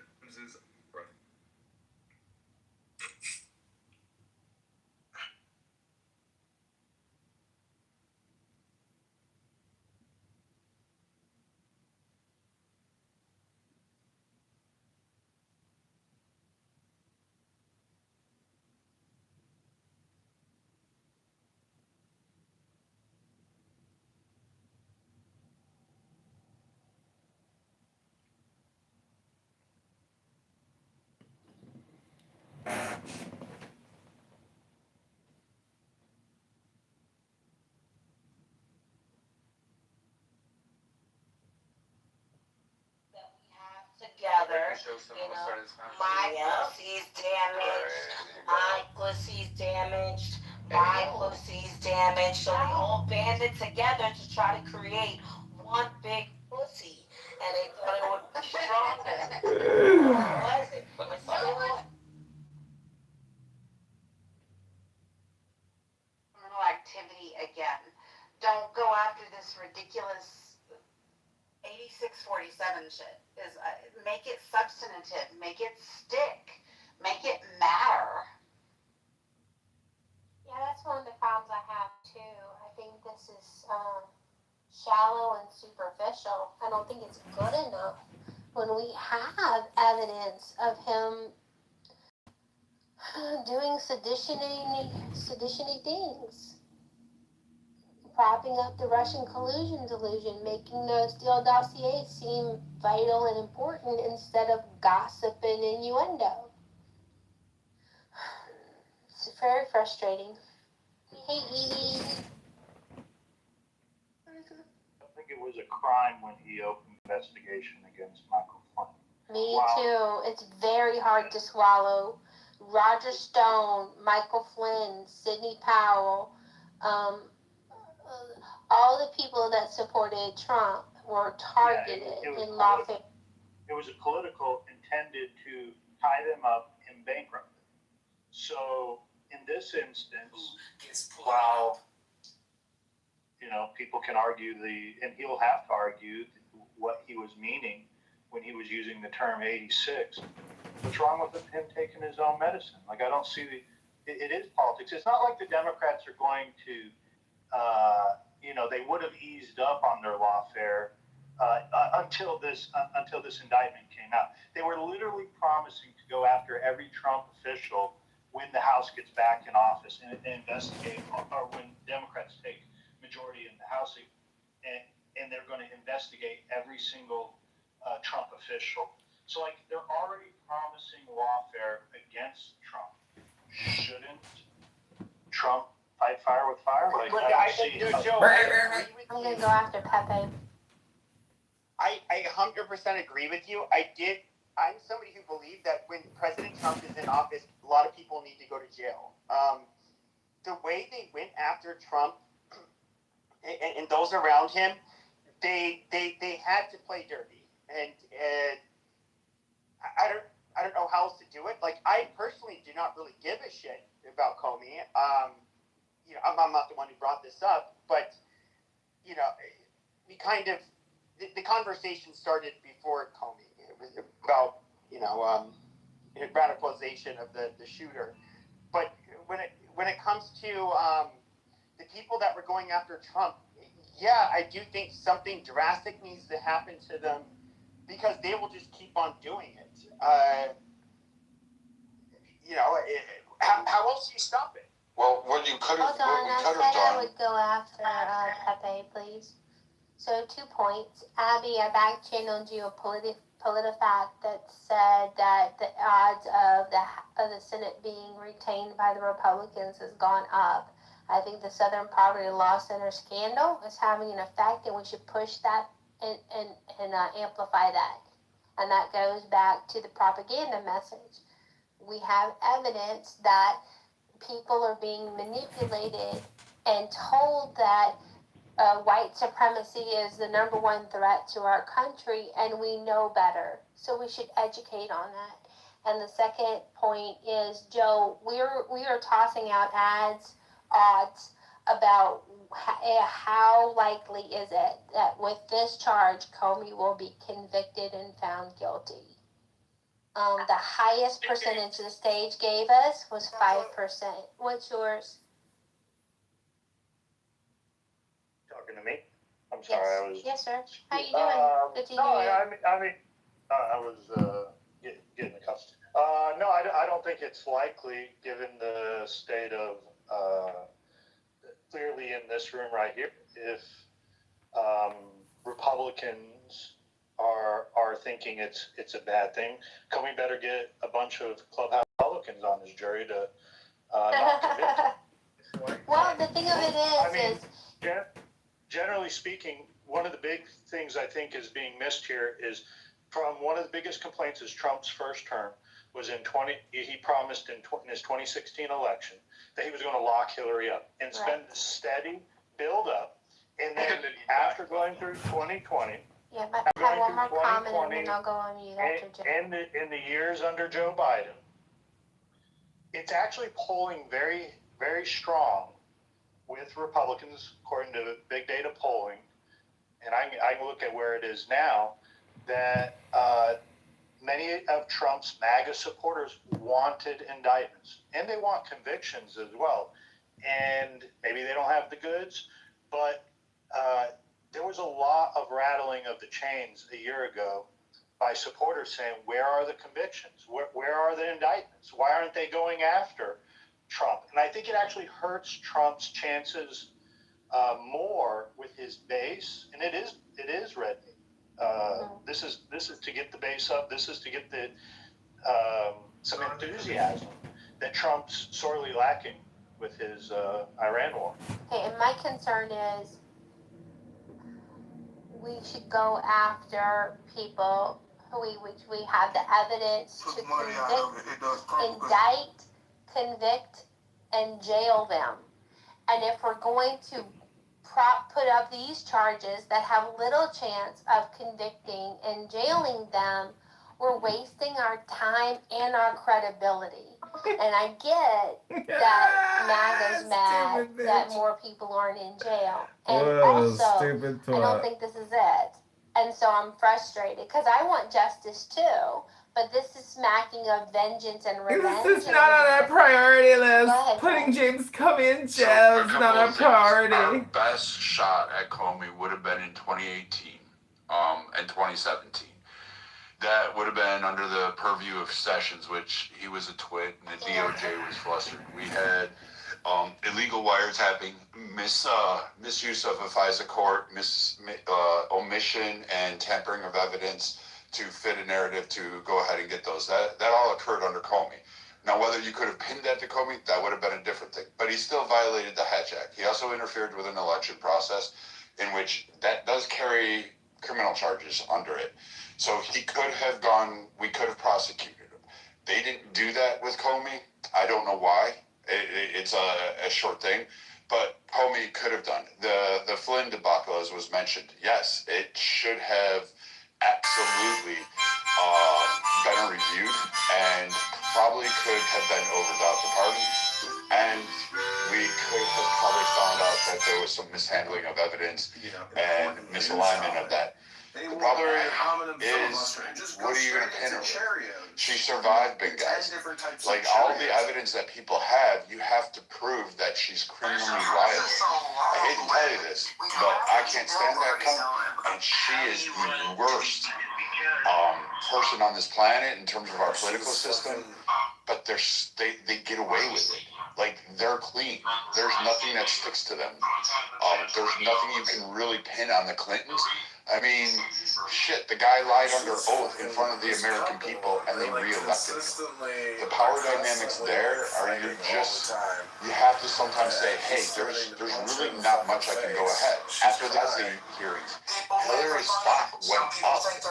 And every man knows it was her and that administration that left me and others to go ahead and die. Like, that's just a simple fact. Quelled that shit. Her administration did it. Uma Abedin, Anthony Weiner. You can't tell me that was the first time that they had child pornography on their on their computers. The servers, the destruction of evidence. You had the crimes there, but they exonerated her. You couldn't make it stick. So, I mean, it's not just what you know, it's what you can prove, and you have to look at that through that lens. And if you're going to go down that pathway, we better go, and if we are going to do that, then we better find some fucking damn good prosecutors. We better find some Republican lawyers that can go on there and not just do CNN or Fox News sound bites and sound good on TV, but they have to be fucking dead on. And if we can't do that, then we don't have anybody to blame but ourselves. And Trump made a mistake. Sessions was the worst person to pick. That fucked him up from the beginning. He should have picked somebody a lot better. I don't know who it should have been, but I would have probably put Ted Cruz in. I would have gave it to him and said, here you go, unleash it. And Ted Cruz would have been a dog with a bone at that time, especially because he wanted blood and he wanted vengeance. And he would have went and got it. He would have found a law. But you know what? We didn't do that. Our side wasn't smart in that area. The Democrats threw everything they could at Trump, and he didn't get unscathed. But the man came back more powerful and destroyed the blue wall, destroyed every swing fucking district that we had. He took it over, and we have the power right now. This is just a distraction. We had the narrative for like 2 seconds, and now this is going to blanket it, and everybody's going to be cheering it, and it just gave leverage to the Democrats when we should say, hey, the political violence, your voice is being silenced. We could have rolled with that. We didn't have to do this. This shit was stupid. That AG just dropped the ball on us, and there was so many more fish we could have gone after, so many others, and we're letting them slip through our fingers over stupid shit. Yeah, no one in this room, but we live in a world where we talk to people outside of this room on Clubhouse where they believe an impeachment of a president means it kicks him out of office. They're not even familiar with that the Senate has to convict them. I think we live in a world today in America where these headlines and these buzz lines play a factor and make effect. It's a momentum game. And I think it was hurting Trump more to not have anything. I don't think a trial on Comey will even be heard prior to the midterm election. I'd like to see a series of indictments come out over the next 6 months, regardless if they hold any water or not. These people in the DOJ work for us. This is one of the biggest complaints against Bondi, was why was nothing moving forward? Well, some of this stuff was working forward. I think now it's just starting to actually come to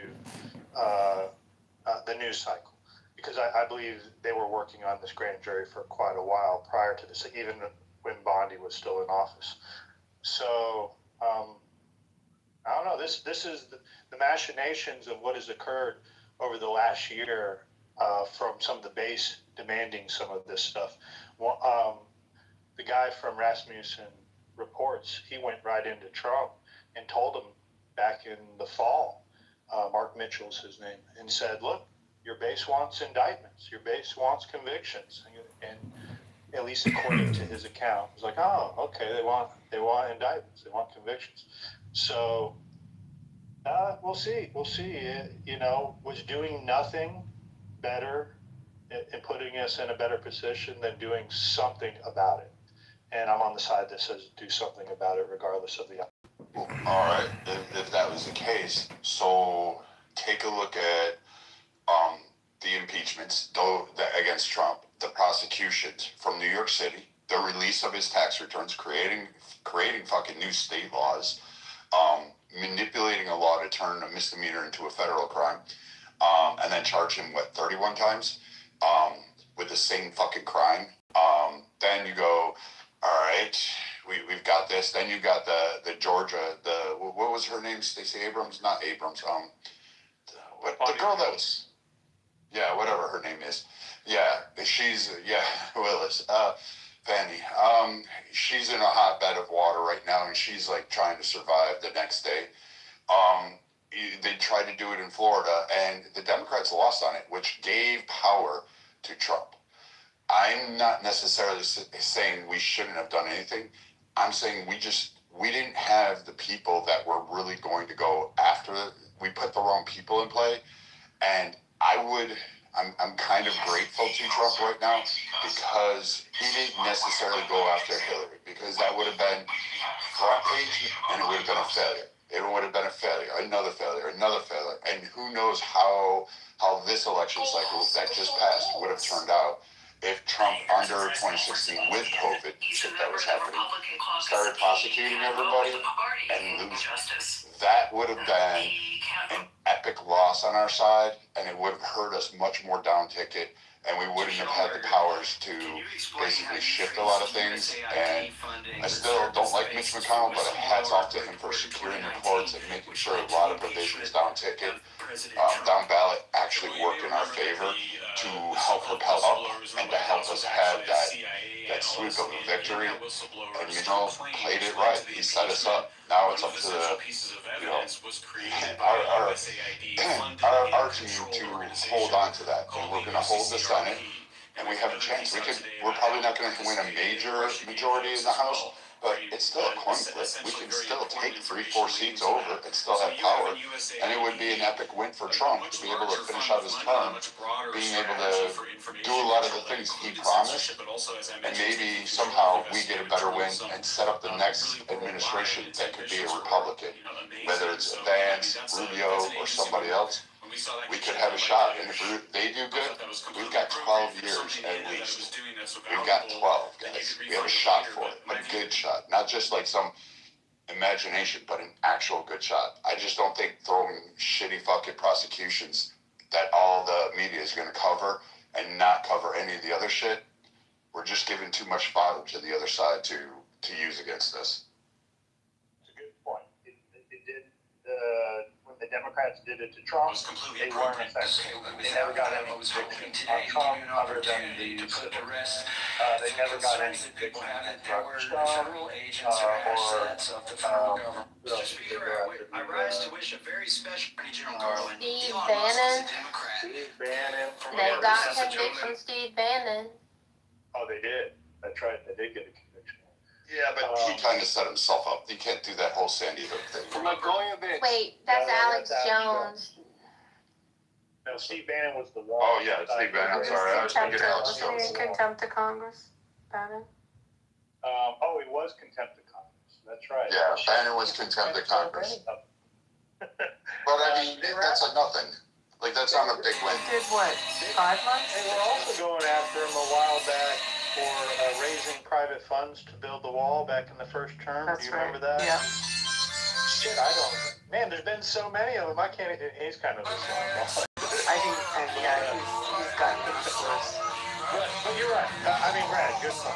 It wasn't effective for the Democrats, so why do we think it will be effective this time around? And I don't know. That's the quagmire the MAGA base is in. They're demanding revenge, and it didn't work for the Democrats, at least for winning the presidency. So, how effective is it really in the long run, other than costing a shit ton of money and time and effort and pulling people out of the game?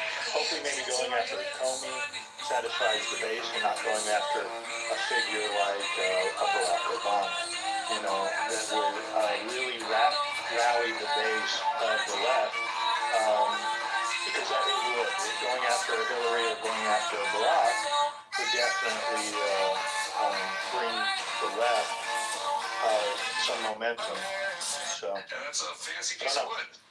But I mean, if we take that point, like again, if Trump succeeds, like let's say he gets the straight, all the Iran thing falls our way, we start, boom, it starts working out great. Okay, done, settled, over with, and he follows through and he's managed to hit $21 trillion in investment. Now we won't see that in this term, but we have a shot to see it in the next term. We definitely will start to feel it about midterm.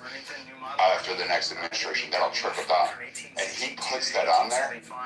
I mean, can you imagine if it's all under conservatives, it's control, and we can actually fund and start doing things and start targeting issues that we have been complaining about for a long time, that we're going to have an economy that's booming under 12 years of stewardship under conservatives. It would take literally 50 years for the Democrats to break that shit. And not that they won't spend us into oblivion, but we really could hold something there, and Trump can walk away with something that will last, I don't know, another 250 years. He'll be able to support this country with those investments. Again, it's a big if he hits 21 trillion, because that's a hard goal. That economic boom for the U.S. will cement us for 150 years. That's a lot of power to give to a guy and then give it to the next administration, hand it off. And the American economy is steamrolling along. We're all doing a lot better. And the world, he's conquered out, a bunch of bullshit. Venezuela's cured. Cuba looks like it'll be cured. Iran's going to be cured. Kim Jong-un I don't even know what's going on in North Korea. Nobody does, because he's been quiet. the only thing left is Russia and Ukraine, and quite frankly, no one gives a fuck about either of those two countries in reality. It's just a political oppo. We really do. And Europe is finally starting to pay up a little bit more. And he may take Greenland. Who knows? But I mean, fuck. If he does it, hats off to him. He'll be one of the greatest presidents, if not top 3 of all time.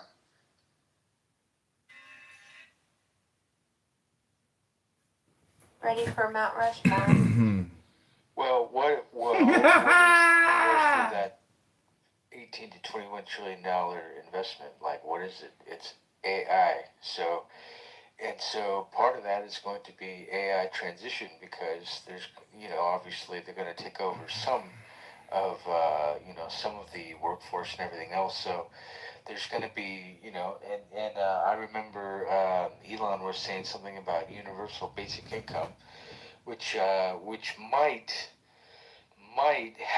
might have to put that into action. I mean, I don't like the idea of it, but it's one of those things where it might, I mean, it might very well, mean that we go to that, but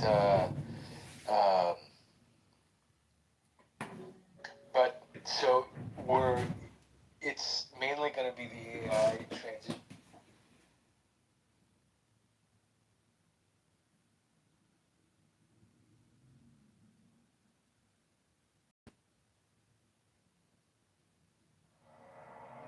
Mine is the head of the man, and my insight is keen as the hawk's. By my head I invoke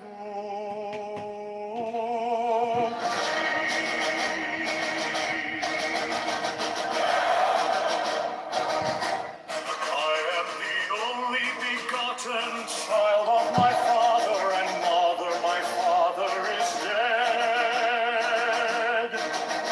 My mother bore me with labor and pain and fear. By my body I invoke thee. About me shine the diamonds of radiance light and pure. By their brightness I invoke thee. Mine is the red triangle reversed, a sign given on the sacred beat of thee, O Lord. By the Lamb I invoke thee. Mine is the garment of white, sewn with gold, the flashing of light that I wear.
rocks by my bed, I invoke thee. I am the only begotten child of my father and mother. My father is dead. My mother bore me with labor and pain and fear. By my body I invoke thee.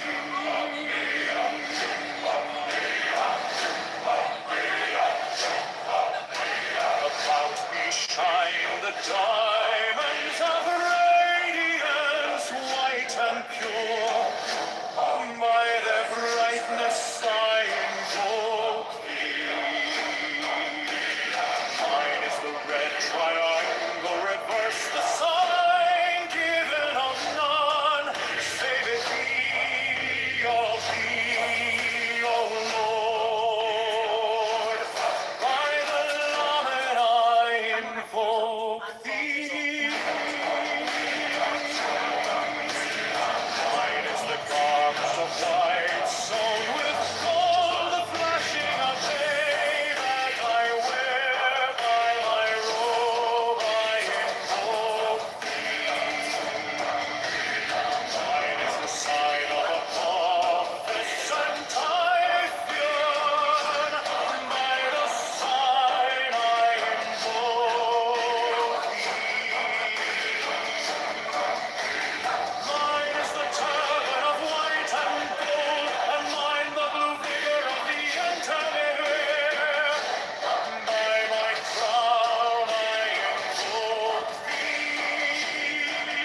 My fingers tremble on the beads of her, so run I after thee in thy car of glory. By my fingers I invoke thee. Mine are the wand of double power in the voice of the Master. Abracadabra. By the word I invoke thee. Mine are the dark blue waves of music in the song that I made of all to invoke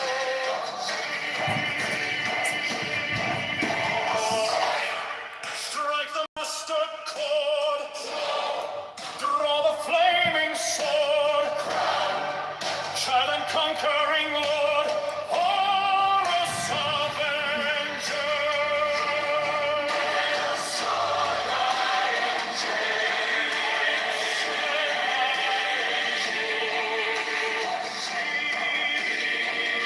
In my hand is thy sword of revenge, and it striketh thy cheek.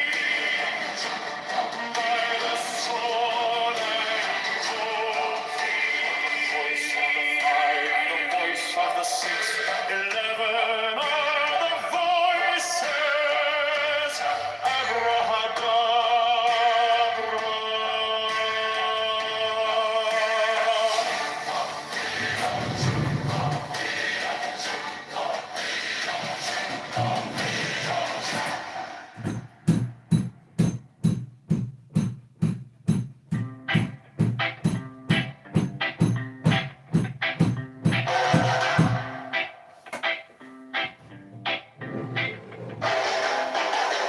Mine is the head of the man, and my insight is keen as the horns. By my head I invoke it.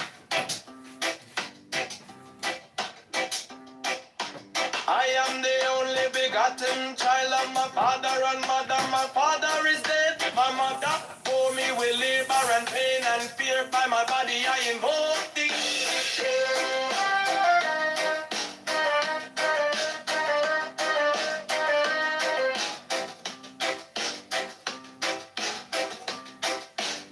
Upon me shine the diamonds of radiance, white and pure.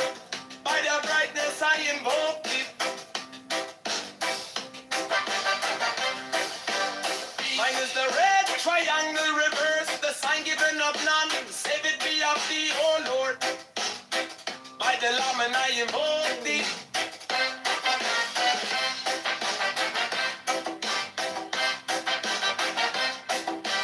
Free mine is the garment of white, sewn with gold, the flashing of eye that I wear by my robe I invoke thee. Mine is the sign of a puppets and typhon, by the sign I invoke it. For mine is the turban of white and gold, and mine the blue vigor of the intimate, by my crown I invoke it. My fingers travel on the beads of pearl, so run I after thee in thy car of glory. By my fingers I invoke thee. I hear the bond of double power in the voice of the master. Abrahadabra, by the word I invoke thee. Be mine are the dark blue waves of music in the song that I made about to invoke thee. Strike, strike the master chord. Draw the flaming sword. Draw, child and conquering Lord. Horus, avenger, by the song I invoke thee.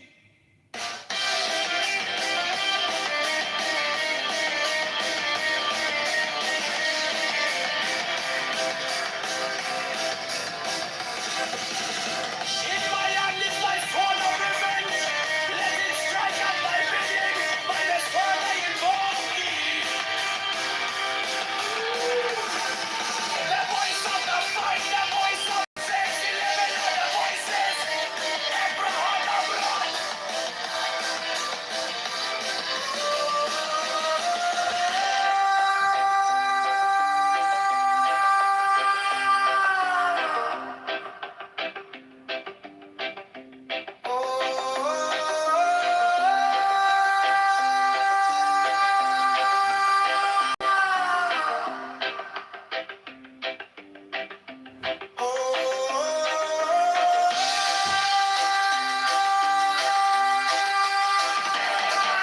The voice of the fight, the voice of the 611 other voices. Abraham of blood.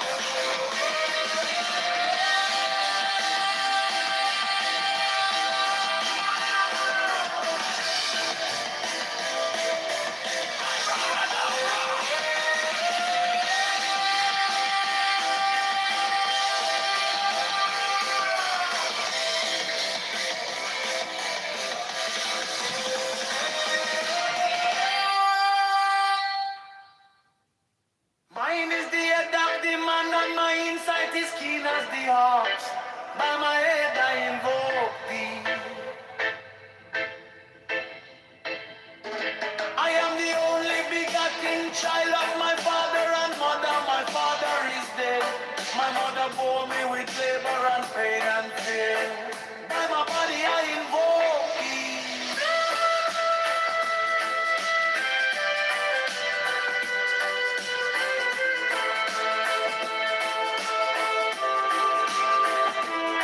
Around me shine the diamonds of radiance, white and pure. By the brightness I invoke thee. Mine is the red triangle reverse, the sign given of none. Save it be, O P.D., O Lord. By the Lamb and I invoke thee.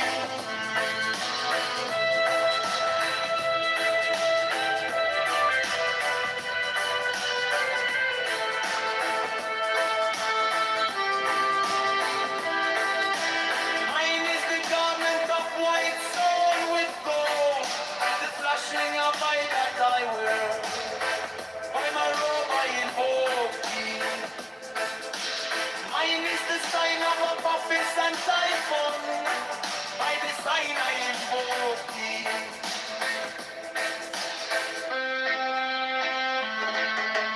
Mine is the garment of white and gold, and mine the blue vigor at the intimate ear. By my crown I invoke thee. My fingers travel on the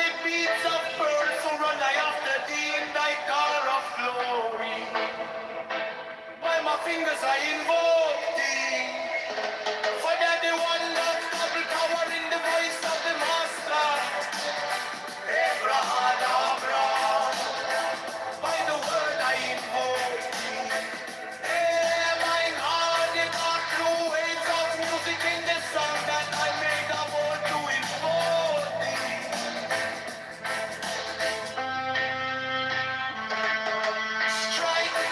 Strike the master chord, draw the flaming sword, grow, shiny and conquering Lord, all of God, by the sword I invoke thee. In my hand is the sword of revenge, let it strike, and not be thee, by the sword I invoke the voice of the fight. The voice of the 6, 11 are the voices.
Mine is the head of the man, and my insight is keen as the ox. By my head I invoke thee. I am the only begotten child of my father and mother. My father is dead. My mother bore me with labor and pain and fear. By my body I invoke thee. About me shine the diamonds of radiance, white and pure by the brightness I invoke thee. Mine is the red triangle reverse, the sign given of none save it be of thee. Oh Lord, by the layman I invoke thee. Mine is the garment of white, so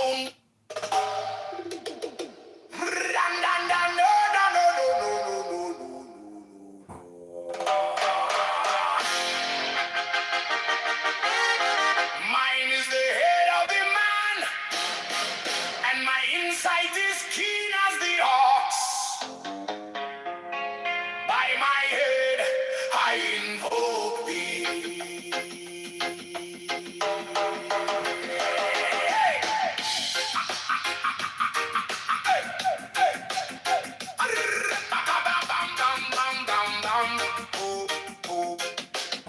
I am the only begotten child of my father and mother. My father is dead. My mother bore me with labor and pain and fear. By my body I invoke thee. About me shine the diamonds of radiance, white and pure. By their brightness I mine is the head of the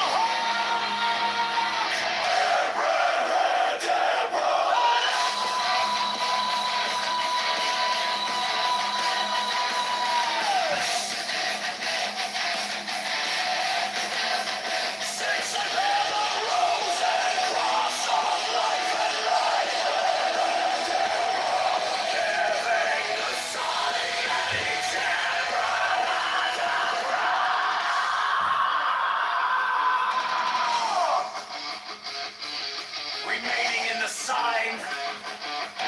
The invocation concludes.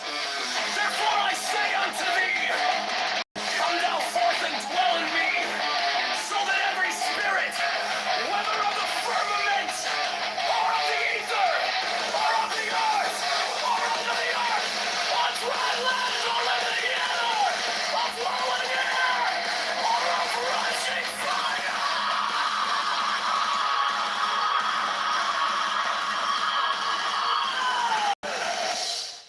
every spell and scourge of God, the vast one might be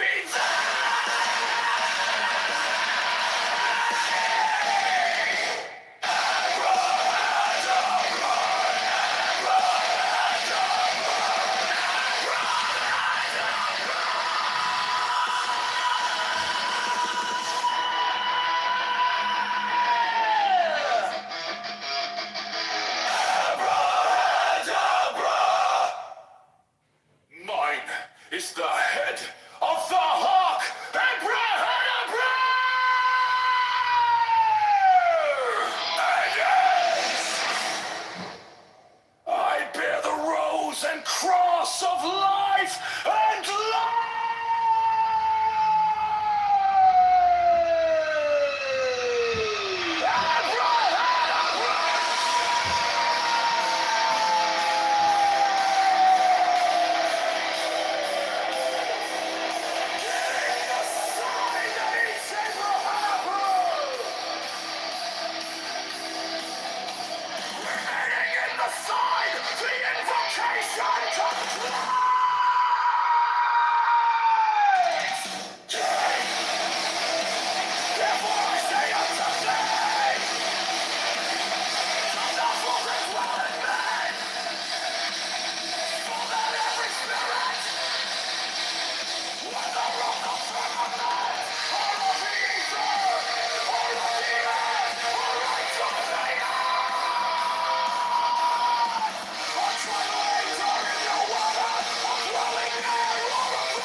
I bear the rose and cross of life and light, giving the sign at each abrahadabra. Remaining in the sign, the invocation concludes. Therefore I say unto thee, come thou forth and dwell in me, so that every spirit, whether of the firmament, or of the ether, or of the earth, or under the earth, on dry land, or in the water, of whirling air, or of rushing fire, and every spell and scourge of God, the vast one, might be.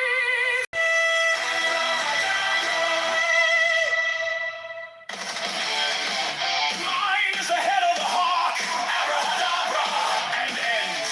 6, I bear the rose and cross of life and light, giving the sign at each abracadabra. Remaining in the sign, the invocation concludes. Therefore I say unto thee, come thou forth and dwell in me, so that every spirit, whether of the firmament, or of the ether, or of the earth, or under the earth, on dry land, or in the water, of whirling air, or of rushing fire, and every spell and scourge of God, the vast one, might be thee.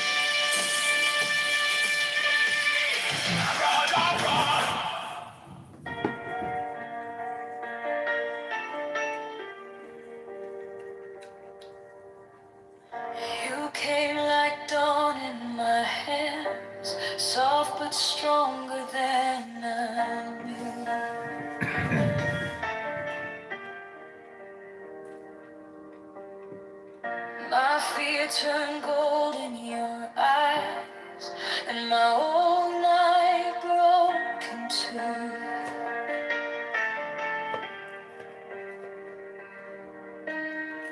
I was lost in the noise, and now I'm learning how to stay close to your quiet.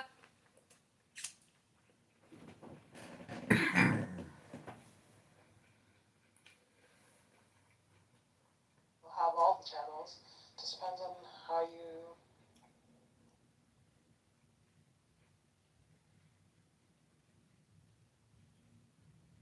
Dan la de quite can be ban long. Quite cock it and bang the long the coast wala bang.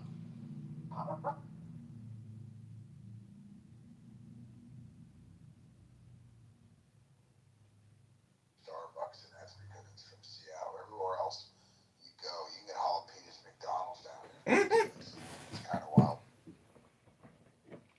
Jalapenos aren't even that spicy. That's too No, great. that's right. That's entry level peppers, and you know, if you send one jar to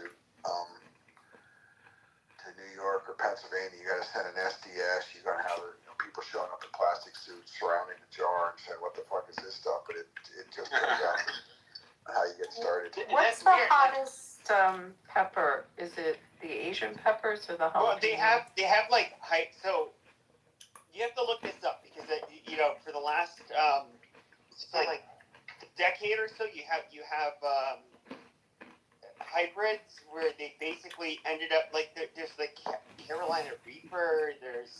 There's all of these weird ones where it is like if you were to look at like habanero, which is this more common pepper, which is much spicier than jalapeno. This is like you literally these peppers start getting hundreds of times hotter, and it literally people they get ulcers where they burn a hole in their stomach trying to digest this stuff. It's Are they hotter than Szechuan? Than like the really hot Chinese? That's not been my experience. Yeah. Really? You think that's the case? Because I've had my face burned off over in Asia eating those little shits. Yeah, I mean, I've been in desperate, really like pain in Asia. Yeah, they have it's like I don't know, kind of like marijuana, like how you have these really strong strands that people end up producing these hybrids, and you have much stronger peppers now. You can look it up. They have was it the Scoville scale? I forget what it's called, but it is you have peppers that are just like insanely spicy, and I haven't had those. But Jebediah, I also have my first selfie with an alligator, and I tried to grab it. I missed him because he went into the brush. My first rattlesnake. I tried to pull him out, and haven't quite there. I've hiked Caprock. You tried to grab a rattlesnake? Oh yeah, rattlesnakes are overrated, man. I mean, it's the copperheads you got to worry about. Rattlesnakes are the big pussies of the reptiles, actually. I mean, if you step on one, you got a problem. But if they see you coming, they're going to run mostly. No, that's true. But here in Arizona, where they're like pretty common, they're a lot faster. They're a lot faster than like for example the vipers in Asia. Yep. And they are generally when you get bit, it's because you did not see it and you put your hand near it or your foot went near it. That's basically how it happens. It doesn't. Obviously, nobody wants to get bit by one. I actually just saw one, and I was like, oh. I wanted to get him out of the brush so I could see it, so I tried to grab his tail, but there was like this pylon, and then there was this rock and some brush, and he slid in there, and I wasn't going to put my hand too far in and try to grab him. So I let him go, but I damn near close. I'm going to get one, and then I'm going to hold the selfie with me holding a rattlesnake. They're bigger than I thought, though. You don't think those fuckers can leap, though. Like, that's the scary part. Like, rattlesnakes are not... I don't even know what the strongest rattlesnakes are in the United States. Are they you have, like, the I think I don't think it's here in the Sonoran Desert. I think actually in the Mojave Desert they have the strongest. And We there's have that. it here. Like, well, I No, don't know. but Yeah, like, in Mojave, and then you have you the Cotton said it Mountain. right. You said it right the right time. Like, you know, I live in Georgia, but when I went, no, but we have a lot of shit ton of Diamondbacks around here. Like, and we have water moccasins. Like, can I finish without you interrupting? Jesus Christ, you fucking retard. You're a retard that's interrupting me. You know, but like, you know, like when I was in like Fort Leonard in Missouri, you were talking about like, you know, copperheads.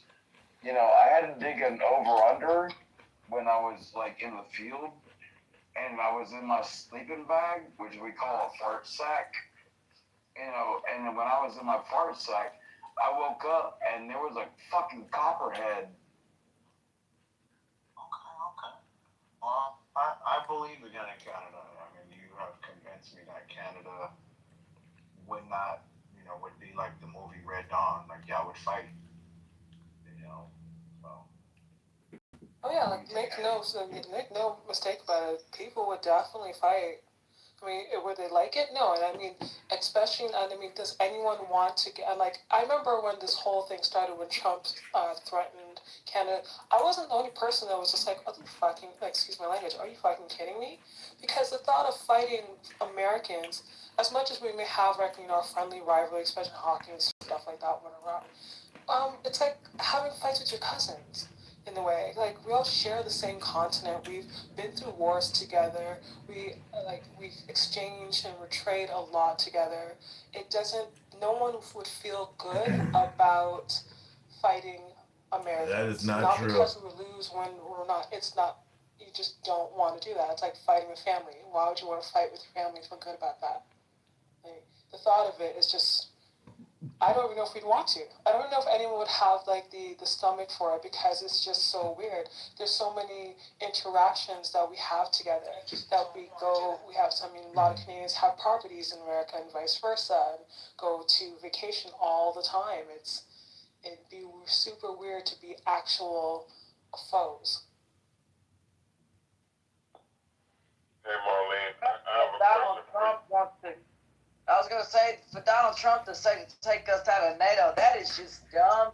And if you have Republicans that back that idea, what in the hell? That's like a long standing coalition, I guess. So, you know, it's embarrassing. We need to keep NATO together. And Donald Trump talks about so-and-so paying their fair share and all this kind of stuff. Look, at the end of the day, sure, people are paying their fair share now, I guess, the way he says it. But, my God, we shouldn't even be in any of this kind of stuff as far as wars and this, what right now. This is just really embarrassing. And I think, what is this, 3 or 4 days, this war may be illegal. Lisa talked about that. So, illegal things, Donald Trump doesn't care. So, let's see if this holds and when the time comes, let's see if the war ends under, you know, an illegal, you know, circumstance. I don't know what y'all think. Do you think that the war will end after, you know, Congress, you know, whoever declares this to be illegal, or will Donald Trump be able to continue doing this regardless of what is passed? I wanted to answer my question still. I don't have an answer for that, but I did want to answer the question, Marlene. Marlene, do you have like an AMSR microphone, like or something like for this one? Because I want to ask you, like, how does it feel to wake up with universal health care and like speak slowly, like, and sort of say it in like a sexy voice, if you would? Well, I will try to speak in a sexy voice.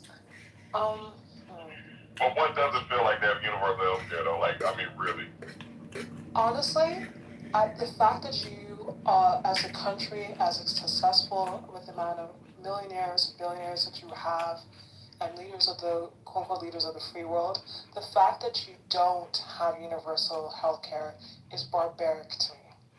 frankly. It is absolutely barbaric and Barbarity! nonsense. Because Barbarian! I've seen a breakdown of a person that had medical services in America. And the fact that you guys charge down to the gloves that the doctor uses, and that's literally whether you have money or not could be the difference between you live or die, is crazy to me. Absolutely crazy to me. I mean, I understand. I understand. Sorry, go ahead, Craig. The only thing I'm gonna say is it depends on the state. Oh, I'm sure, but I say that it shouldn't depend on the state. That's my point either. I mean, I get that there's little differences between states, etc. And obviously, like, if you're like, I assume that if you get shot, I mean, it's an emergency, that you will be serviced. You'll just end up having the debt to, I mean, the point of, I don't want to imagine, out of your to your next generation to do that. So I don't. I mean, that's just crazy. And I wonder sometimes, what do you all pay your taxes for? If it's not to take care of yourselves, what in the world are you paying your taxes to do? Because no one, I mean, sure, let's just be very clear. Canada is not perfect, and especially since this, in the last decade or so, this adaptation of privatization, which unfortunately came from you all. I mean, we have greedy fucking politicians, mainly on the right. I'll say it straight goods because they're corrupt as fuck. They've taken that idea from privatization and stealing public funds to fund private care. That was an idea taken from America because, again, they're just all corrupt and they get money out of it. It's not because that is the fundamental way. And eventually there's going to be a huge pushback on it because the boomers are now getting old and they're needing care, and we're literally having a crisis right now in our healthcare. But outside of the recent issues, fundamentally, no one's going broke or poor from going to the hospital. It doesn't matter what you have, that is basically covered. And if you have like a good job, you'll even have additional coverage that covers a lot of that, if not all of it. So the most that we pay for is prescriptions. And even some of that, depending on what your drug plan is, will be covered completely. So there's no one, the only time yes, there can be for certain special things, there could be a wait for a few months, but if you have the money, sure, you can privatize that and go and spend that right away and probably even get reimbursed. But the fact that you all do not have universal health care, and also you have maternity times of like 2 weeks, we go a year. Like, maternity was a year, and there's paternity leave too. So it's like, that is crazy to me that you all live like that, and you must probably have to choose between, am I going to go to the hospital or the doctor, or going to just suss it out, which is crazy. Like, I mean, you shouldn't wonder whether or not you're able to go to a doctor to take care of your health, and whether the government that you pay and you vote to put there is going to cover that. Because what other function, other than taking care of the people, by the people, for the people, are they there for? Like, it's crazy. You guys should have already post-tested and burnt the whole shit down at this point. Let me jump in real quick on that too. So to the point about, because that's the reason why I asked you, so I really, and you got to it about like how it feels to just like be able to know you can go to the doctor and you don't have to like work. So for us and for a lot of people, like these people in these rooms, most everybody in here, if you can be on Clubhouse, you're probably working or you're doing okay or whatever, or you have insurance. There are a lot of people now that have lost their health insurance, these healthcare subsidies that they talk about, and all the confidence in this country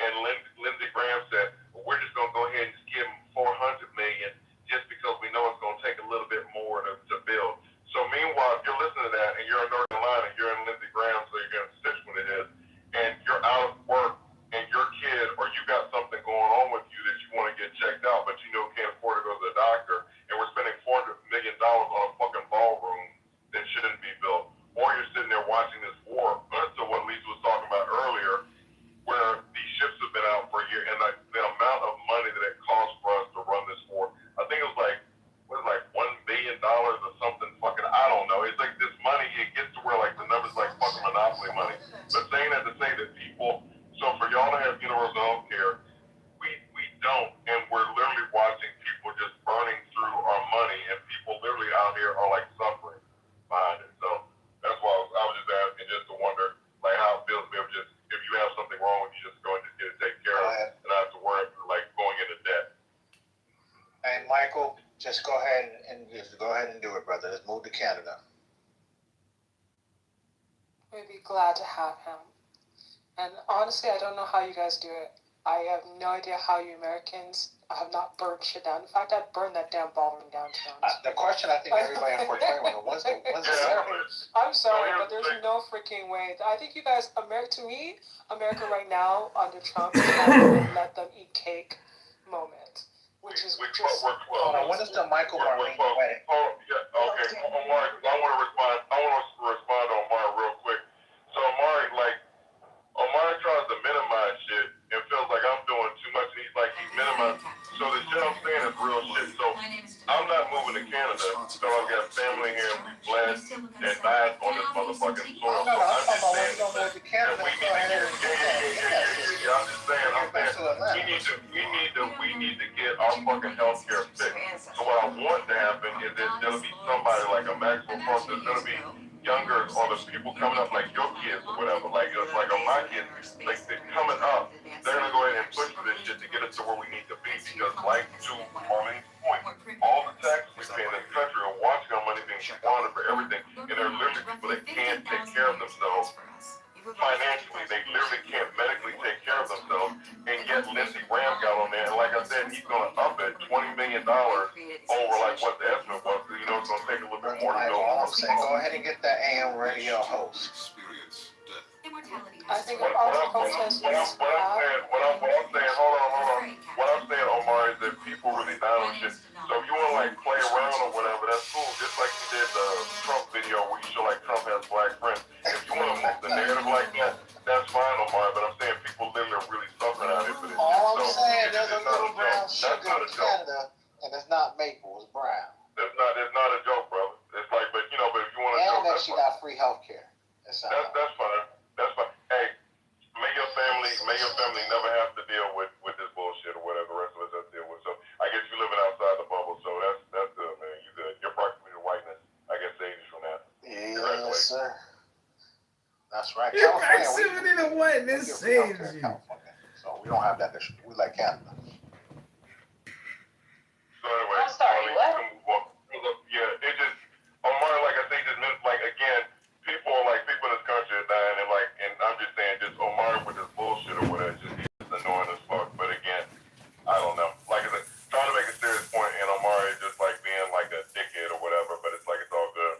I mean, I think if all the protests that you guys should have, I'm not trying to minimize the importance of the other ones that have been conducted so far. But I honestly think that if there's anything that you guys should be on the streets about nonstop, is the fact that you don't have universal health care. I mean, it's crazy. I mean, a country such as yours, the size of yours, and with the amount of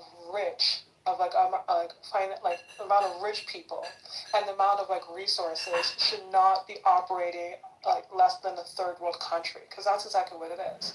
I mean, you shouldn't be also worried about putting yourself into generational debt because you got sick. That's not something you did to yourself. If you get cancer, you should not have to worry about whether you can pay for your cancer treatments or your child's treatments and what happens to your kid. That's barbaric, and I just don't understand why that hasn't been the number one. The fact that you guys got insurance was a big deal, which was again kind of crazy to me. It's because you guys couldn't go quite to universal route. Marlene, check this out. So California tried to do it, and you can look at it a few years ago.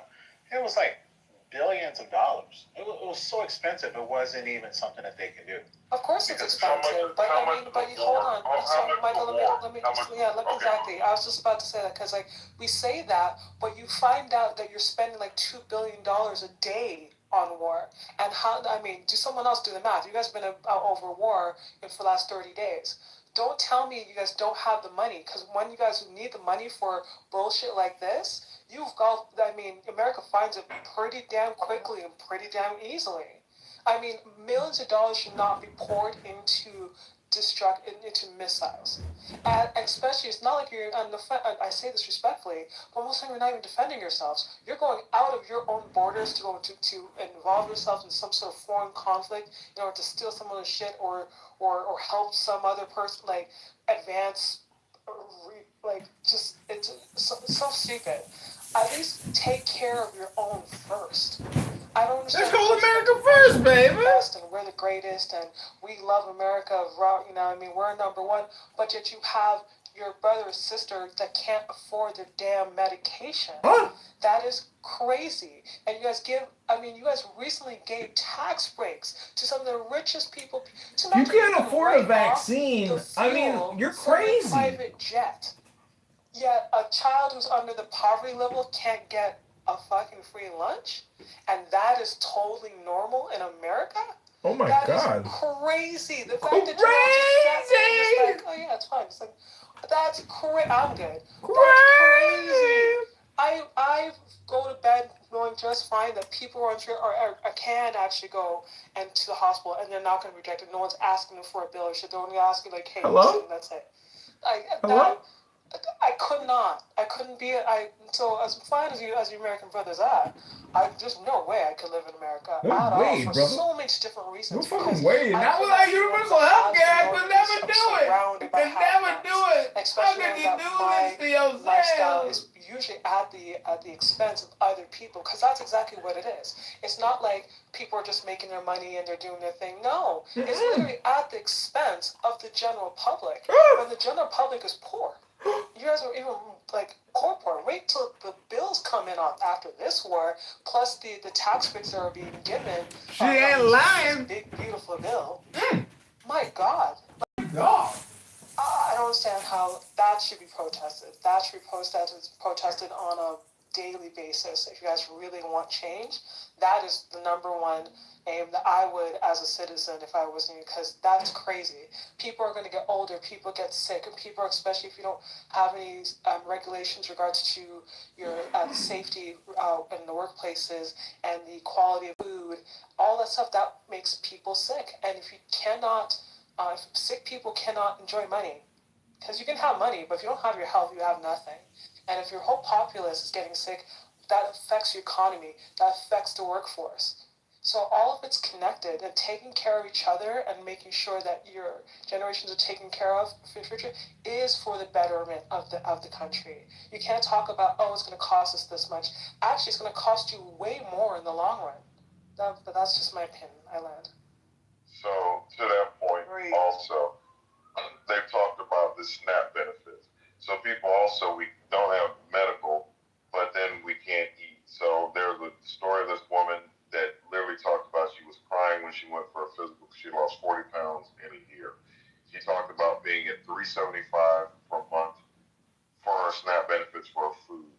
And she talked about the cuts, where they cut it down to $75 after Trump did what he did with this bill. And then she said the shit went down to $25 per month for food.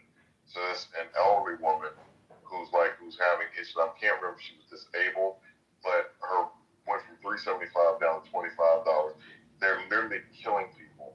This whole thing we did with USAID, where we just out of these countries, we're killing people, putting money out of these programs like Russell Brot and all this shit they did with Doge and Elon Musk and all that, all these cuts they did. But meanwhile, like to the point that we're all talking about, this war that Trump, he thought it was going to be quick, whatever, but it's like we're burning off all this money. We're just shitting out money. And meanwhile, this woman is on $25 a month trying to eat. So the priorities are what they are. But when I was asking the question about Canada, I was generally being serious because I don't think I've ever asked a Canadian what it feels like just to be able to go to the doctor and worry about shit. They have waiting lists, but their waiting lists sometimes not as long as England. It depends depends on what, I mean, if we're talking about something special, like say like a rotary cuff or some sort like something that's rare. Yeah, I think non-emergent, like kind of like, not especially like it's like cosmetic, like sake of breast reduction. And that's because only a few doctors do it. It's because Breast reduction in 2026. I am. So let me You getting titty reduction? You huge! let me say this to what Craig just said. So the waiting list here in America is that, and it's happened to my family. The waiting list is that, you know, my legs, my I agree with that comment. whatever, soaking Epsom salt, and then die of a fucking heart attack. Our waiting list is that we don't have the money to go take care of shit. So like black people, we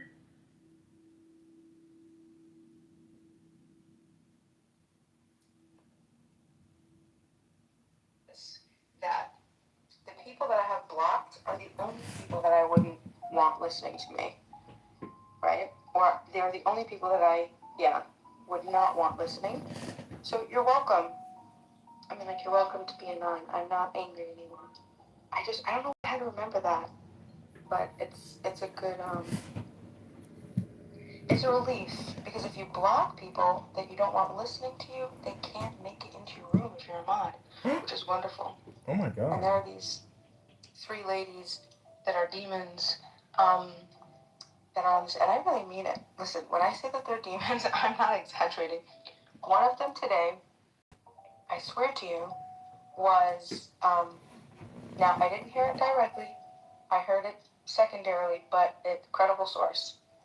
They were praising and admiring the devil.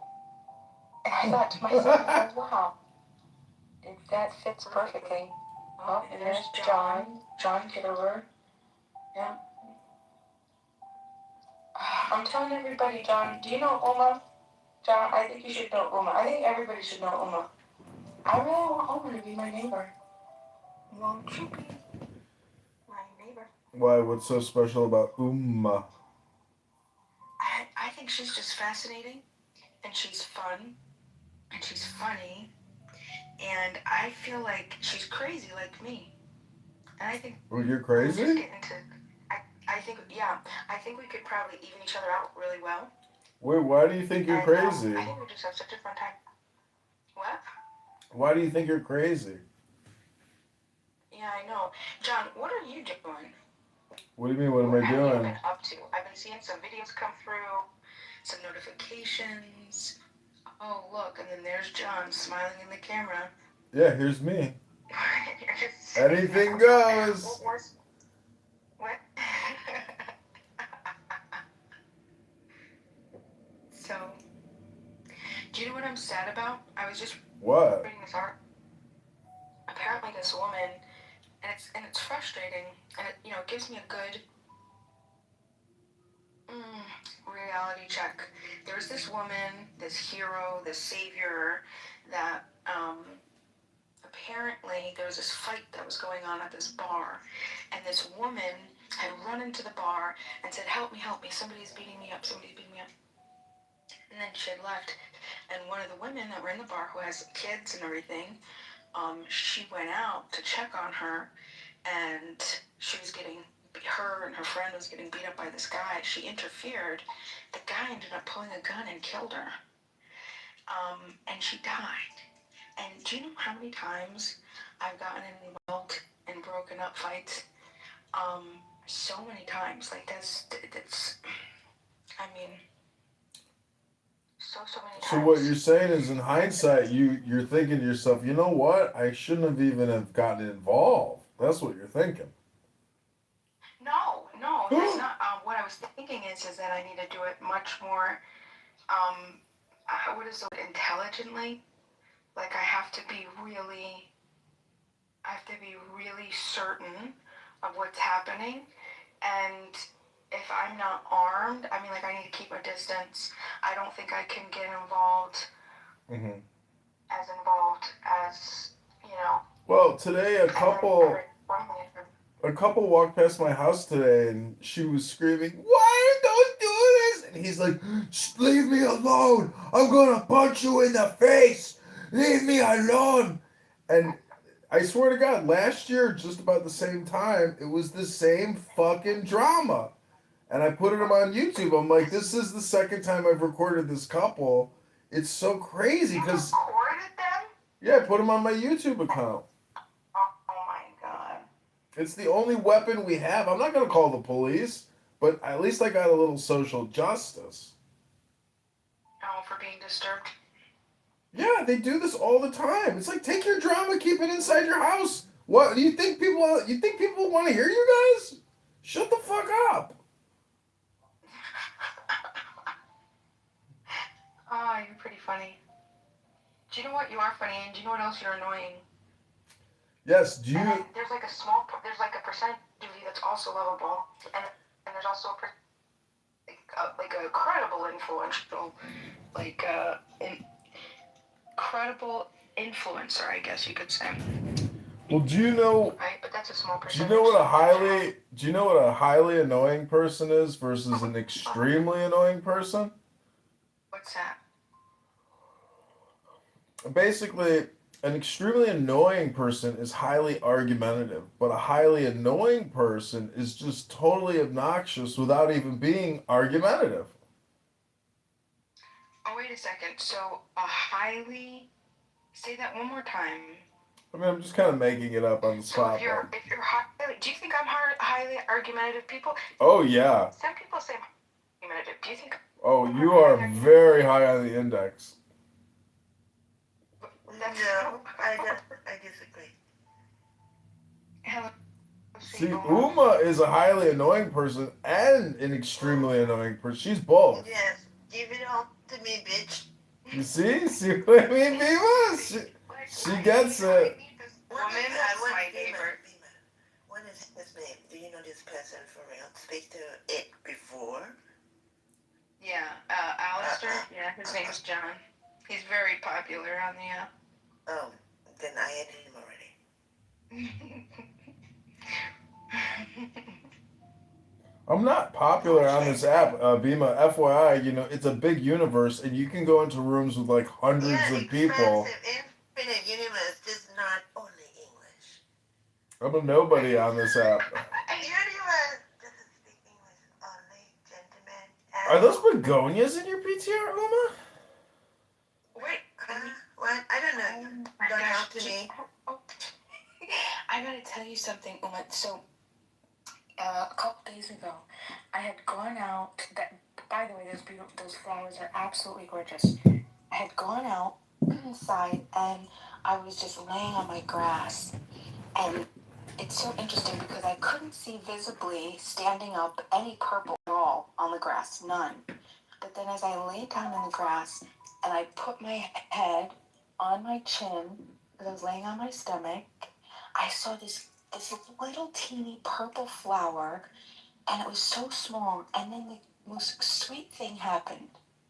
These ants came, and they were just like, they were so drawn to this little flower. They were like touching the flower, like walking by and like touching it, like checking on it, like going by. I don't know if they were using it as like a marker to like find their way to and fro or whatever, but it was the cutest little thing. And I thought, wow, look, they love the color purple. I was just telling everybody that I just bought a whole bunch of purple flowers because my property doesn't have enough purple. So I just got a bunch of lavender and just some purple flowers. But, Oma, tell me something. What type of neighbor are you? Would you be my neighbor? The invisible one. You know what type of neighbor John is? John is the type of neighbor that's going to record you and then put you on YouTube. John, you're the worst type of neighbor. I would effing hate you. Well, I'm a good neighbor. I clean up the whole street for everybody. I do all kinds of work for people. I don't ask. I don't ask for any praise or thank. I just do. I don't expect any kind of compliment. I just do because it's the right thing to do. Hello? Put your neighbors. Listen, John. Tell us what type of neighbor you are outside of recording your neighbor and exposing their weak low spots so everybody. Yeah, no problem. I'm a good neighbor. I keep the sewer caps clean. I shovel, I brush, I clean.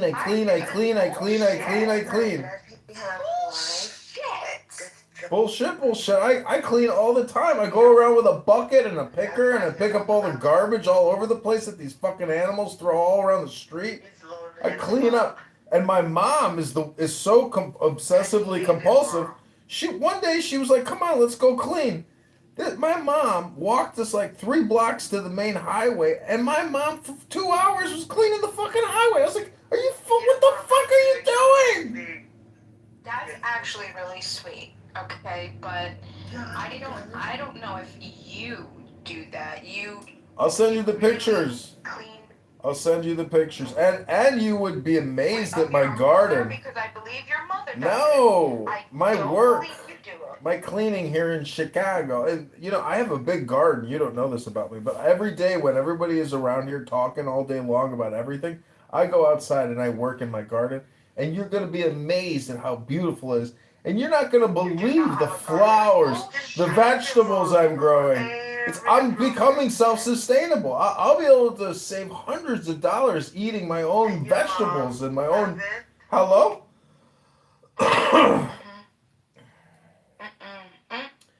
Listen, Necro is one of my top political campaign contributors. My mom called me the other day. She said, "I'm worried about you, Johnny. You're on this stupid internet all the time talking and debating, but you're getting a gut and you're not going to the gym. And, I'm worried about your mental health." I'm like, "But Mom, have you heard the people that I talk to? Are you worried about any of them?" "I don't care about them. They're not my son. I care about my son." Hello? I love your mom, but I mean, I don't know how. Well, tell us about your dad, because maybe you take a lot after your dad. What happened there? Well, anything goes. You know what they say. My dad disowned me, and I barely talk to him. And he lives down. Yeah, my dad goes to Mar-a-Lago. He's a member of the yacht club down there. Big Trumper, and he. Hello. I was here first. Be my one to talk to me first. Yeah, I do want to talk to Uma. Uma, tell me some fun stuff, because I just think that you're so interesting. Oh, when John is not around, I would do that. Oh, it's private. If you would like, I can just leave and come back. Would you like? I can give you 10 minutes of privacy. I'll just come right back. How does that sound, Uma? Just go away forever. Did you tell me to go away forever? I'm not your mom. Go talk to your mom. Yeah, BMI, did you get my question? A new question? No, I was wanting to just send you when we were in Snatched. Oh, I don't think so. Yeah. I'll have to go and check. Basically, I was, for a while, I was the lone dissenter. For a while, as the only person who wasn't a Trump supporter in the room. But I don't know. It's like I mean, it doesn't bother me if anyone supports Trump, but I wish they had better judgment. But in general, I never would think you support Trump at all, or do you? Let me ask you a question. Do you think, because it's a good question and I'll definitely answer, could I ask you a question first before I answer? Sure. Or would you like, okay, thank you. Do you think that it's impractical to take someone that is supposed to be like the president of the United States and then judge them in totality, like a net negative or positive versus what the specific policies? Because I mean, and this is my thought, right? Every human being, we can find really shitty things that they do, and then we can find really cool things that they do, and then I don't know. I'm really not sure the answer to this question, but the reason I ask is because there's definitely things that I am happy about that he's done. and there's also things that I'm really unhappy about. And so when I'm asked something like, "Do you support Trump?" It's like, I support people doing good things, and I support people who don't do good things. But I don't know of one human being that I could point to say that they do only good things or only bad things. Like, you know what I'm saying? Yeah, I mean, to me, I have different standards. Like most people see presidents as the lesser of two evils. I think that that's a shitty way to look at the system because, I mean, I didn't vote in 2020. If I give an example, I didn't vote in 2020 because I didn't like how there was the cover-up of Joe Biden with all the rape allegations that were made against him.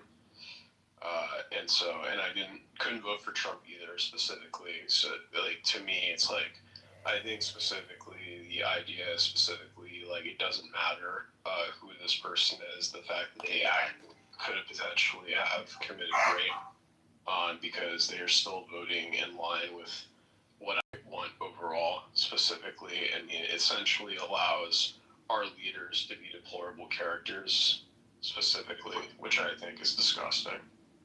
So you think we should? May I ask a question? Do you think that when you vote for your president in America, and like, do you want him to be your president, or do you want him to be your pope? None of the above. Yeah, I want them to be my leader.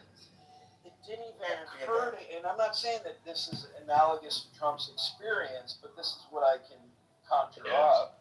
It was shocking to him in terms of things that I had to deal with to navigate that system. So that's all that I can kind of pull from as an example. Something that exemplifies perhaps at a much more, much bigger scale what he's dealt with.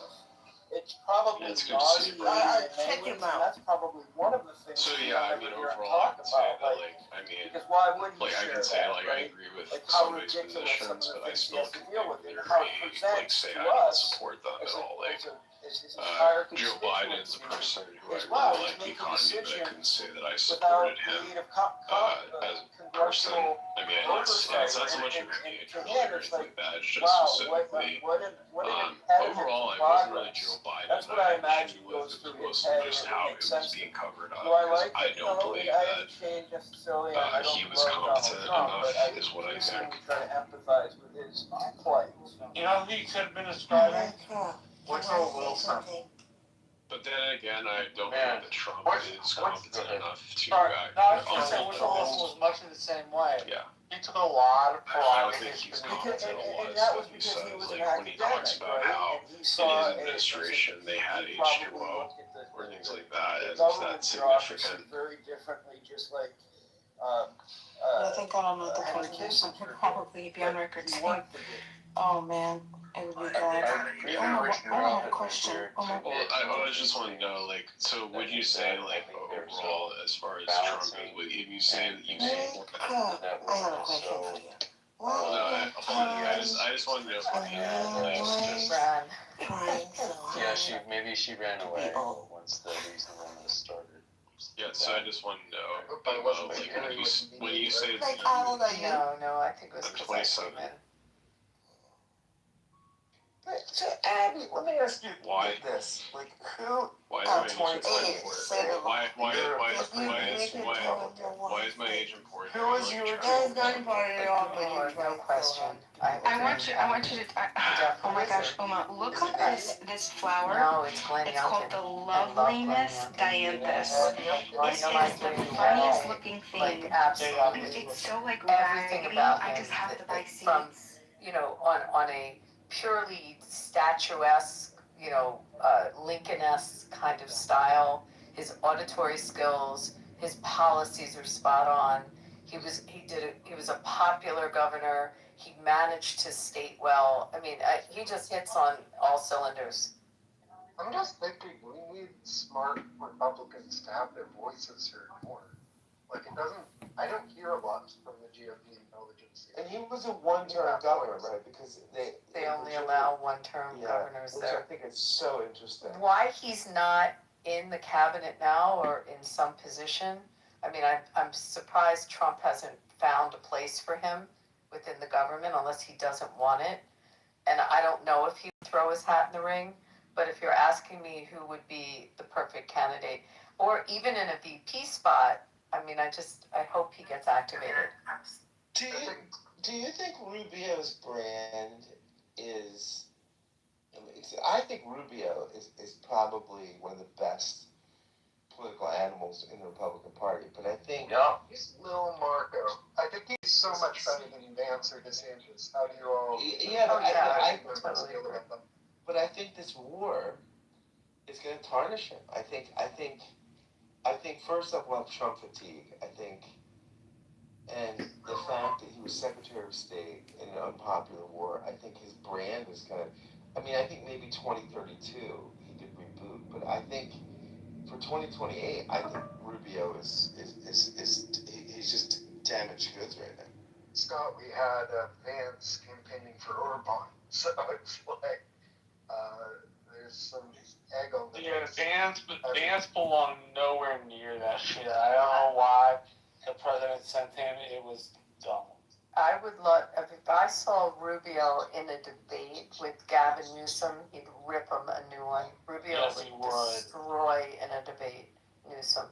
I mean, it couldn't even come close. Well, I mean, what Kamala taught us, right, was that I don't think it's nothing to win statewide office in California. I think it's an accomplishment.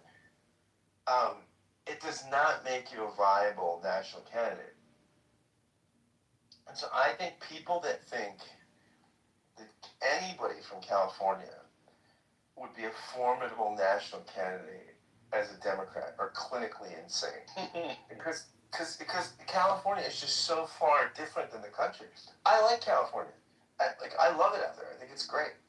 But I just don't think. I mean, Harris showed us what that statewide brand.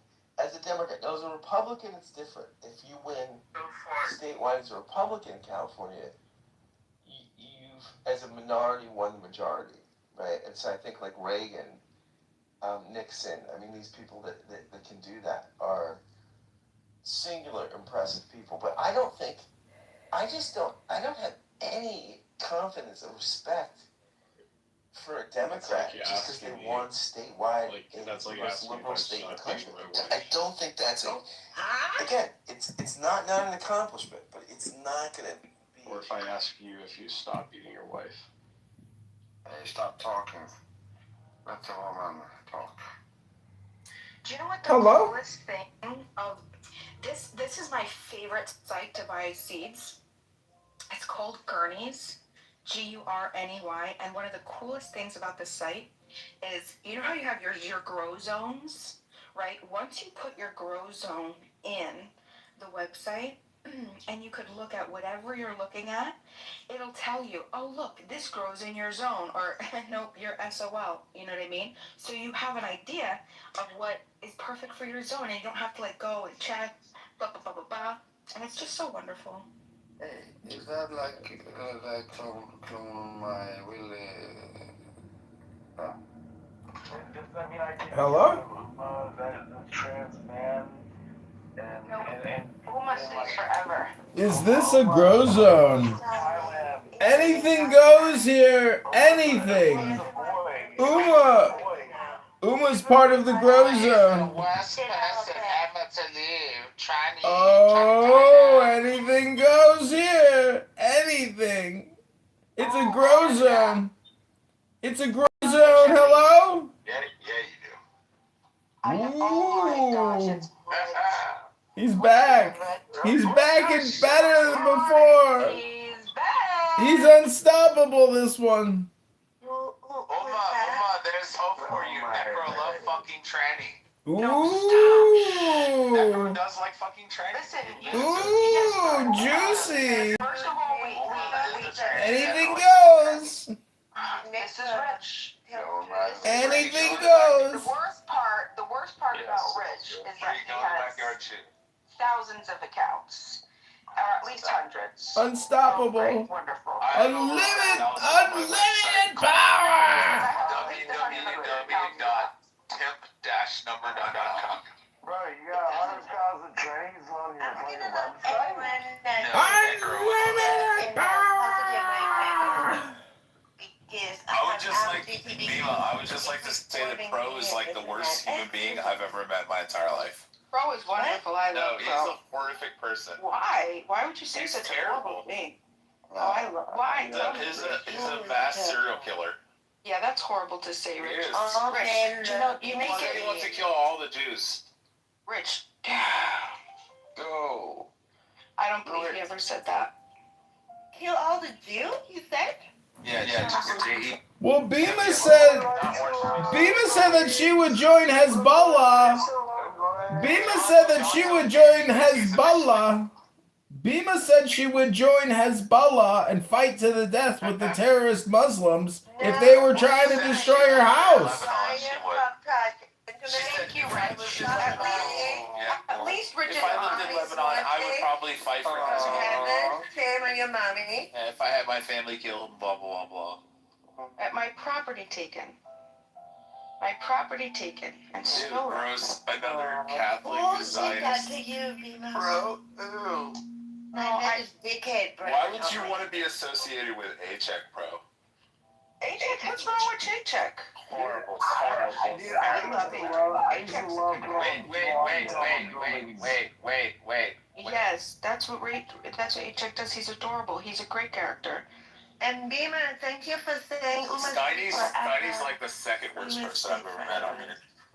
Uma's my favorite. Uma is my favorite. I want Uma to be my neighbor. You want Tranny next door?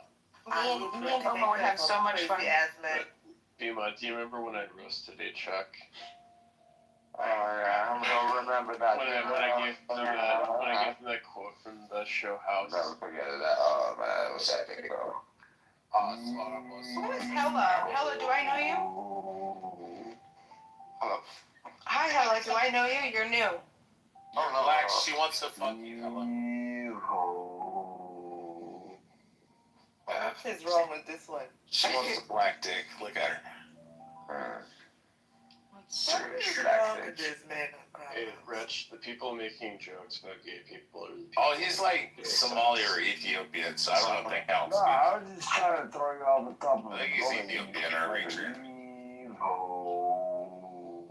He has the Ethiopian look, though. Yeah, he's Ethiopian. Yeah, man, that's on point. No. How do you say it? No. I want to talk about what Uma wants to talk about. It sounds like the Muppets when they say how are you in Amharic. They're like banana. I was gonna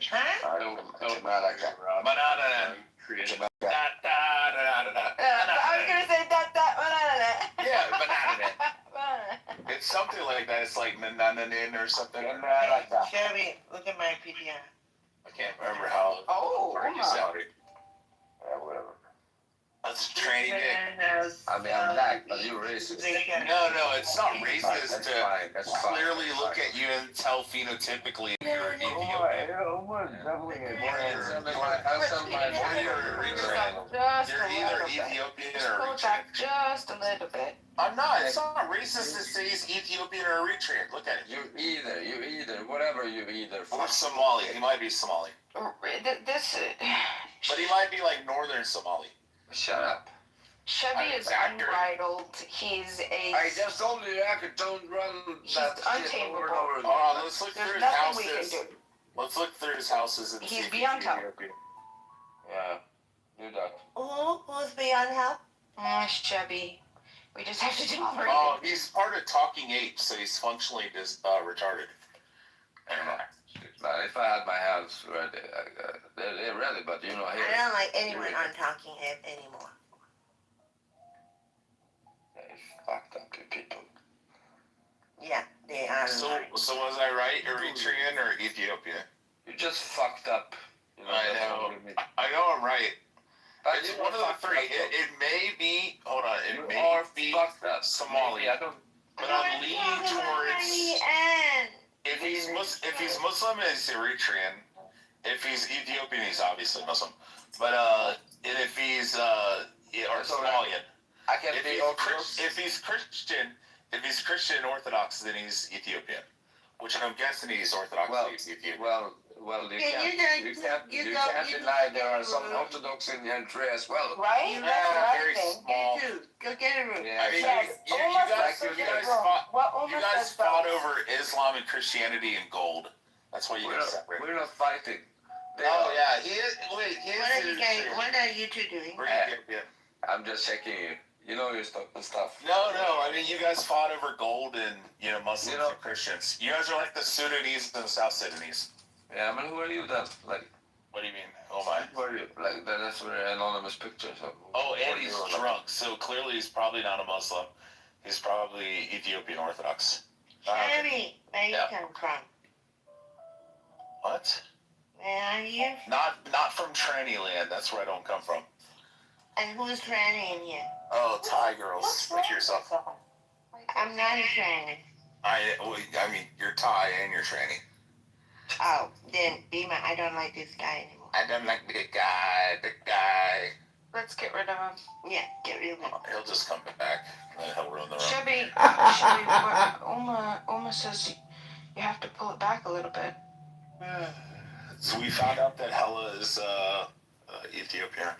This is amazing. Rich translate my name and got my original. Rich I asked the question.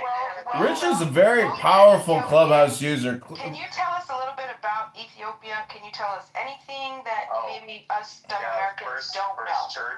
First church. Not you. I'm not talking to you, Chevy. Chevy, I'm talking to Hella. Jews that now currently reside in No. But it's just not the way. It's not our selection process. No, Jason. Gandhi is not going to get elected in our system. We did, Jason. We did have Washington and Adams. I mean, those were probably, and maybe Jefferson. I mean, those were a different school. Yeah. They were a different school. They were a different breed. I mean, but really, you're just talking about a different concept of how we get a president. Maybe it's not a bad concept, okay, but it's a different concept. But what Austin just said about being a good governor, I think it's interesting, and you have to really unpack that, because really the best presidents come from gubernatorial backgrounds where they managed, and they, the majority came from that, and they were in a management role. And some governors have more obligations and more that they're responsible for than other governors, like just how their state laws are. And I've made this argument before that probably the hardest job of all 50 states is the governor of New Jersey. The Jersey governor oversees so much more than other governors do, and it's a much more encompassing job. And you just look at, where did a lot of our presidents that came from New York governors, California governors, right? Texas. We just think about what was the breeding ground.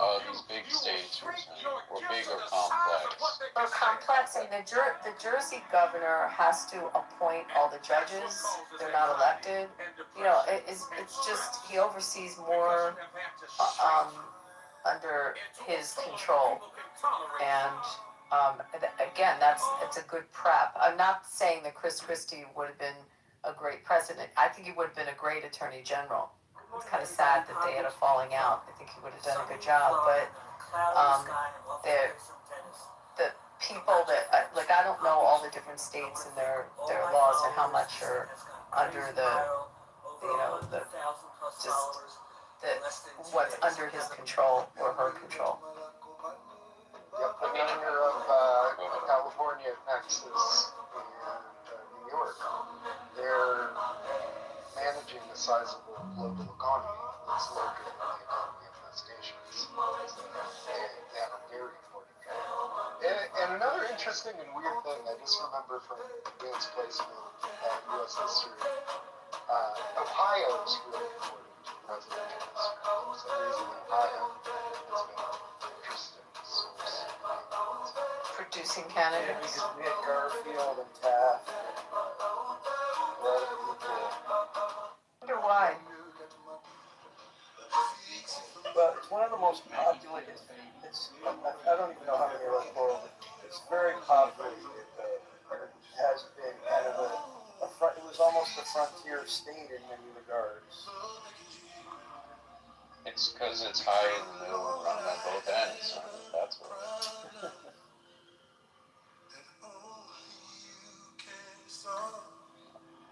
I mean, we're talking about some interesting stuff here. I love this theme of like, well, how do we even get a good president?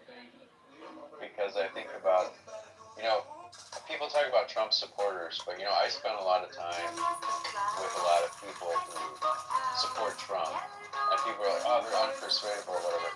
Many of us are very dissatisfied with things that Trump does.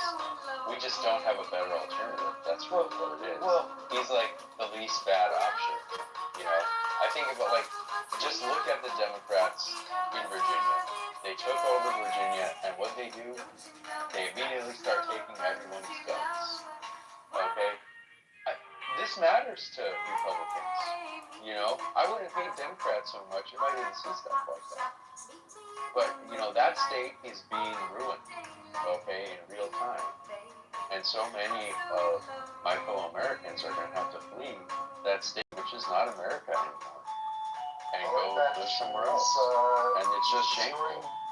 I bet she's destroying the Klan, and the Jews will not replace us, folks. Marching on Charlottesville, and imagine that coming there is destroying those folks. Well, but isn't that the Southern Poverty Law Center anyway? Yeah, that's what I was gonna say. Yeah. The Southern Poverty Law Center, like, these things to the tune of a couple $1 million. Yeah. I hate to break it to you, Austin, but nobody's going to have guns there when the Democrats are through. It's not the bad people they're taking the guns from. It's good people. What if we? Well, you don't understand what it means to be an American, then. And if you're under the side of my You don't understand the founder's vision. You don't understand. You don't understand the founder's vision for security and balance of power in this country. It's not that people you disagree with.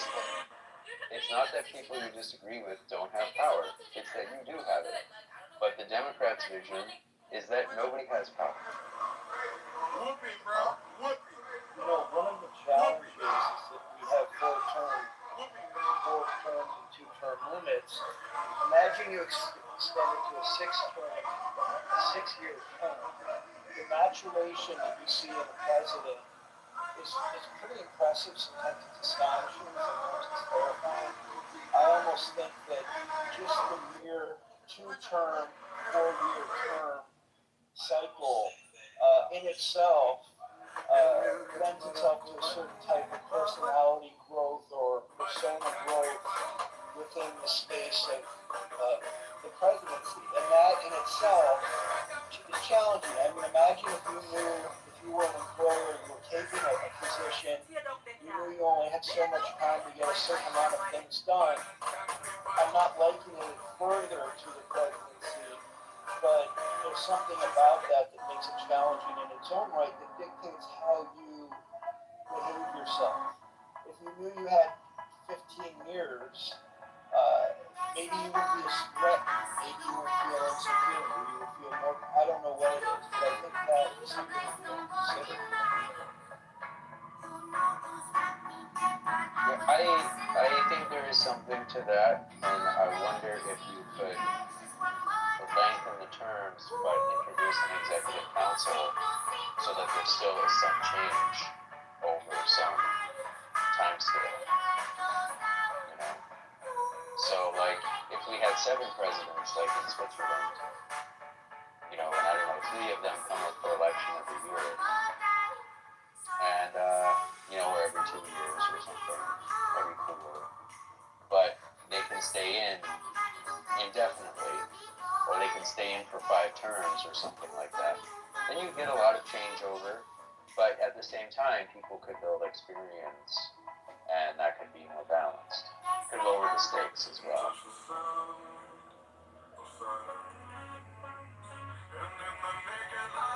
I mean, I've been so insecure in jobs where I have like the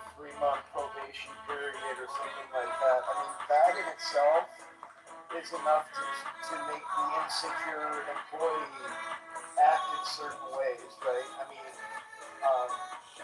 I just, again, I'm not going to empathize with a particular individual, but the office itself, to be under the scrutiny of government, of public office in this day and age of social media and TV, I mean, and broadcasting, I mean, it's just like, I wouldn't be able to leave the house because it's way too much for me. So, but some people can handle it. I'm quite frankly amazed at any of the presidents who handle it.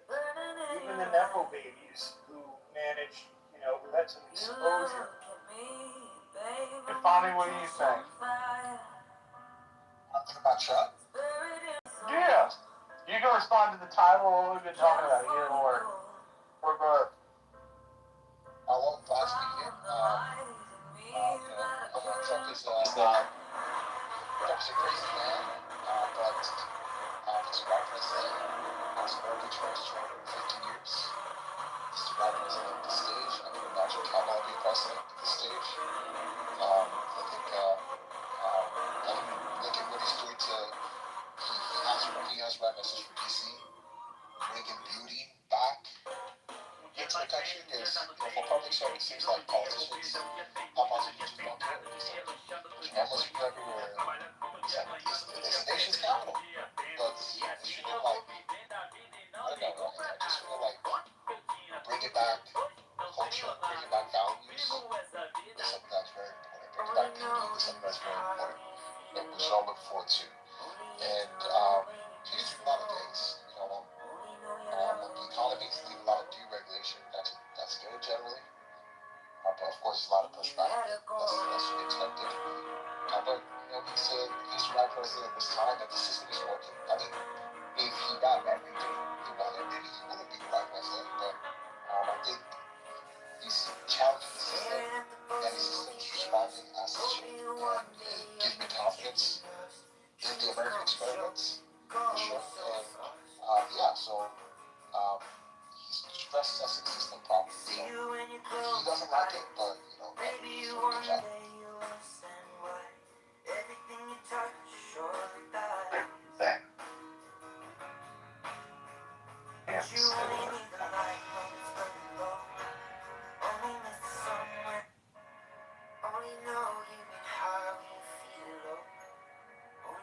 Yeah, that's what you guys are talking about, like connected, like try to keep it to end.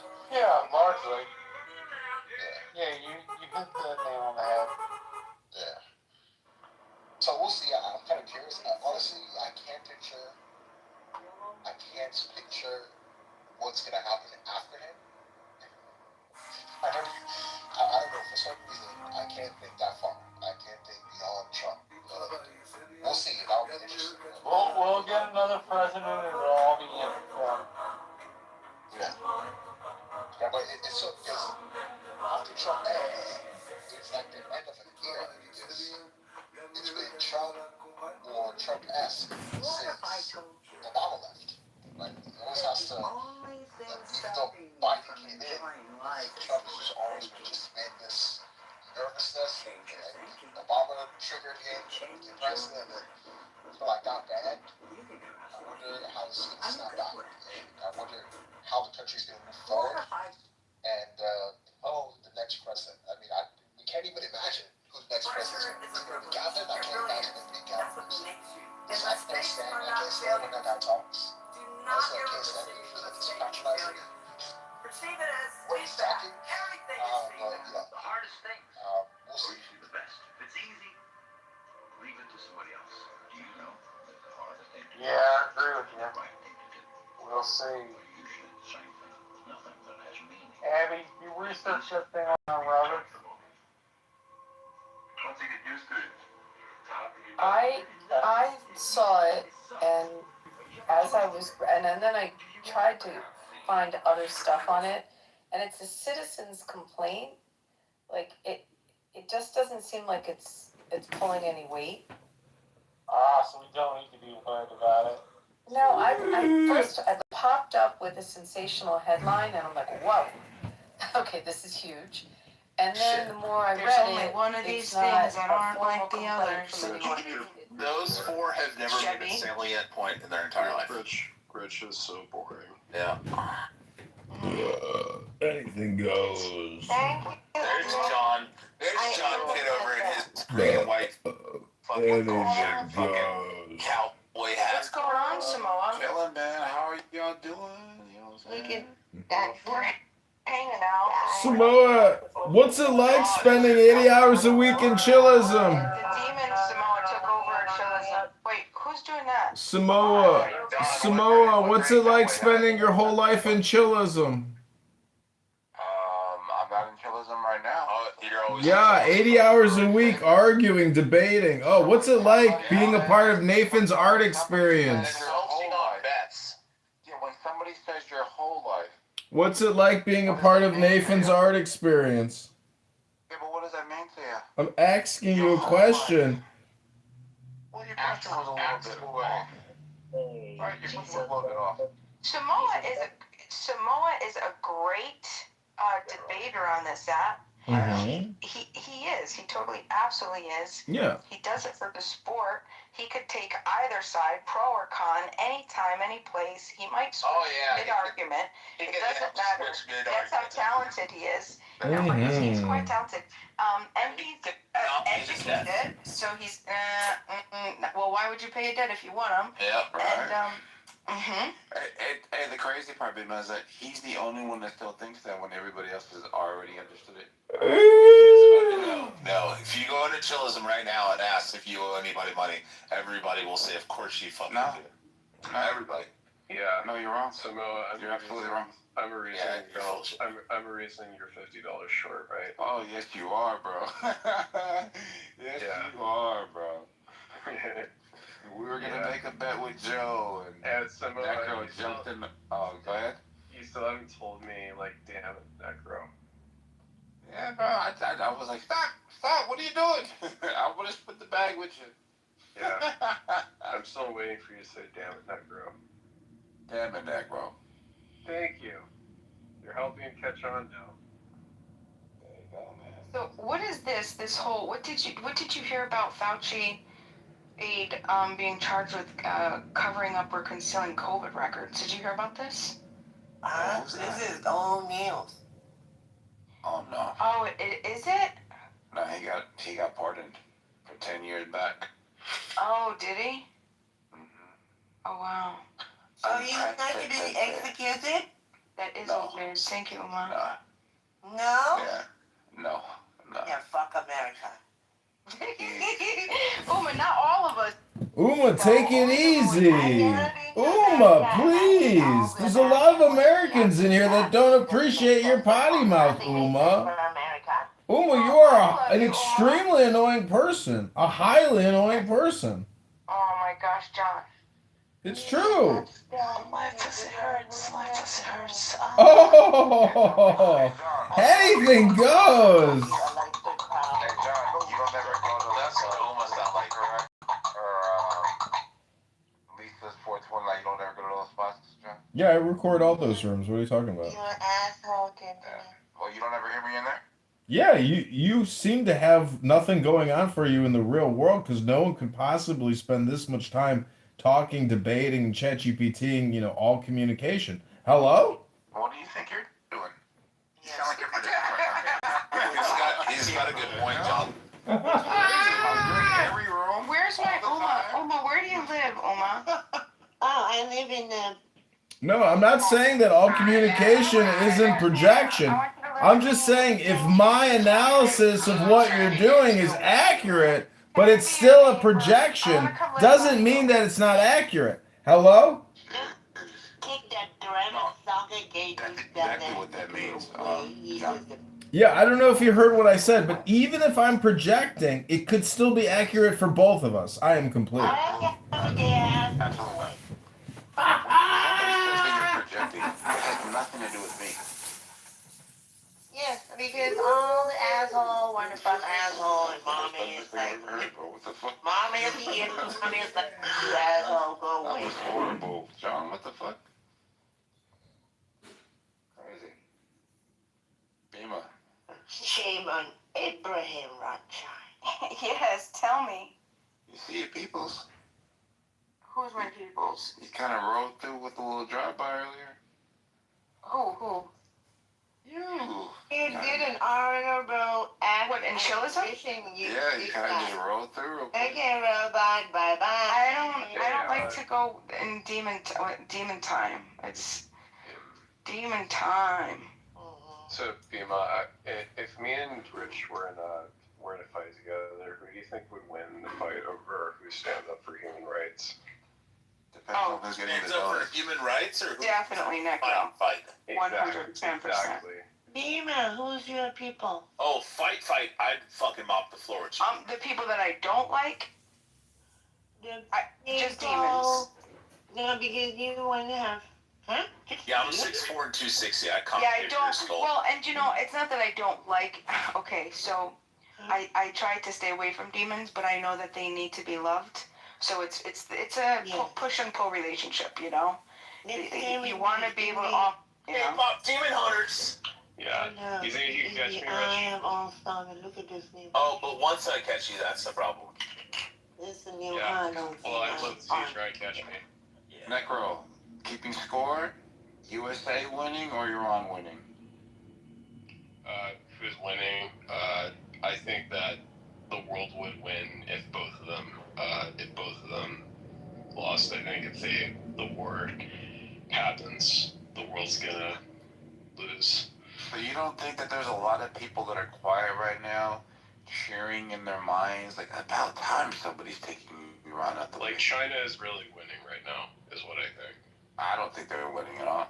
You don't think? China? Yeah. How the hell do you win when 70% of what you're using China's is not coming through? Ass. But to be honest, 70% of what you're using. how the hell? Oh, But how the hell would you? yeah. So China has until June 8th until they run out of oil and natural gas. Yeah, they're gonna run out of oil. Why would you? I know. It's so crazy. It's actually 73% of all their oil production comes out of the Strait of Hormuz. 55% comes out of the Gulf nations, and 18% out of Iran. For what? Weeks only? I'm just trying to say, like, you think you live on. Just 10% from Iran, but their biggest suppliers are that. Does that mean that See how men can Well, they are after talk the war. one They can't, Uma. They just can't. They can't handle themselves. Does that mean, Rich, that you're missing that the Iraq War is about oil? Or Bro, nobody cares about Iraq. You can ask each other out. That's not about. No, it's about leveraging, right? They're just like we're fucking each other. But you can't deny that. Oh, Necro, I would never say that because I don't think so simplistically. I'm not a fucking moron. I would say that the Iraq War was specifically over the U.S. petrodollar. And they were controlling how they got into insane. It was initially appointed by George Bush Sr. And it was taken out, and then the second we took Baghdad, we switched back over to the U.S. petrodollar. I just came across. Demon, who you want to hear? I'm not simple like Let's hear from A-Check first. Okay, this man. Be a man. Oh, let's knock your any salient points over. Chevy. Wait a second, Chevy. Wait a second. You don't ever I'm make gonna it. be You have so many fucking accounts and it's Who so correct fucking your annoying. man. It's ridiculous. You know? Bro, John's a mod in here. Yesterday, Rich, we were talking about Islam for like 1 hour. I actually thought you actually smart. You only like because I was talking about Muslims, how dirty they are. 1 hour, I actually thought you're smart. Now you just speak and you're retarded. Bro, I kept telling you during the time. Okay, hold on. A-check. The entire time that you said you were agreeing with me and you were on my side, I kept telling you during that conversation to shut the fuck up, A-check, and that you never make any points. It was funny. You were sucking my dick while I was fucking telling you to fuck off. I was saying shut the fuck up, A-check. Chevy, are you going to be able to control yourself? Is A-check going to be able to control himself? Yes. A-check will control himself. Right, A-check? A-check does control Yeah, so I gotta reconvene that piano saying now. restate it because it's been sitting for like 20 years. Take before and after photos. Yeah, I have a. This is what it would look like if it's finished restained. How about you just shut that Hold up? on, A-Check. I'm gonna show Bima the before. What it looks like currently. Oh my God. Yeah, I know, it's crazy. Alright, PTR. Okay, but show us, yeah. Yeah, that's PTR. It needs sanded down and restained. You know, And it's missing the middle pedal, the brass pedal. Waste of time. But it was built in 1910. That's gonna look beautiful. Oh, I That's know. gonna look so beautiful. I just know can't my wait son. to hear it. I know my son. He's the way he is. Once he starts learning shit, he's like very fucking OCD. When are you gonna talk to your wife? Well, A-Check's gone. Shelly, you ran everybody off. You ran A-Check off. You ran Samo off. John's still here. Necro's here. Almost here. And I didn't say Bree because I don't want Bree to John's not even on. He's walk. Oh, I'm here. No. I'm here. I'm listening. He's in a green and white golf shirt wearing a cowboy hat, leaning back in his chair, looking at his phone. John? Yes, that's accurate. Is that him? It's in his YouTube. Go to YouTube. Hello? I'm here. I'm here. Hello? And that's really John? What? This is John? I'm gonna plant some rosemary. I just tried. Uma, FY. It almost looks like lavender. Uma, FYI, I just tried kicking you from the room, but apparently my green bean mod powers aren't strong enough.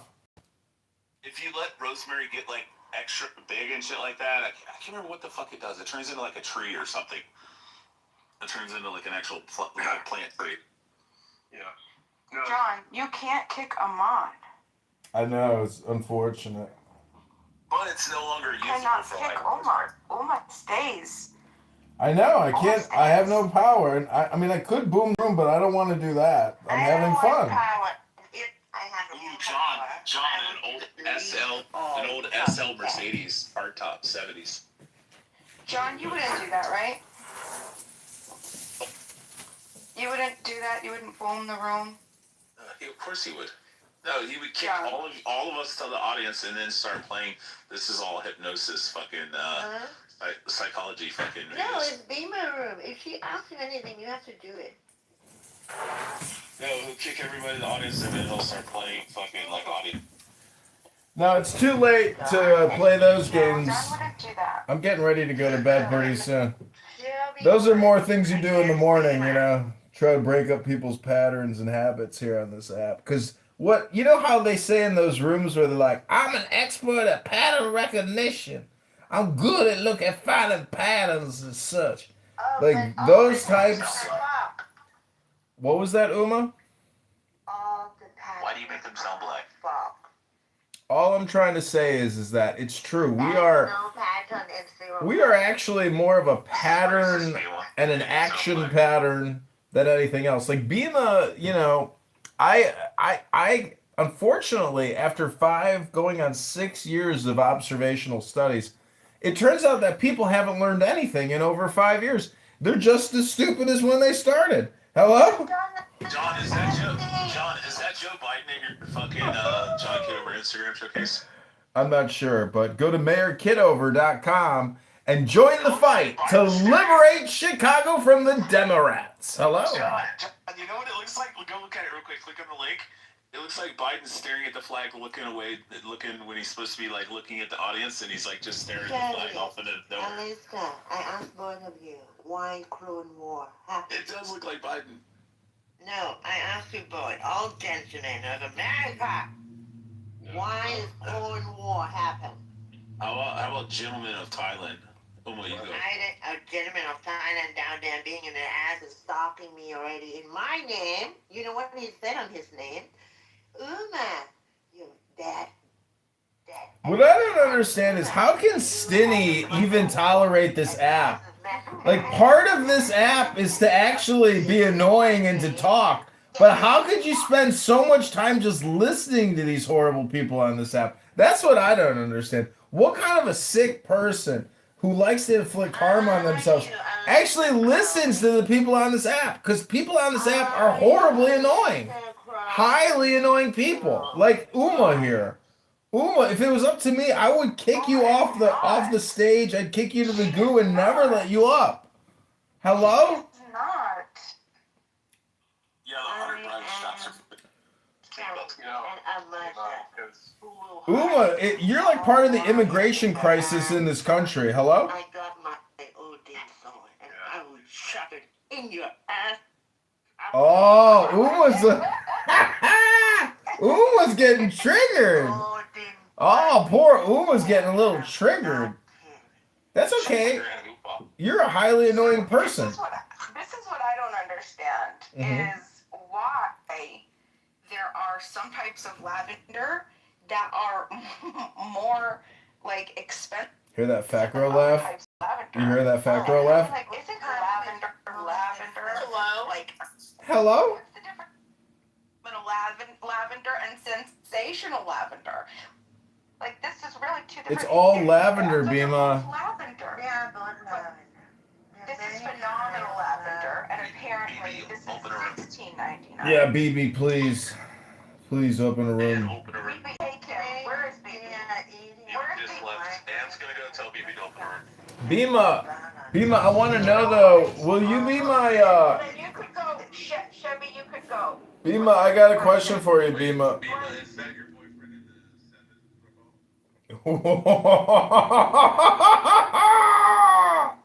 No, I don't do Oh my gosh, that's your boyfriend? light-skinned, that's all I was Oh my god. Bima, I got a question for you. Bima, I got a question for you. Can you hear me? Hello? The more spiritual that some men become, like non-secular spirituality, they also borderline, like, bisexual. And that's too Ooh, you're dating a bisexual? for a man, for me. I actually got my nipples That's pierced. way too much threat for my mind. Oh, I yeah. can only take threat from one gender. I pierced my nipples when I was in my 20s and then took them out. That's pretty. I think I that kept getting hooked on the fucking anytime you get out of the fucking car, the seatbelt fucking hook them. Oh my gosh. Motherfucker. Damn. That's crazy. Chevy, go ahead and hang out. Okay, Chevy, bye-bye. You're gonna go hang out with BB, okay? I'll come right back. Come back, Chevy. All right, go ahead. Bima, I got a question for you. Bima. Bima! Father opener. The room's going fine, Bima. I don't know why you're crashing. Go, because I want you to go and hang out with BB. No, BB's not opening a room yet. BB, open a room. When BB opens a room, I will. Oh my god. I have no choice. 3, 2, 1, lift off! There's a lot of these kids are living a lot, and they don't get credit for that. Maybe because they can't name it, they can't say, "Oh, I'm living this element," but they're born it. Okay, who boomed the room? That's the name of the room. Did you do that? That was me. Why would you do that? I trusted you. Oh, I just couldn't take it anymore. The room was pointless, and that girl, what's her, Uma, is beyond, R-worded out, and it's just a waste of time. I trusted you. Yeah, I know. Well, I wanted to ask you a question. Why would you do that? What do you think? Things in life are permanent? Everything is entropy and temporary. Welcome to reality. It's a philosophy. It's a philosophy. Because I trusted you, but I trusted you with that. Why would you do that to me? It's not. This is a game, Bima. This is just a game. This is like playing a game. I hit the reset button, and look, we're still here doing the same thing. What's the difference? Because I trusted you. This is about principle. Well, do you want me to moderate you so we can, do a room together again right now? I can't. I'm not. How can I moderate with you now and I can't trust you? You said that you wouldn't do it, and you did it, and you betrayed my trust. Well, we needed to have some decorum there. I couldn't let Uma just continue to rattle around my brain, free. You could have let me know. You could have let me I couldn't get a word in. It's just an obnoxious fucking bang room. Let me know. Well, no, but you betrayed my trust. Out of all the options that you had, Well, just go get kidnapped again and go do some drug deals to build up your low level trust factor again. I don't know what to tell you, Bima. This room is called Who Boomed the Room? Who boomed the room? Who boomed the room? Who boomed the room? And Rich, yeah, and you're right. Yeah, Chevy's right, and I'm so disappointed. Right. I am so disappointed. I'm so disappointed. I'm sad and I'm hurt, and I'm leaving. Oh no! She's sad, disappointed, hurt, and she's leaving. She still didn't answer the question. Who boomed the room? It's like 5, 4, 3, 2, 1, lift off. You knew. Started counting. Yeah, I do. It was coming. I wasn't gonna sit there and listen to all night long. That's fucking retarded. Oh my, Chinese.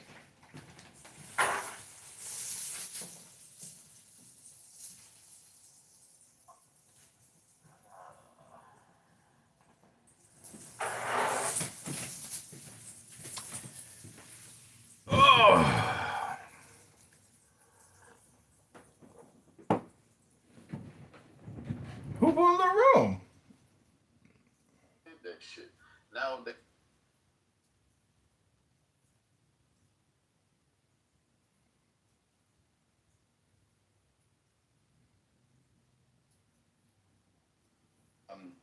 Olumi, can you go ahead and give the defense of your position? Yeah, no problem. We have it here because I actually don't want to waste my time with these subjective conversations. So we're gonna do. These people are insufferable. We're gonna do a quick L. So, calling it raping. Pasted onto a 7th century wartime legal system. Islam didn't invent slavery or war captives. It restricted, regulated, and humanized a universal practice and explicitly forbade harming captive women. Learn the law before moralizing the past. Slightly expanded, wartime sabaya, a universal reality in all pre-modern civilizations. Islam did not introduce it.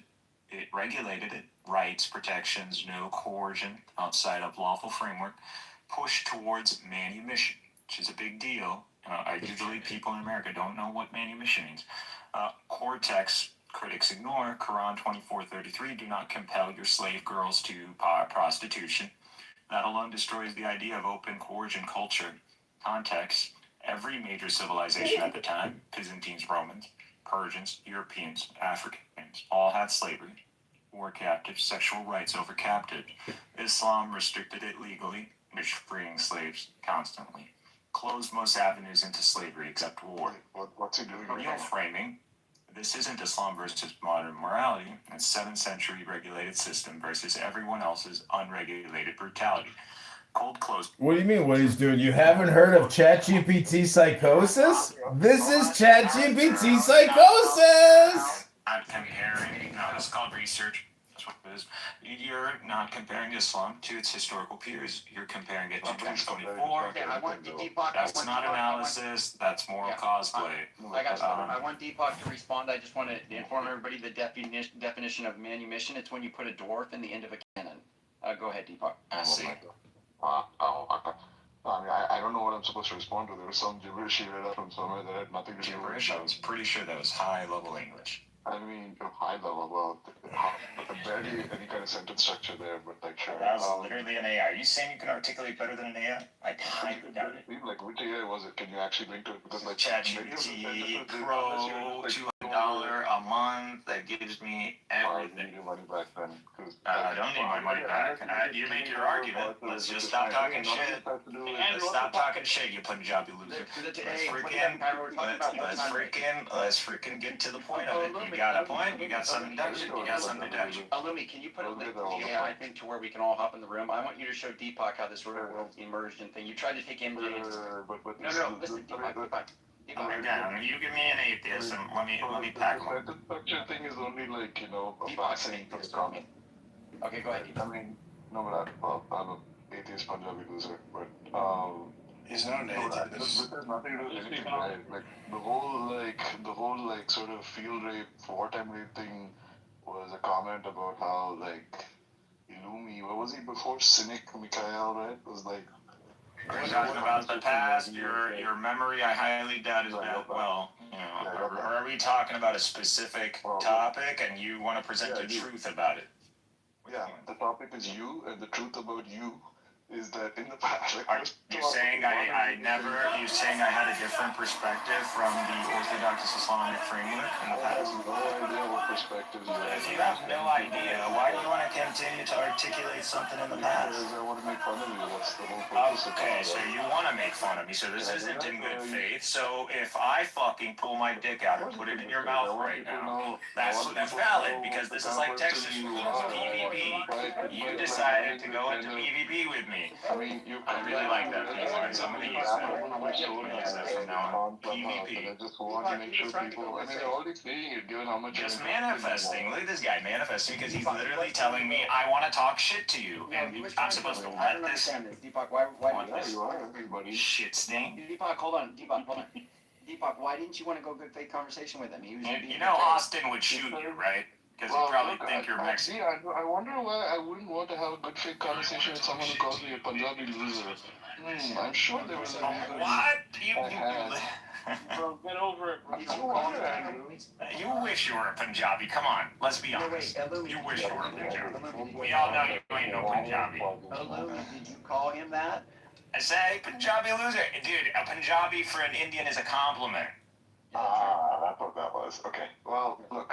I mean, wait. Which group is better than the Punjabis? They're the white people of India. More and more sure that it's something horrible, right? I mean, like, well, there was the funny thing about you. The funny thing about you is that, like, you know, you are pro-Palestine, like, in the conflict, which we like. What are we doing? What are we doing, man? Come on, man. Also the case that, like, I mean, I'm talking about Palestine now. Be careful, bro. You're on the red line now. I mean, look, it'll just look at some point. Don't violate the perimeter of the Ummah, Deepak. You just want to move me. You're just a non-believer, Deepak. He's already threatening to move me down, bro. We haven't even started. I'm going to ask him not to intervene. How about that? Because I'm just not allowed to. Here, bro. I'll do it myself, Deepak. I'll do it myself. No. Illumi, just don't. Okay, well, whatever. Go ahead. Right. Well, there are two things about him. One was that, like, you know, this was what, like, amused Timothy greatly was when it turned out that despite being super pro-Palestine, whatever, which is good, it turns out he was actually, like, a member of the US military for a while, and he was, like, doing, like, air support. He was in some sort of support role in the Air Force, right? For, like, bombing missions. Palestine sucks. Thank you very much. So that was one thing that was funny about him. The other thing is that, we were discussing, like, wartime. No, I mean, the thing I was referring to earlier was, like, how, like, Didn't he say he had family in it, though, too, and Timothy called him out for that, because he called him, like, saying, oh, wait, if you had family, why were you bombing your own family or something? Wait, so you guys, Mikhail is an Ifitata survivor. I've been trying to get out is, like, this is how it all started, right? When we were discussing just, like, war, like, you know, I don't know, the ethics of wartime stuff, right? Like, turns out, and he was making this case that, like, you know, that rape during wartime is justified by, you know, by...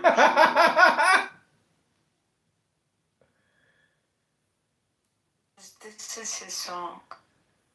Oma, my wonderful. I love the new title. Thank you. You honor me. Is it a projection?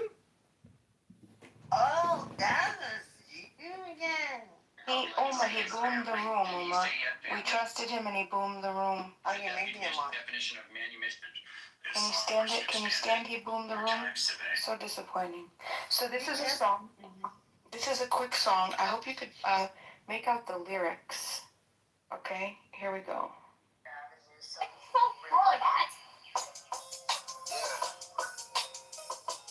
It's funny how the gold thing fades, but the hustle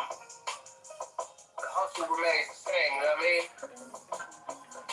Listen to the lyrics. Like I physical. Can you hear them? Are you a different animal? Yes. And the same beast. Are you a different animal and the same beast? Investigating hard work, focusing games. We all got 24 hours. How you living your day? Are you working off a plan or just floating in space? If you could watch your life over, what would you say? Did you really go and get it like no one who ever did it? Or did you half-ass it with excuses for your absence? How many heartbeats you got left before casket? If tomorrow was the end, is today a good last one? That's just a few honorary questions you should ask yourself. I pray that give you motivation to go craft yourself. Make the poor mental, physical, and spiritual health. I pray you smile through it all. Come through it like God. Miracles every minute. We heroes and we get it. I dare you to zero in it. Be careful with every minute while living life with no limits, no fear. It's written in it. We cheers cause we be winning. Shit tears for happy endings. It's a gift, it's a journey.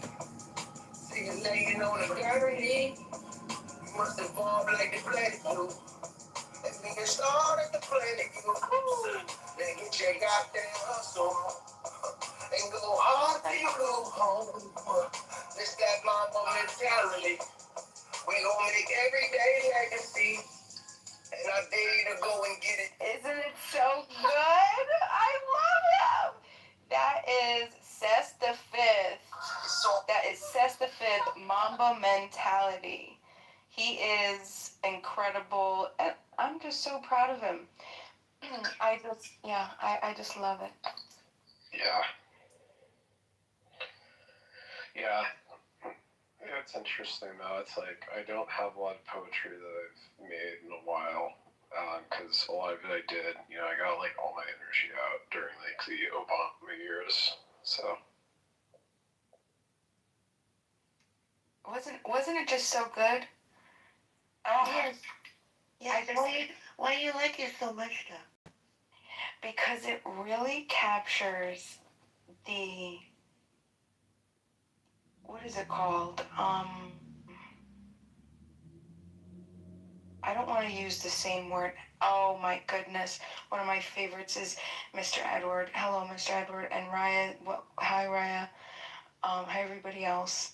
Mr. Edwards, what an incredible, encouraging, uplifting, positive man. The best I've ever found on Clubhouse. If I could choose one person to listen to every single day, it would be him. Nobody else. Nobody else. Mr. Edwards right down there. Yeah, Mr. Edwards down here. Edward Lynn. Mr. Edward. Love to come up, Mr. Edward. Oh, I would listen to him every day. He's so encouraging. What does he talk about?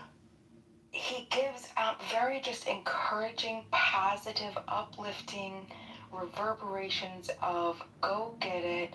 You craft your own legacy. You could do whatever your mind I was is. discriminated It's so by black female wonderful at the IRS. to be It's refreshed called a because we whore. get I in these launched cycles of repeatedly depression sexually and then we harassed and think that we're retaliated helpless and we don't have options, and it's just so good to be reminded of our incredible power. And so yeah, hi, Mr. Edward.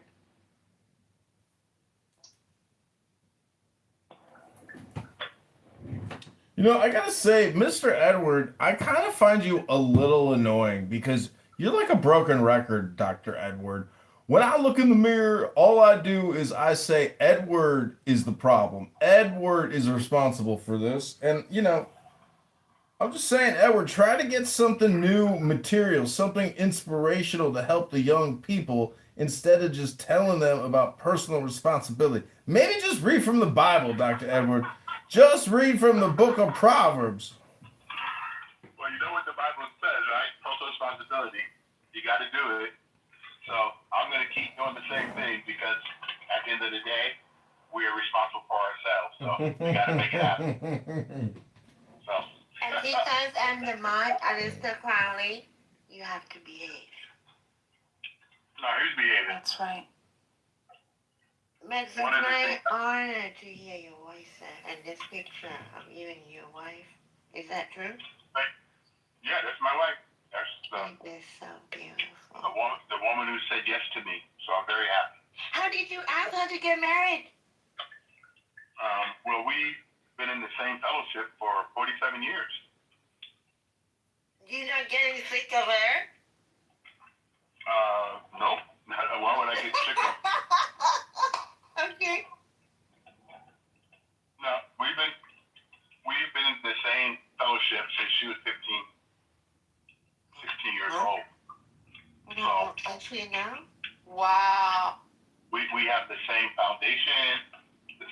understanding about what we both agree to, what we believe in. Our children have the same philosophy, ideology, because like Mr. Ellis just said, our foundation is the Word of God, which never changes. So that's what we do. What a sweet love story. Well, you know, Bima, I always tell people, if you really want to have a good relationship, you have to meet people in your community. Unfortunately, so many people are meeting people outside of community, outside their zip code. They meet them online, swipe left, swipe right, all this other stuff. And then they wonder why they have problems, because they don't know the background of people. They haven't been around them long enough. Then your life is small then. Huh? Then your life is just a small radius of people. Well, not necessarily. I think your life is large when you have community. Like if you just take the zip code you currently live in, just Google it. How many people live in your zip code that you've never met? But I don't care anymore about people. No, I know. but you do care about people. You shouldn't say that. No, because I can hear when who care or not. And No. 0., no. If you think about God, I was like, can you explain to me about just that word? And why is your wife is not a goddess in their God, stupid fuckery of program I don't understand what you mean by that. Bima, can you translate?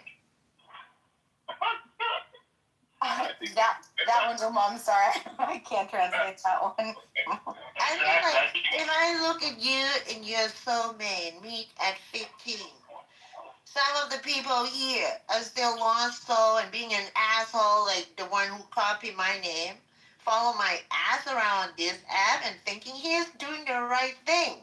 Cursing my dad, my parents, and all he does is just following my ass around and thinking he's doing the right thing as a lost soul in his own ass.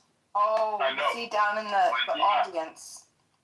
Okay. And listening from a website and thinking he has power anything over me and he's I know. Could we She looks angry. No, you cannot block him. So this She why looks you angry. just don't know how to take it. Cruiseville! Yes, we hear you. Yes, not depth, and I can hear your soul. Okay.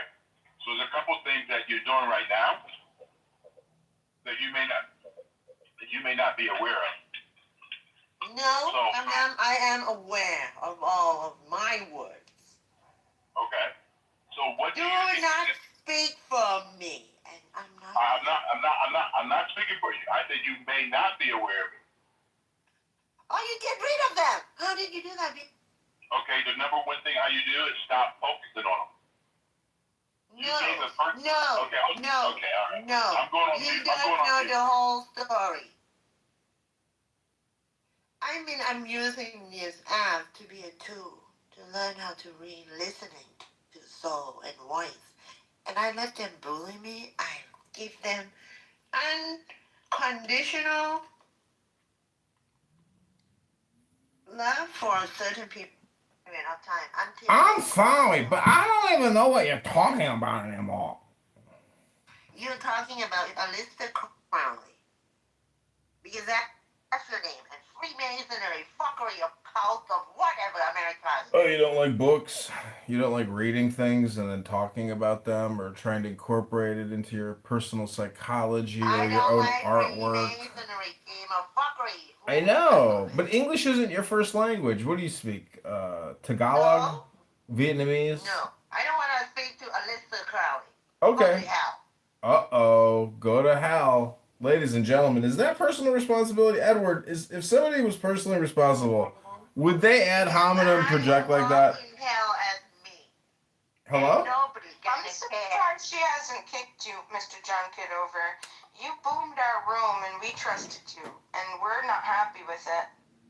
Yes, we are not happy with Well, you guys are in the same room doing the same thing. It's just nothing new under the sun. No one can boom a room. That's just an expression.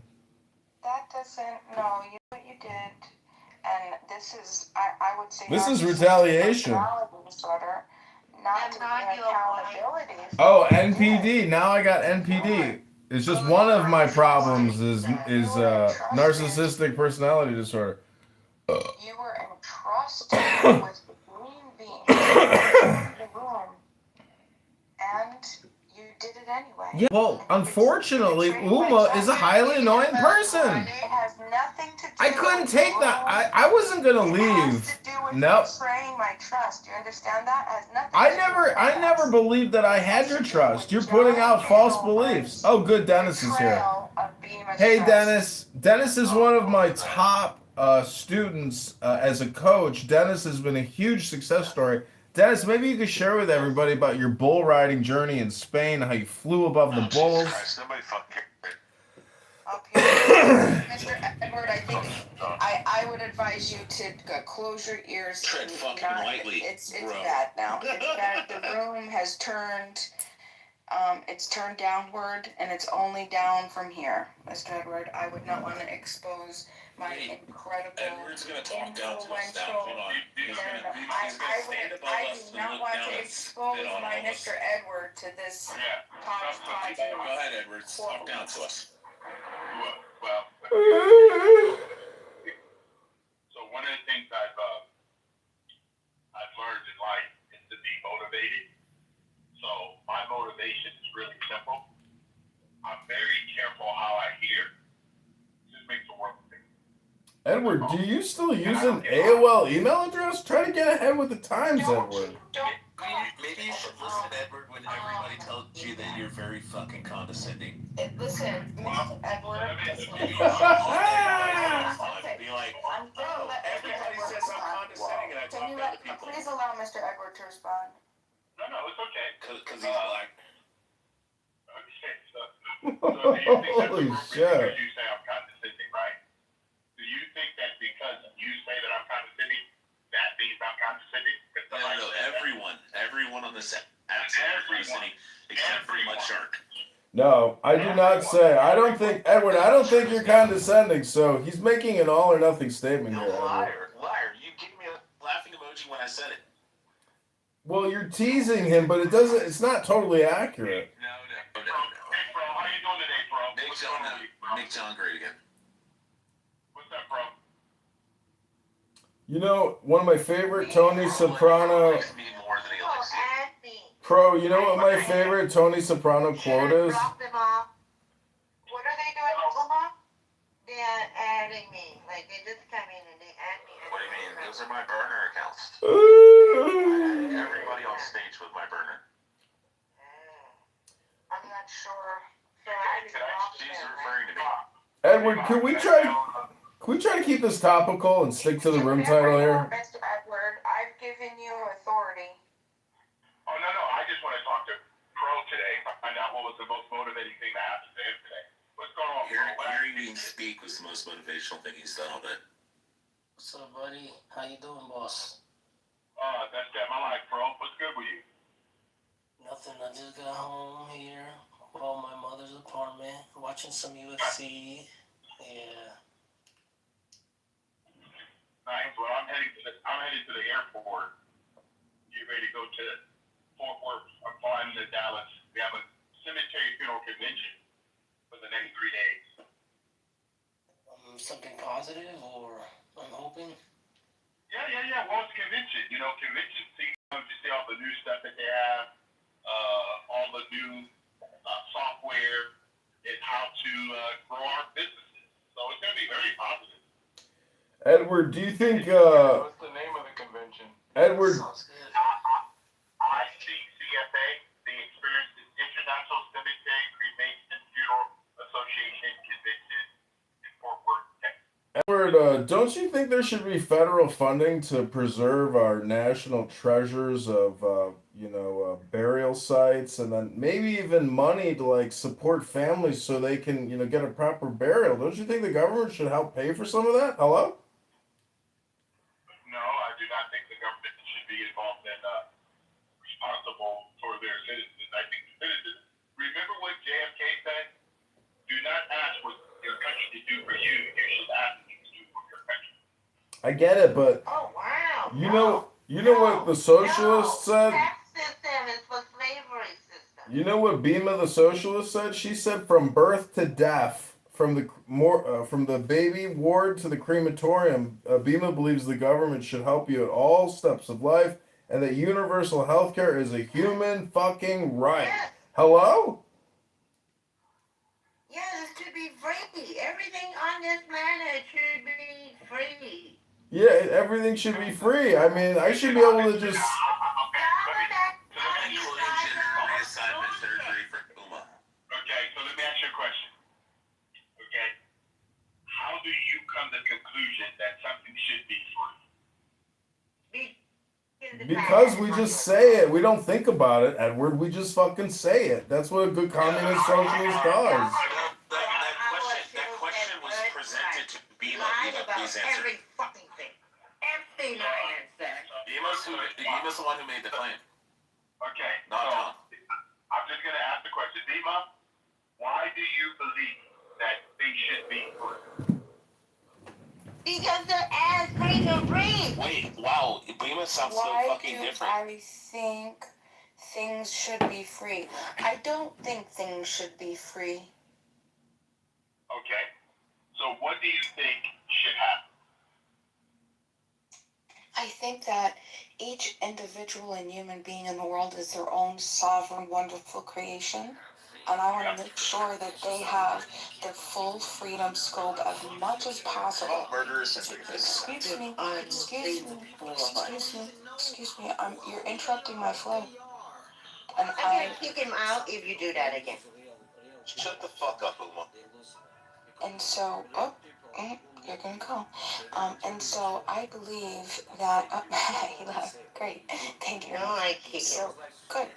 And so I believe that each human being should have full authority to the maximum capacity of freedom, as long as they're not interfering with the next person's personal property, which would be starting with their person and the extension of which would be their personal property. So ultimately, I want maximum amount of freedom, least amount of harm, ultimate sovereignty over one's life. Okay.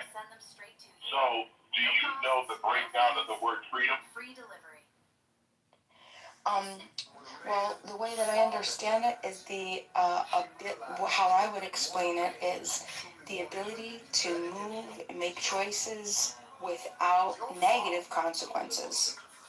Okay. So if you look at the word freedom, it's made up of two words, free and don't. Free means dominant. Okay? Free dominant, meaning I should be free to dominate over Edward. That I should be able to control. No. Okay, Yuma, please, 1 second. Yes, no. Alright, go ahead, Yuma. You can speak. This is the priority problem. Because in seeing, what is the most important, Mr. Edward? Your soul or your wife's soul? Can you answer? Which one is more important for you, mister? We're equally responsible for life. Every human being's purpose. We are soul. We are sentient or we are celestial. Or what are you doing, sir? Okay, so... You're acting like you're a god over other, and where are all the goddess? Okay, so I try to figure out where you're heading. So could you please explain to me... There's no goal or objective here, Edward. There's no goal or objective, Edward. Okay, alright. So this is what I will share with you, Miss Bima. We have sovereignty. We have agency. Every problem I've ever had in my life is the one that I made a choice, and I suffer consequences of the choice I made. So in life, I'm going to continue to live that way. So I am personally responsible 100% for the outcome of my life.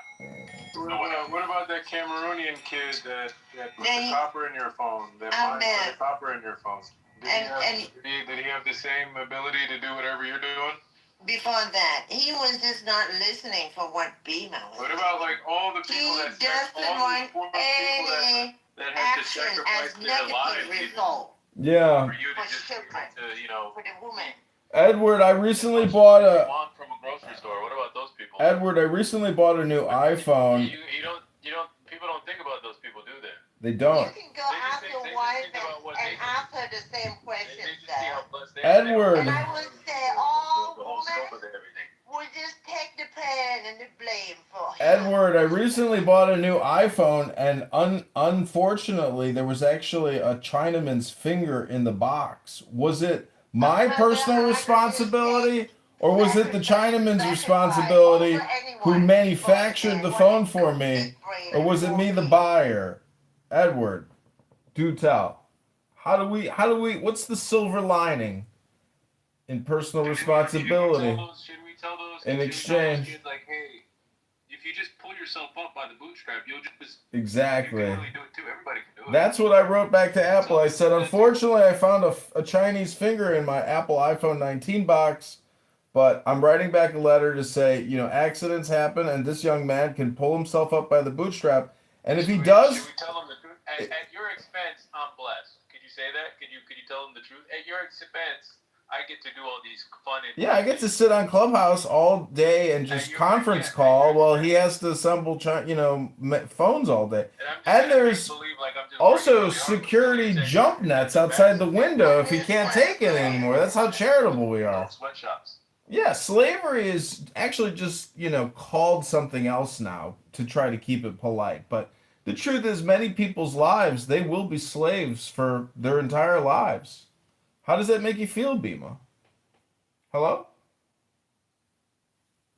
I'm still reeling from the violation of personal trust that I afforded you and you broke. This isn't a consensual contractual agreement. That was a non-consensual implicit contractual agreement. And unfortunately, you arranged it. You set it up. I asked you. You Solomon tested yourself. I trusted you, and you said I asked you, and you said no, you wouldn't. You lied. So just for that alone, I'm gonna punish you. Ooh, you're gonna spank me, Uma? Ooh. Yes.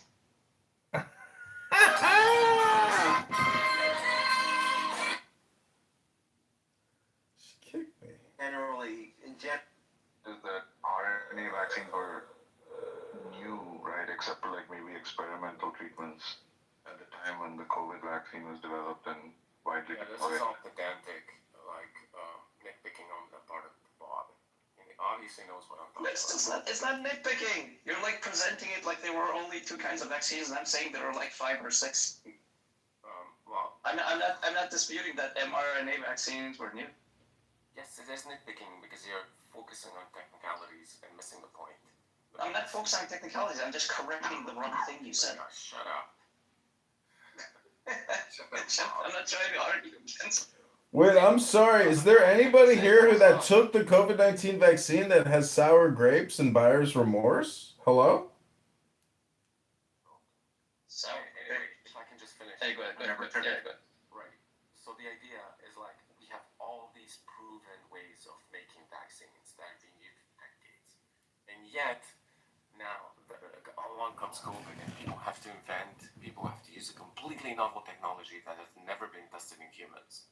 Not only that, it has to be administered universally to people who never come into contact with anybody else who have very low chance.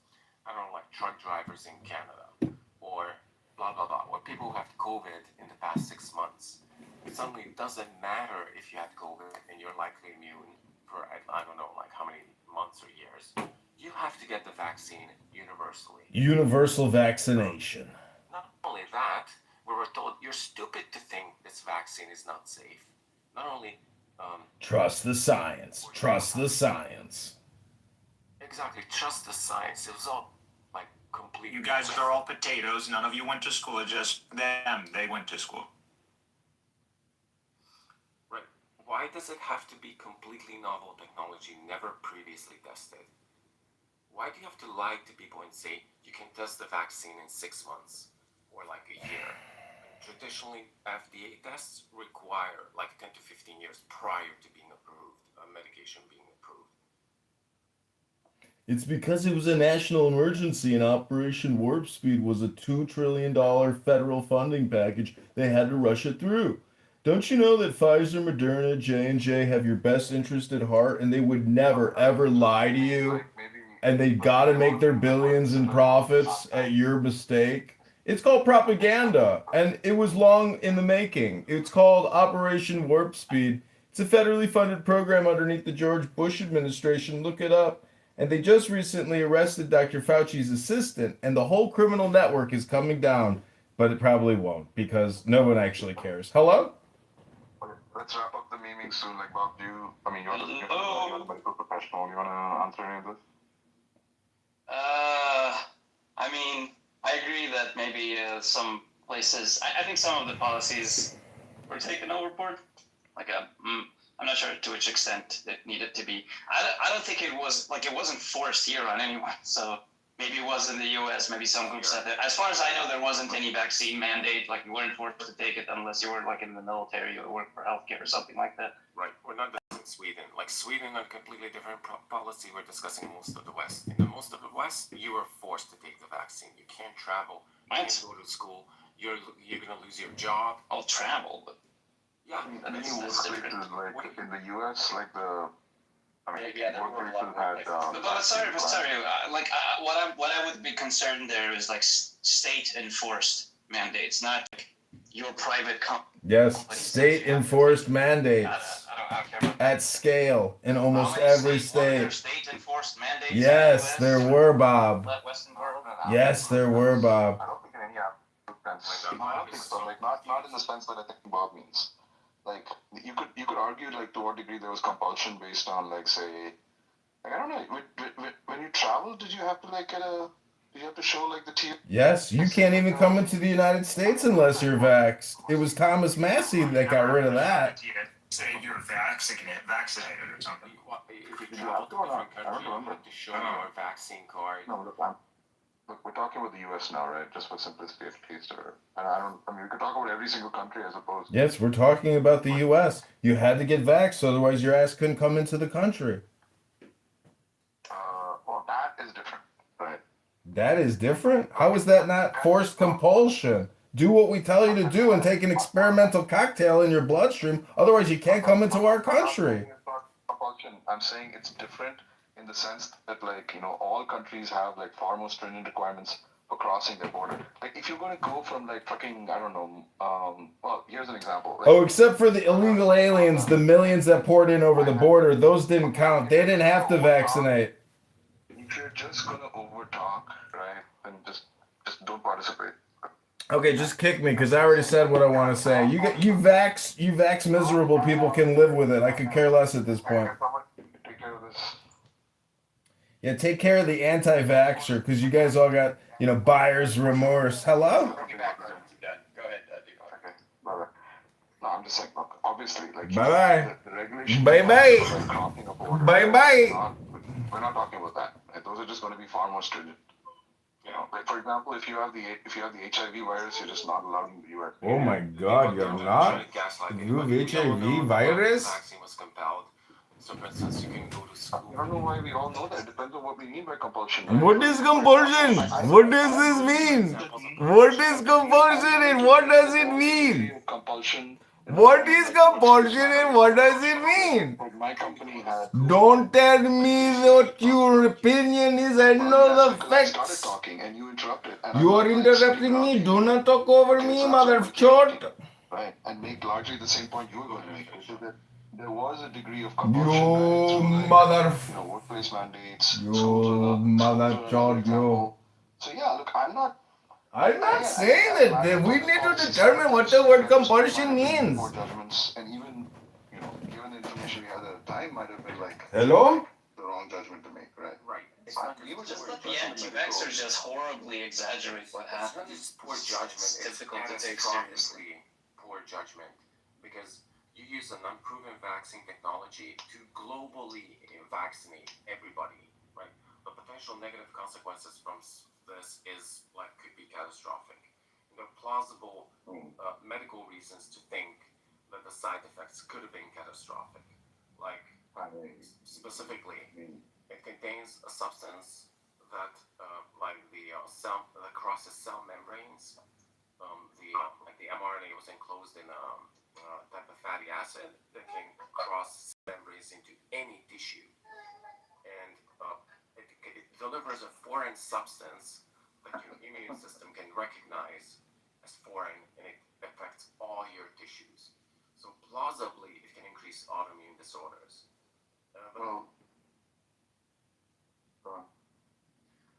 Yeah, so there's that plausible medical reason. That plausible biomedical it had plausible side effects. So why do you have to use this unproven technology and globally vaccinate everybody? Well, I'm not sure, like, I mean, you're saying it's unproven, right? But, like, this medicine did go through, like, this thing did go through, like, stage 1, stage 2, and stage 3 trials. They were accelerated in the sense of, like, being paralyzed, right? Which trials, like, the FDA trials usually aren't, right? You go through stage 1, then stage 2, then stage 3. But, like, the kind of trials we kind of require for any such, like, vaccine, any such category of drug, right? It went through. Right. I don't so I don't know what you mean by like unproven. Everything is unproven. Right? Like Ozempic is unproven. Why are we like letting people take Ozempic? Okay, explain to me, because it went through the usual FDA approval process. Explain to me if the typical FDA approval process for any medication, let alone a medication you're gonna force everybody to take, takes about 10 to 15 years. Is it reasonable for you to say that this vaccine is exception and it could have undergone those processes in like 6 months? I don't know actually. One thing I do know that is that like stage 2 and stage 3 were done in parallel, right? Which is supposed to like shorten the time. Now you're saying that like a typical thing takes like 10 years, right? So it's reasonable, I suppose, to ask like, well, how could it possibly have been shortened to like 2 years? I mean, I'd have to look up what an answer to that is, but I imagine it takes 10 years, Deepak. Because you're looking for like longitudinal studies of like the long-term effect. Yeah, right. Stage 1 and stage 2 are not the problem. Stage 1 is just like looking at cells in a petri dish, or giving it to like animals. And then stage 2 is like giving it to a couple of people. But then stage 3 and 4 is you give it to like 10,000 people and you observe for long-term side effects. How could you possibly determine if this thing has long-term side effects, specifically autoimmune side effects, just from like looking at studying it for 6 months? Off the top of my head, I don't know what the answer to that is, right? Like, Bob, do you know? Well, obviously you couldn't. No. I have no idea. I haven't checked deep into that sort of thing. Yeah, I mean, this is the kind of question that I assume there were screenings, but they probably weren't as rigorous as one would want. They did have, just so you guys know, they did have multiple states that were vax or fire. The more stricter states, they didn't have a vax or fire. It wasn't even an alternative. You couldn't do testing. You had to do a vaccine. If you did not do it, you would be fired. It was straight up. Yeah, that's good. Yeah, that's like work-rate managers. Yeah, absolutely. Yeah. Yeah. But I'm talking. Sorry. I mean state mandated. No, I'm not talking about. I'm not talking about just private, corporations. That's fine, or private companies. That's not a problem. Obviously, I agree. Mandated that you couldn't work anywhere unless, like, you were. No. Sorry. You couldn't work at a state-funded job. Yeah, and the level of and a lot of states allowed for testing. A lot of states allowed for testing as an alternative, but there were some like New York, vax or fire, Washington, Oregon. There were several states that were very strict, and they would basically say if you didn't get a vaccine, you would be fired. That was it. And so it was immediate vaccination or immediately subject to being fired. Yeah, exactly. I think the most astounding thing about this is that the level of mind control was I've never seen anything like that from the beginning to end. So I was working in I'm not going to tell you where, but I came in a mask, and they told me to take the mask. This is what the beginning of the COVID epidemic. Like maybe like 2 weeks in or a month in, and I came to my workplace in a mask, and our facility had a policy that you couldn't wear a mask because Fauci declared that masks are not effective, and if in fact he wrote an article. What the fuck you have to do with Hungary? Why does it? What? Look, are you just like living in like this bubble of U.S. right-wing media that like?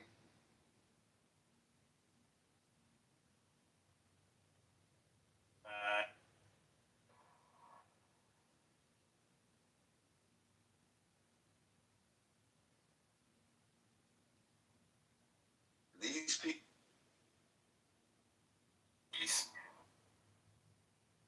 Masks are going to decrease transmission, but my facility bought the mask. I can't wear a mask because, like, there was this policy that, just like a random policy that you can't wear a mask because I think Fauci wrote an article in New York Times. I don't know where he wrote it, but masks are not effective. That it's like magic. It's like akin to magic thinking. Blah blah blah. Suddenly, That like, distancing needs to be maintained. Distancing is the priority, not the map. Yeah, anyway, suddenly a month later, everybody has to wear a mask. Doesn't matter where you go, blah, blah, blah. And you have to be stupid for thinking that you don't wear a mask. You have to be crazy for not wearing a mask. Then suddenly, you have to, it obviously came from a lab. And then they told you, no, you're just stupid, you're crazy. You think it came from a lab? You're obviously crazy conspiracy theorists. And it turns out that the US government, at least, like I think the CIA, thought all along that it actually came from a lab. And then suddenly with the vaccines, oh, well, you have to be crazy for thinking it's not a safe vaccine. Like blah, blah, blah. It just goes on and on and on and on. Like it's pure gaslighting.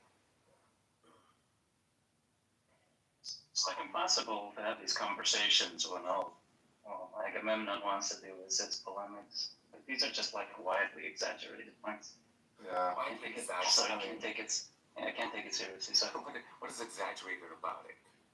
I mean, like the masks. Nobody. First of all, nobody was vindicated about lab leak thing. Maybe some part of the CIA thought it was a lab leak, but the vast majority of the scientific consensus didn't lean that way and still don't. So. I don't know what that's about. All the exaggerations about like, everyone has to wear a mask from 1 month to another. When was that? Like you're saying from 1 month nobody should wear a mask, and the next who said that? Which government official or said that? Oh, you're a fucking idiot if you don't wear a mask in a matter of like a month. Who said that? Oh my god. The problem, a lot of the problems with COVID, and I encountered, and nice and stuff. A lot of the time, now you're just filibustering. You hate to do when someone does it to you. You're not a serious person. Okay. A lot of the time, what's wrong with the conversation? I love you. A lot of time, what's wrong with the conversation about COVID? Thank you. A lot of time, what's wrong with the conversations about COVID is that everyone takes all of the stuff that happened in a time span of like 2 years and compresses it into the meat grinder. It's like, this happened, then that happened, and it was like, but those were like 10 months apart, bro. And there were good reasons for saying one thing at one point, another thing at another point. But people just go, they said this, and then they said that. No, we understand that you're trying to figure it out. I get that. Epic monologue, Bob, and can other people. Epic monologue? That was like way shorter than any of the monologues you've just had. The lack of preparation, even though they knew. We have correspondent. Epstein was talking about this. Epstein. And that these stages that we didn't have a mock, we weren't prepared. That is where I believe someone came Which healthcare official said? Sorry. Which healthcare official said from 1 month to the next? Official said that, but you're not letting people speak. No, but which government body, which scientists, which doctors even remotely hinted at that? Well, like I'm sure it wasn't Fauci. But what did happen? What did happen in the US? You overtalk everybody now. Your sidekick Deepak, he just wants to overtalk. No, I just want to like try to bring some clarity to this. Well, this is what Aga does when he's nervous. Like, when he thinks he has a point, and when he thinks he has like the argument locked, he'll just patiently wait, and then he'll give his rebuttal, then patiently wait. When he knows he's completely out of this depth, he just flounders, filibusters, complains, bitches, cries. This is exactly what. Come on, we both know it's true. Come on. Calling the kettle black. This is exactly. Come on. No, it's not exactly what I do. Well, I actually behave quite consistently. Look, if you had a point, you would just let me respond. No, I wouldn't. Okay, so you're not gonna let me. I have points, but I frequently call you out for your like dumb rhetorical shenanigans. So you're not gonna let me respond. No, of course I am. Well, you were in a dispute with Deepak just now. I'm just saying. Okay. Well, look, on the mask thing specifically, like there is a version of this that's like greatly exaggerated, but it is true that in the U.S., like in the month, like immediately after, like the disease spread, right? There was this general guidance from the FDA that like masks are ineffective, unless like maybe there's an N95 or something. Right. A month later, yeah, I mean, I think like the science just improved, right? Our understanding of the transmission improved, and they were like, yeah.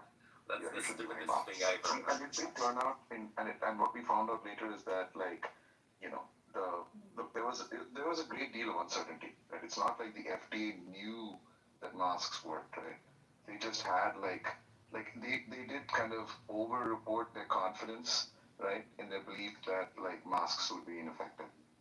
Because there were studies that showed that masks would have been. They wanted to highlight that they were ahead of this and they knew what they were talking about, and that's what they wanted to highlight. Look, I agree, the government gaslit us. Yeah. Yeah, it's completely false. It's not that there was data that masks are not effective, and then suddenly the data came in that masks are effective. You could know from the beginning, from the first SARS epidemic. In fact, this is what I did. Like when COVID started, I looked up like data on masks and SARS transmission from this first SARS epidemic. And there's data that it reduced transmission by, I don't know, like 80% or something like that. And in fact, this is the data I took to my facility administrator when they told me not to wear any masks because they're not effective. So this is the way I know this stuff. But the data didn't change. What happened is that they were trying to conserve masks for healthcare professionals. And that's why they lied to people that, hey, masks are stupid. They're like it's akin to magical thinking that a mask is going to decrease transmission. And then suddenly when more masks were available, like, I don't know, a month or 2 months later, suddenly, oh yeah, the science just changed. It's complete lie. We should have all been listening to Agamemnon, you guys. Well, you should have been using your common sense and your God-given rational faculties instead of being led by Fauci. Again, what is with you and Fauci? I don't get it. Like, are you always been like living? They're all very mad about Fauci. Either the fact that this poor man trying to do the best he could. Fauci's right. You just want to latch on to this general right-wing, like, Huh? I don't get what Agamemnon has against Fauci, who lives like a continent away from him, right? Like, it's just the same right-wing spiel. Like, it's not very deep. Look, tribalistic polemics. Just like, what was the talking point that was supposed to say? And honestly, it is an easily defeated talking point when you look at the whole international just do a poll and ask the vaccinators and say government is conspiring against the science. Then what about Turkey? What about all of the Muslim world? What about India? What about China? What about all these guys? Are these guys all sitting in the White House and conspiring around the same satanic globe as what you believe, Fauci or Trump or anything? No, I don't. No, they were doing exactly the same. I completely agree. Mass vaccinated are extremely defensive, angry, and super uninformed, brainwashed, propagandist fools. Which involved lying to people, not giving them complete information. I'm sorry, I trust Erdogan. Like, if Erdogan is saying there need to be, and we got their scientists over there and they're like coming up to the same conclusions, that's fine. And Pfizer was a Turkic guy too, like the guy was in China. So if there's Muslims, I understand. I do believe everything to be skeptic of everything. I agree. I'm skeptic of governments. I think that's just an American thing. But nevertheless, you got other people who don't align with the United States. You got Israel, for God's sakes. These guys, you know, Fauci and the whole him being Jewish. You got Israel. What are you going to do about that? Yeah, I'm merely talking about the quickly changing recommendations in the United States and most of the Western world. I don't know what happened in Turkey.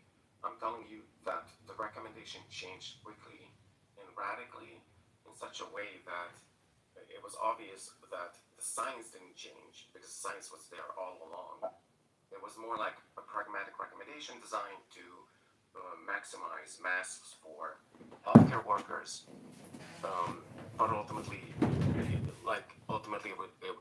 it involved lying to people. That's not how I remember it. I remember it being far more complicated than that. But there was an element of deception. Maybe that's too strong a word. But yeah, there was certainly like at best it was like a sort of paternalistic response. There were some bad messaging for sure. Could have done better.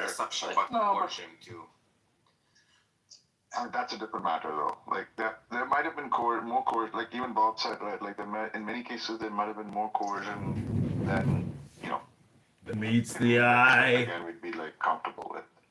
Right? No, but the problem with this type of coercion and deception is that it had those are all questions of public policy. Those aren't questions of the medicine itself, bro. The medical science itself, right? That's the point that I was starting with. Anyway, I don't know. I feel like we've been trying, or at least I've been trying to honestly reevaluate, right? Like what we got right and what we got wrong. I'm not sure. Whatever. Like I have to go see. I think you're doing overall maybe a good job, but you're underestimating the negative consequences, the pernicious negative consequences of deception and coercion.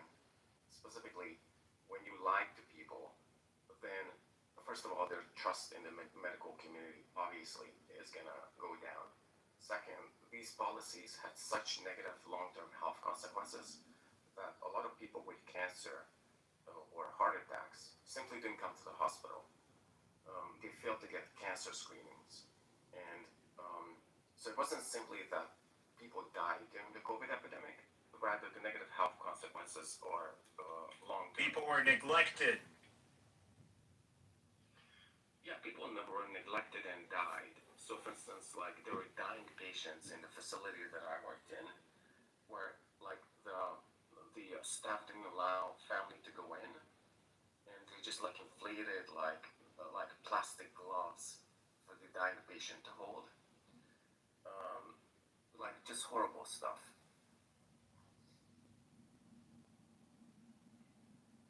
And by the way, that patient didn't have COVID. They just didn't allow any family members to go into the hospital.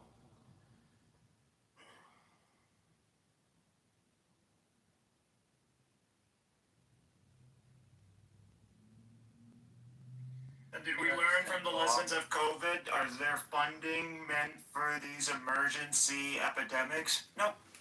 Were we prepared as hospitals in major metropolitan areas to prepare for the same numbers that we were receiving during COVID? Nope. Are nurses being backed up and medical professionals are being backed up and their opinion is put front and center on how things should take about change? Is there a committee of nurses or doctors that we got together just to analyze and assess and provide recommendations and we went by their recommendations? No, we didn't do this. See, we got Trump and we got into the political debacle and we let all the people whose opinions, all those soldiers, all those medical staff that literally were on the front lines and no one took their consideration. We still don't take their consideration into regard. And so when we repeat this problem again, and I believe this will happen again, we'll see where the American people are at. But unfortunately, after COVID, that we didn't hit the streets, we didn't force accountability, and not only that, but we re-elected Trump. It just seems like people don't really care about the. What does Trump have to do with any of this? Holy base! Seriously, Trump is the source of misinformation. He was a strong source of misinformation, contradicting the expert. Like, listen, Trump, you're not an expert. If you can provide me an expert that holds to your views, I'm down to listen. But you don't got no experts. You're leading to confusing masses, and then we got people running around, and you're dismantling the whole system that we have to prevent this disease from spread, regardless of whether you hold to the legitimacy of these strategies or these implementations. It doesn't matter. You know, I'm just saying. When did you become so basic? Well, it's been based, but you guys just always ignore because I'm a Muslim. I know. I'm sorry. I shouldn't do that. Extremely base takes, though.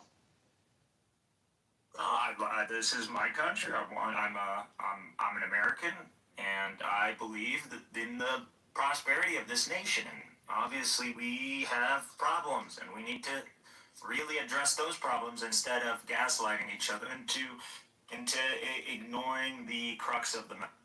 Yeah, I'm waiting for Agamemnon to defend the RFK pick. The RFK pick. I think picking RFK has certain positive, like from the perspective that there's not enough resources for public health. And yeah. So, for instance, there's a massive obesity epidemic in the U.S. And there's a massive, and like the roots of the obesity epidemic is like never directly. Right, at least RFK is going to have positive effects on that. Right. Yeah, we started blaming fat people. Let's ignore all the negative effects. Yeah, we started blaming fat people. We're saying the death toll has to do with people who vape, who do weed, who are fat, who are lazy millennials that are sitting at home. That's what we started blaming. No. Oh, he doesn't believe it. Where are you getting that from? It was an interview he did. I don't remember if it was Joe Rogan a while back, a few years ago. I mean, I'm sure you can find it if you Google it. Yeah, I typically just lie. You're right. So you think he doesn't believe? Yeah, typically what happens is I make a claim and then someone easily finds and debunks it, right? Yeah, Bob is Trump, and we just believe anything he said. You think he doesn't believe in influenza? I believe he believes in disease. Okay, so Have you missed that he's like an enormous vaccine skeptic, conspiracy theorist? So wait, you are right. Has this somehow eluded you? Sure, theory is that he's a vaccine skeptic. No. You're saying that's one part of the puzzle. You seem like you don't know much about him, so maybe you go read it. Maybe you go read up and I don't do your own. Oh my God. Okay. Like I do every time. Typical Bob. It's not like if you just Google right now RFK and then you go into his Wikipedia page, there's like an extensive, really long list of stuff you could read. No, I have to sit and do it for you. Yeah, make an extravagant claim and get in like. Okay, let's go. Okay. RFK Junior, Wikipedia. That's the only thing that Agamemnon. I'll do this for you, Agamemnon. I'm feeling particularly RFK Junior. Here he is. Remember, the claim you're trying to support is he doesn't believe in germ theory. Okay. Right. Here says epidemiologist Tara Smith suggests that Kennedy's book even flirts outright with germ theory denial, quoting from a portion in which Kennedy contrasted germ theory of disease with terrain theory, and another one in which he writes that Louis Pasteur is said to have recanted germ theory on his deathbed. There's lots of unproven claims among which is a common trope among germ theory denialists. And then I do remember he was on Joe Rogan one time and spoke. He has this. He believes, or that's what he heavily implied in that interview, of some particular version of miasma theory. It even is in this article. Kennedy praises what he calls miasma theory, in which he says he emphasizes preventing disease by fortifying the immune system through blah, blah, blah. Historians say this is an inaccurate understanding of miasma theory, which has been done. What are you talking about? Just slow down, man. Well, maybe you should just educate yourself instead of me having points. You brought up is there's this person who claims he doesn't believe in germ theory without some explicit statement statement he made. Okay, we're playing that game, alright. Okay, so what is the statement he made which entails he doesn't believe in germ theory? For example, he doesn't believe in HIV/AIDS. Like, just like he's a huge conspiracy nut. The fact that he would deny germ theory, or at least, again, let me just like flirt with germ theory denial, is like completely expected given all the batshit insane things he also believes. But you are just trolling in this conversation, so I don't care to have it anymore. Oh my god, because I asked you to provide the sources for an extravagant claim, which is the director of the NIH doesn't believe in germ theory. You're saying no, but that's completely expected given all the other batshit insane things he believes. Yes. Yeah, as if Trump is like somehow understands or sniffs out, or is like a good Trump is a moron. bloodhound. Talking about science.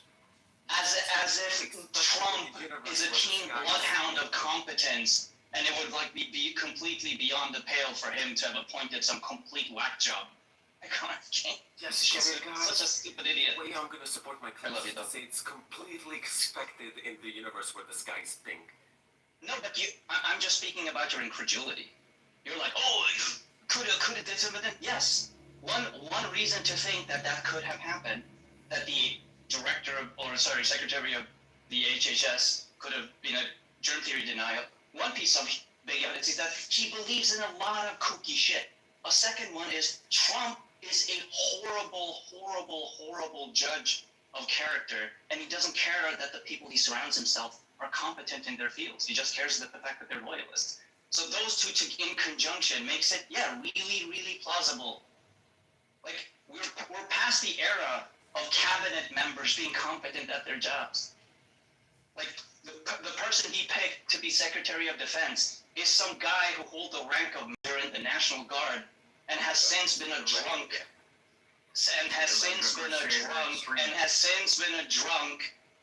and a Fox News host.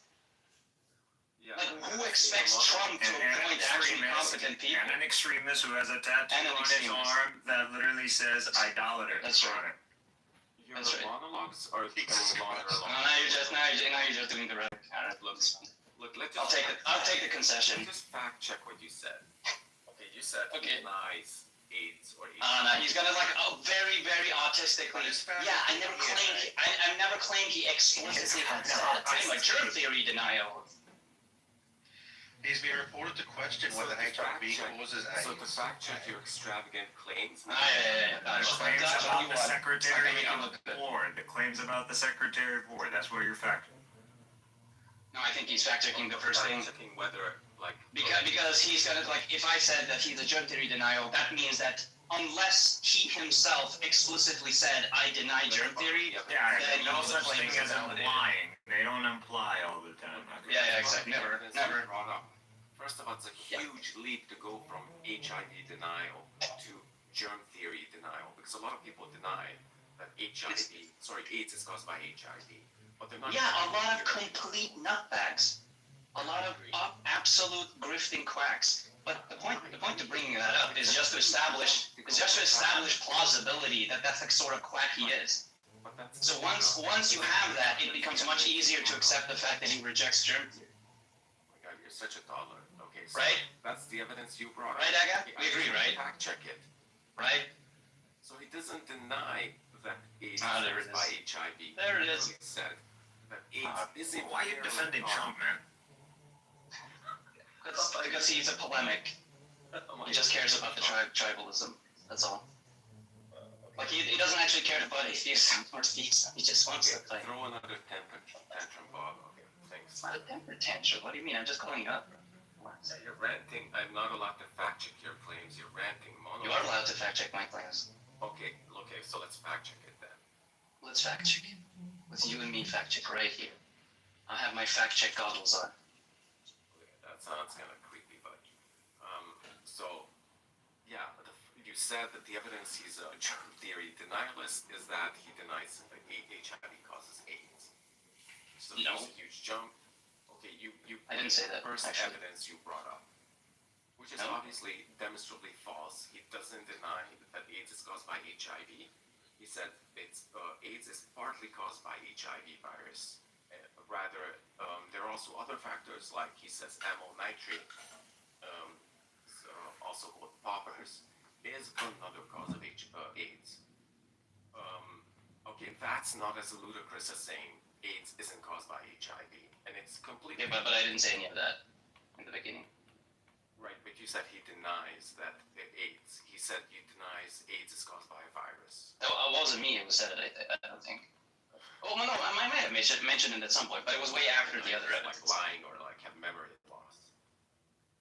Yeah, but I'm just saying that's not what I started off with. That wasn't the first, second, or third piece of evidence I gave you. Give the strongest piece of evidence. He's a germ theory denialist. Well, for example, he's talked a lot about terrain theory, if you know what that is, which is like a germ theory denialist alternative. He talks a lot about that. He thinks that's more important than pathogens. Okay, what's the evidence? He's like skeptical about viruses being the cause of certain illnesses. Another huge piece of evidence that he's a germ theory denialist. It's just like a lot of rhetoric downplaying the roles of bacteria and other similar pathogens. He's never actually explicitly said, I don't believe in germ theory, but I don't think you have to go there.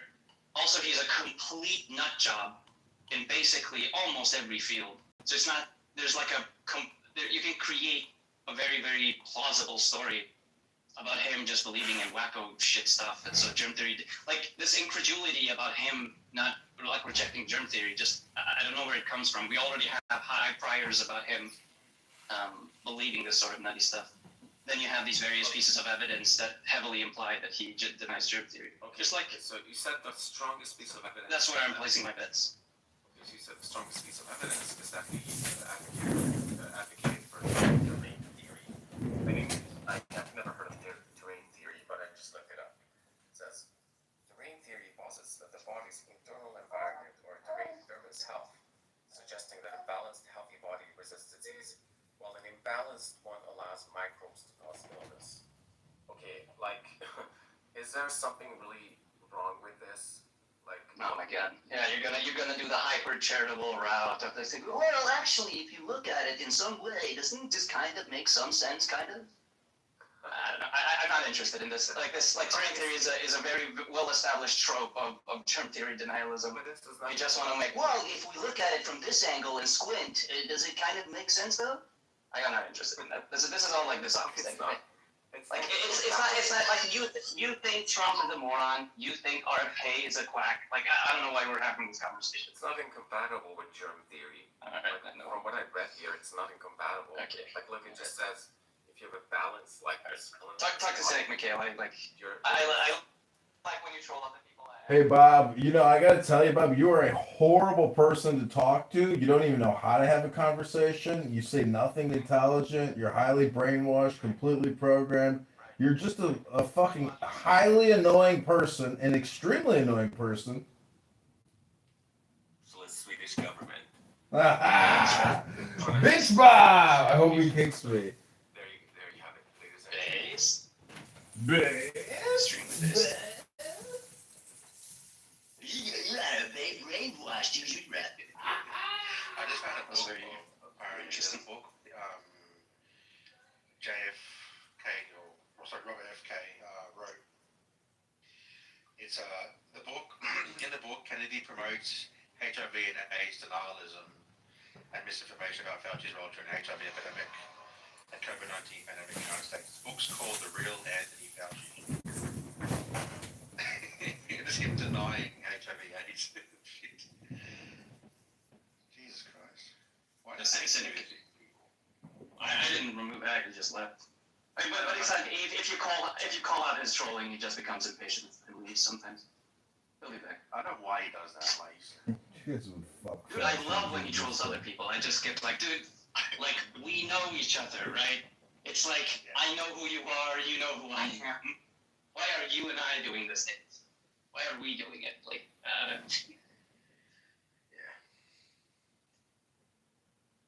Nostalgia. Well, a little bit. I do think it's like mildly entertaining sometimes. I like Agamemnon. Like I don't have anything against him. I think he's a good person to have in these spaces. He's a good.